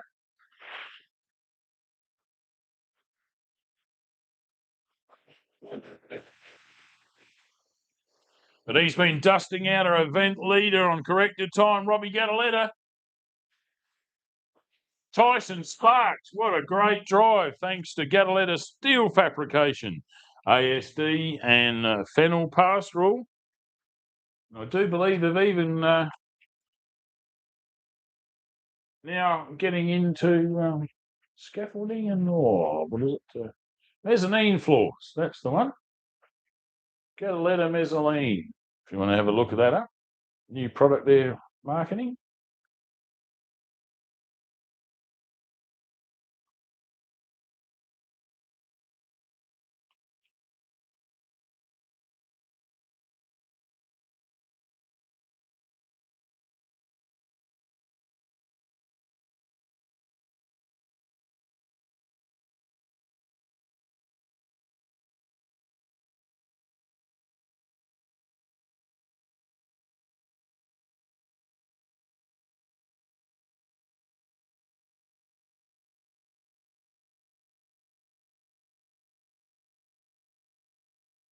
So our drone battery man changing things up for us.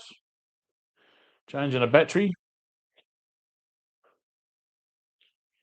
Amazing how much power these machines go through, but it's definitely worth it with the vision we can get. In fact, we can watch these cars out live. We can see a problem very quickly, so it helps our officials.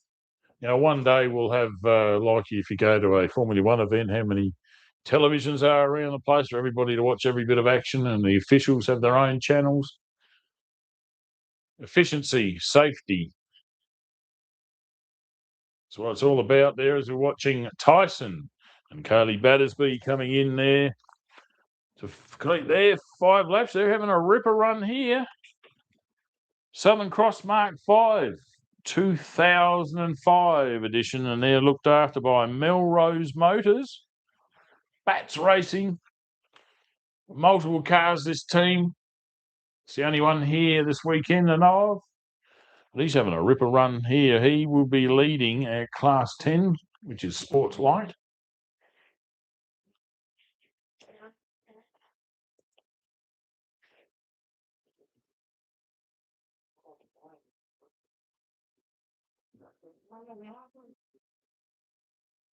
Program, something's going on here. Geez, apologies there to everybody watching live. My fat fingers pressed the wrong button again.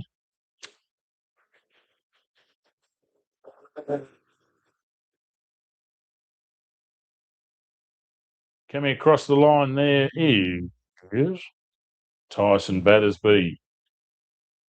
That's the Southern Cross Mark 5 there. He's having a ripper run there. What time did he get then? Can't read it. Well, so Heaslip comes through to complete his 5th lap.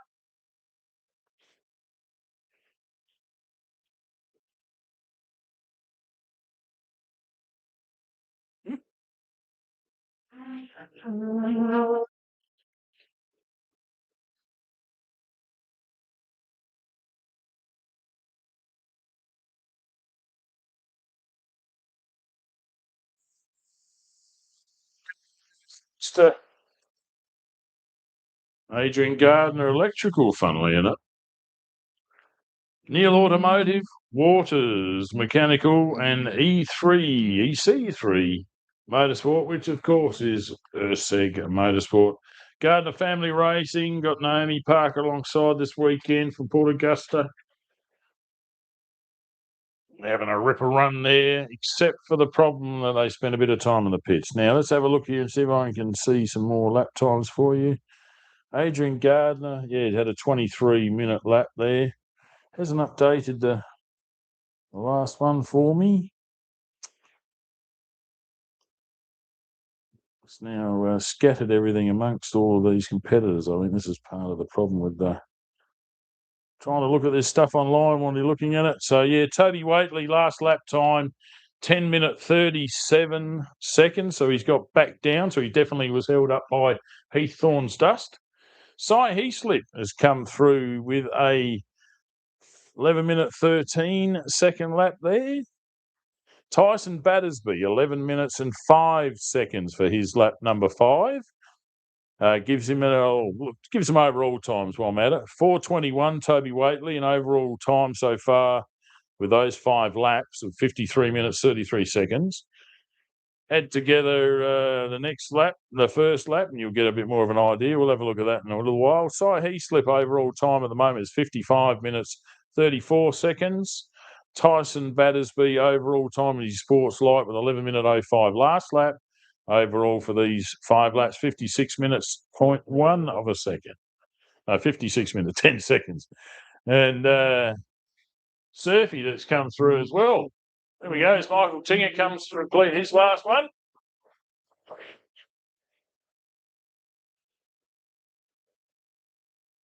The Spitwater machine. No, he's got another lap to go. Trying to look at, do too many things at once. That's the usual story. Okay, so Surfy was in the previous heat. So trying to read this My Race results, it's not the easiest thing there, but anyway. Who we got now? Oh, Nick Burt. 11 minute 25. How consistent is this going to be? This is going to pop up into the outrights for me for sure. There we go. Well done to Nick and Ali Burt. Alex. Not Ali, Alex. Little smacky. They'd like to thank Bridge Campers and 4x4 Services, Kumo Tyres, TJM 4x4 Equipped, and Light Force, plus a whole heap of other people for keeping that car on track today. And his last lap times are up there yet. No, surely.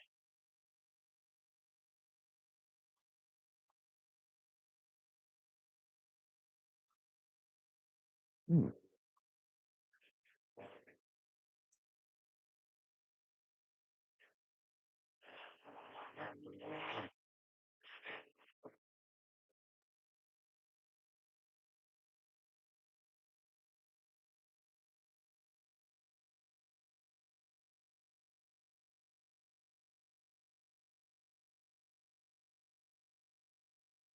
$11 minutes 28 seconds for Nick Burt and Alex in the 403 Extreme 2-wheel drive, giving them a total time of 57 minutes 13 seconds. As Jeff Brennan comes through in the Can-Am Maverick X3, the Bull Ant Racing team doing a great job once again. He's just so consistent on this track, Jeff Brennan. He'd like to thank Loveday 4x4 Park, Ronco Motors, Sean's Mobile Mechanic, GazFab, and Manum Auto Ports.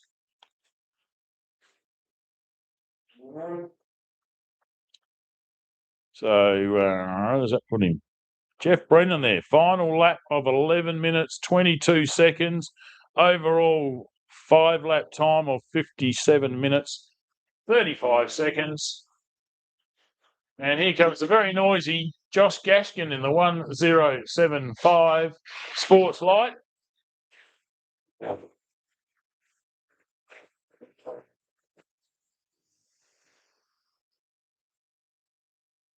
Yeah, it definitely cost you a few horsepower, not exiting the exhaust quite as much, but he's off for another lap. Hiding in the dust from us all.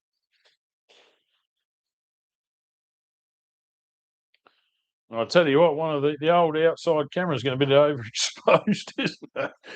I was hoping it would get better in the afternoon, but it's actually got worse there.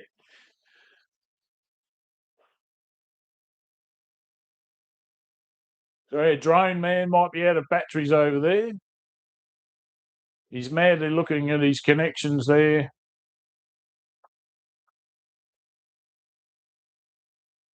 Looking at the tent in the distance. So if you're at the track and you look out there and you see a four-wheel drive with his boot open and the bonnet up, little tent next to him, that's the man operating the drone. That's a very specific non-metallic tent, so it doesn't interfere with any of the signals. You can sit inside on a rainy day, not that you fly on a rainy day, but adverse conditions and the signal will still get through compared to a conventional tent that's got a lot of metal amongst the framework. So that one's actually inflatable. You go out there and he has a real big pump that pumps that tent up.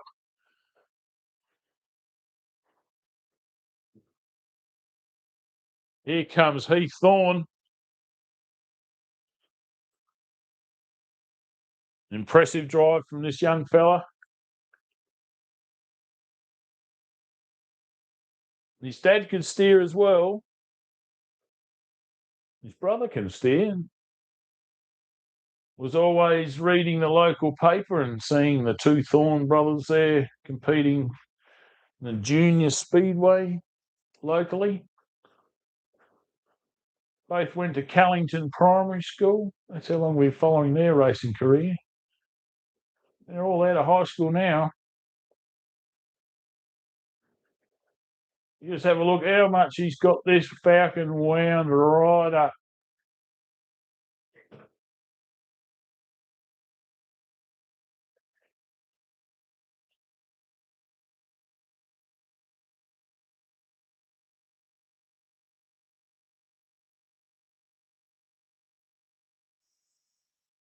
Congratulations to Heath Thorne. We'll have to go find out who's looking after them this weekend because they're doing a great job. Who do they want to mention?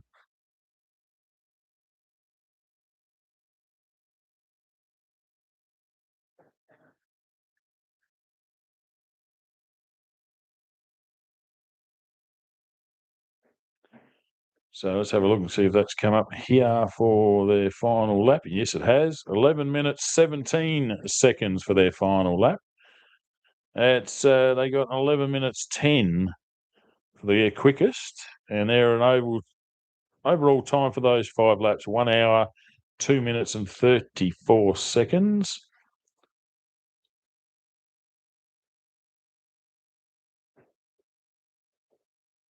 So that's pretty good for a performance two-wheel drive. There's a lot of hat waving and yee-haws from crowd as they go past. That's the same for the Brenny Commodore as well. It's amazing how many people like the old heavy metal.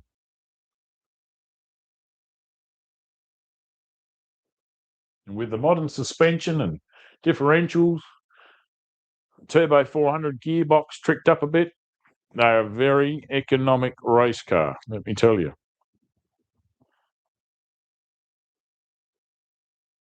And if you look on screen, you see the modifications of this car. Oh, of course, as soon as I mention that, we get someone else coming into view, but I'm not complaining.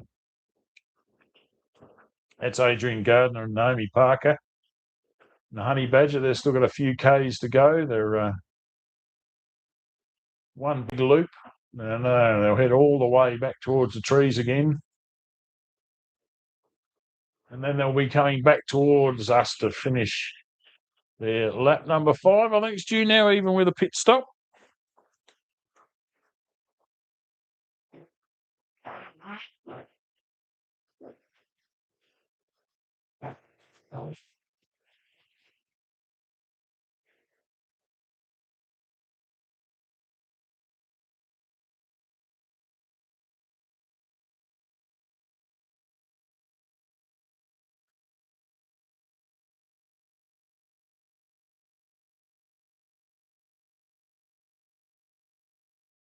So tomorrow's racing will start bright and early, somewhere between 7:30 or 8 o'clock.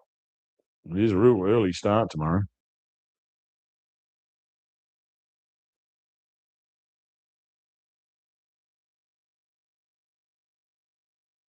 Still a lot of moisture will be on the track from the dew and condensation overnight. So first lap will be pretty quick tomorrow, is usually how it works. As the EC3 Honey Badger, mid-engined K24 Honda powered sports light of Adrian Gardner and Amy Parker. Congratulations through for a finish there. You'll be disappointed he's lost about 10 minutes or so with that pit stop.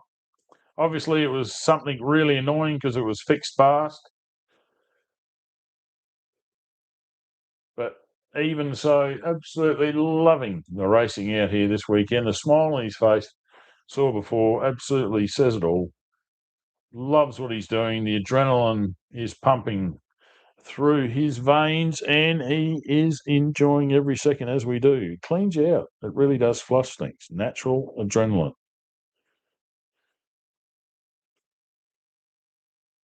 There's a frustrated driver banging his head against the wall, I think, or trying to fix a bash plate. I'm not entirely sure. So apologies for that noise in the background there. Now, so we can see we got a final time there for Adrian Gardner. Yes, 10 minutes 56 for that lap.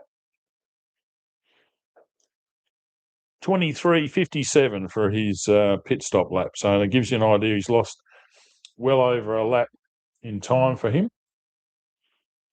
Next, we've got the Sports Light 1010, the Spitwater sponsored machine of Paul Tinger.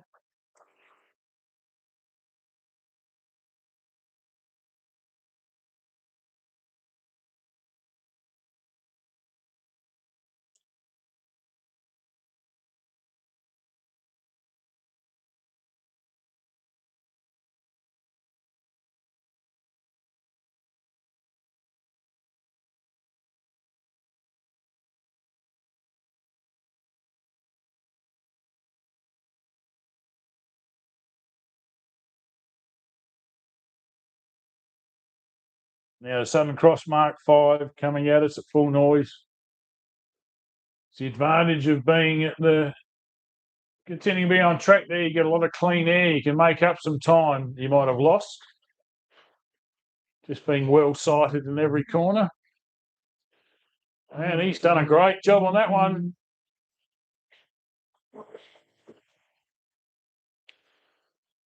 (11:20, 11:26). He had, unfortunately, a big lap there, which cost him a lot of time.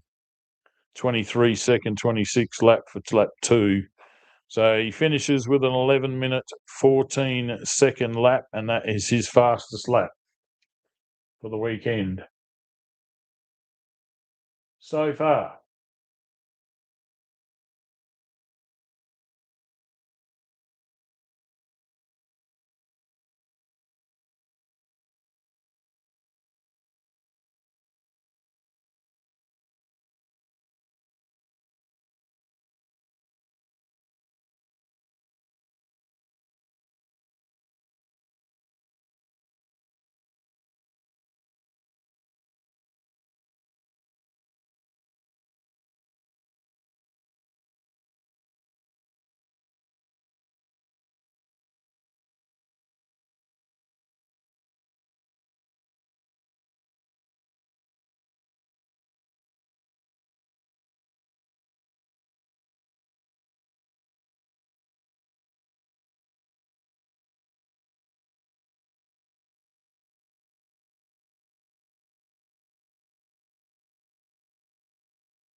No doubt who's that is coming back to us at the moment. Josh Gaskin of the Holy Exhaust. Could be a broken exhaust, split. But either way, there's a big hole in the side of it that's letting a lot of exhaust gases out before it is necessary. Can hurt the valves in particular in that area. Bit of damage. Let's hope it's not too much. It's the advantage these days that we use a lot of, as I mentioned before, we're recyclers. We really are eco-friendly, this sport. We do go and buy a lot of second-hand motors. You won't find many people making their own motors. Might make their own blocks, but overall, making the heads and the rest of it, you're recycling from somewhere else or buying from an aftermarket supplier. But generally, you can go down, a lot of people will tell you to just go buy a wrecker motor, learn the sport, chuck it in cheap, burn something up like this here and you'll be all right. And eventually you'll have enough motors. Well done, Josh Gaskin there, Sports Light. 1075. So as I said, you eventually end up with enough second-hand motors that you can muck around at home. You can develop something that's a little bit different to normal. A lot of mechanics enjoy that tyre side of the sport.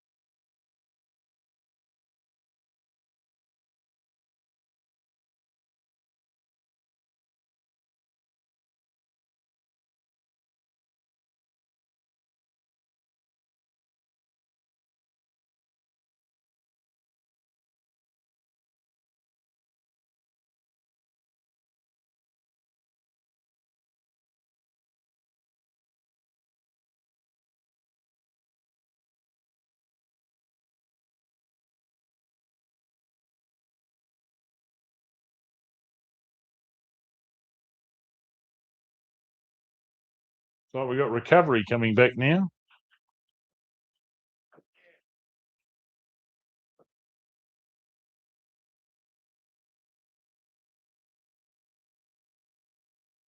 Don't know if we've got a few competitors thinking of coming back out, but we've got some recovery making their way back now.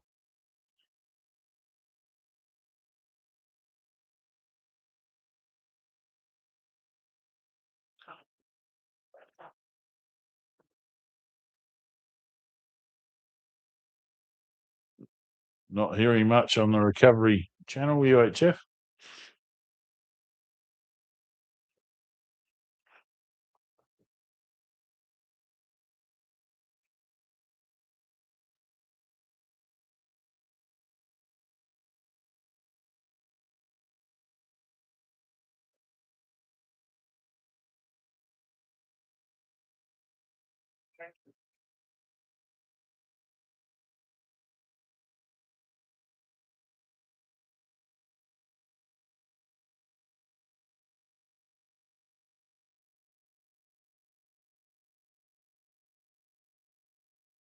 So if you're at home and you want to follow us what's going on, my race results, looks like that's I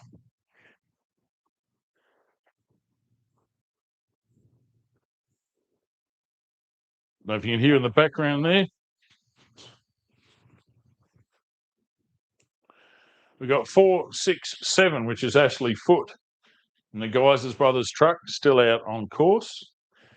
He's being towed back, but Boots looks like they might call that heat completed, depending on whether or not they can fix the Geyser brothers trophy truck or not.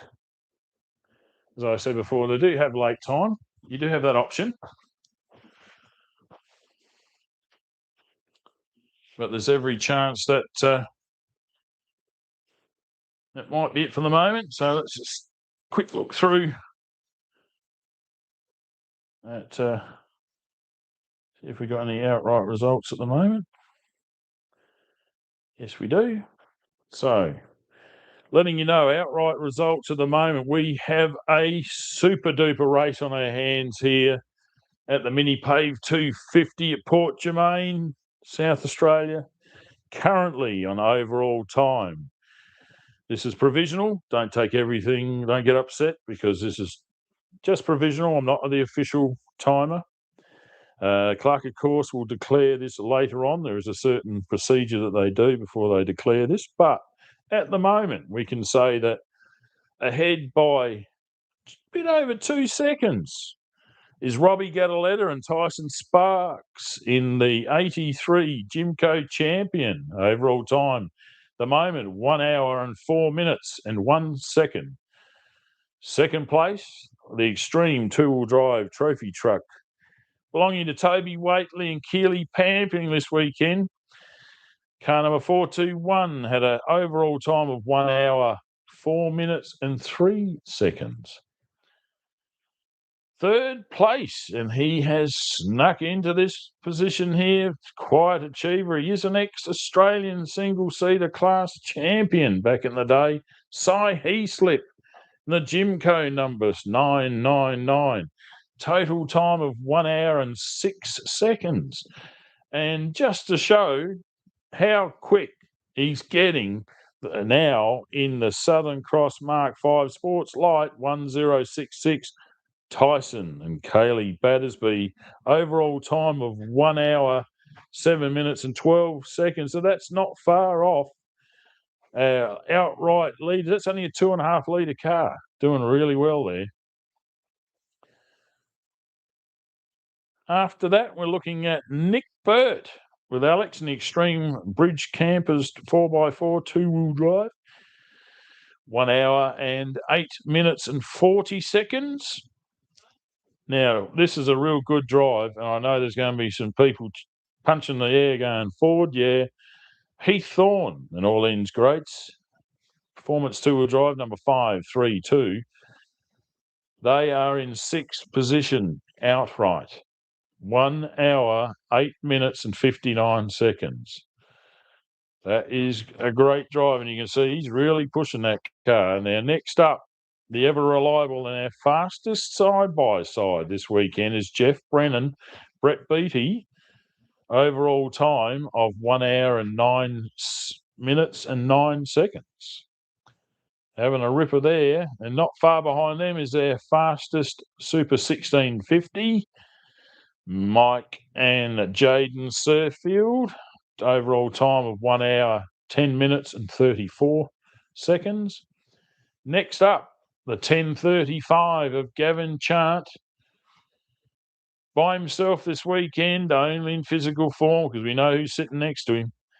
1 hour, 10 minutes, 47 seconds, and that puts him in the 9th. And to round out our top 10, someone's going to be pretty happy. In the Cobra buggy, father and son duo, Mark and Ryder Taylor, in the 256.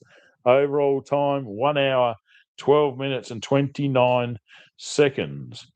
So in 11th, we have the 635 of Danielle Foot and Tyson Dunn. They've got a time of 1 hour and 14 seconds 16. And behind then is the Volkswagen, the 253 of Hayden Vanstone and Simon Taylor. Super 1650, 1 hour, 15 minutes, 45 seconds. And next up will be Doug Spooner and the Rivmaster with Natasha Charlesworth. An overall time here of 1 hour, 19 minutes and 8 seconds. 14th after an extra lap. So you take off 10 minutes and you'll see you'll be right up the front here. Adrian Gardner and Naomi Parker in the 1055 Sports Light. 1 hour, 19 minutes and 26 seconds. And following them, another person in Sports Light to do an extra lap in lap time anyway. Paul Tinger in the Southern Cross Mark V, the 1010 machine. 1 hour, 20 minutes and 1 second. Behind them, the very noisy 1075 of Josh Gaskin and Michael Parham. Overall time of 1 hour, 20 minutes and 50 seconds. Then Ashley Foote comes in after that, but he's got a red name. So all the cars below this have got a problem that might not have completed all the laps. So in the hunt for the outrights is 16 cars left after we had 26 start this morning. So that's a few that have dropped off, but that's off-road racing.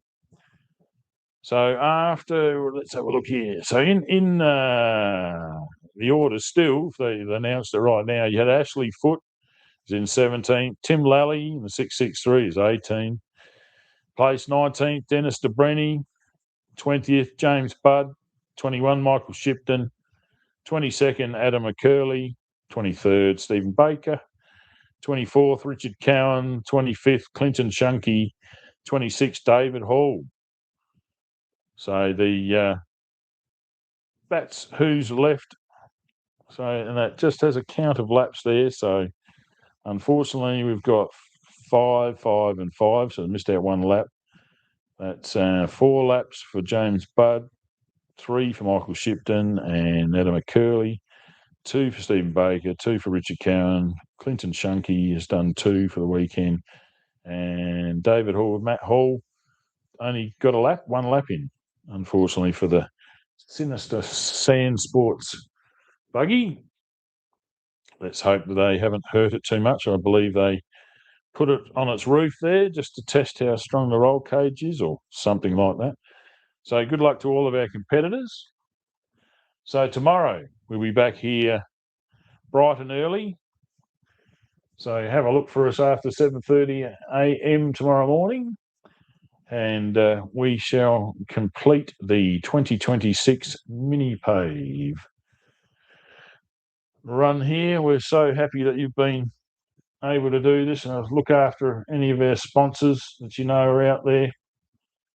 The Rock and Roll Diner is now getting into full swing, as is the Barkla Bar is now open.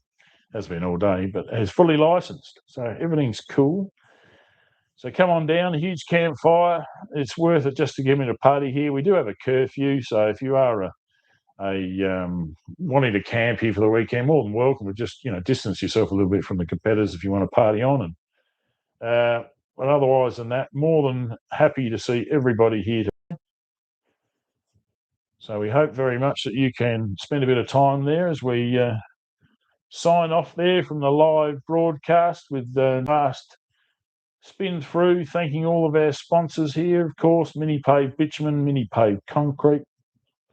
Of course, we've got our Mount Moriac Hotel, Motorsport Australia SA Championship. Don't forget, if you get a chance in Victoria, get along to Prince's Highway, and you will find the Mount Moriac Hotel.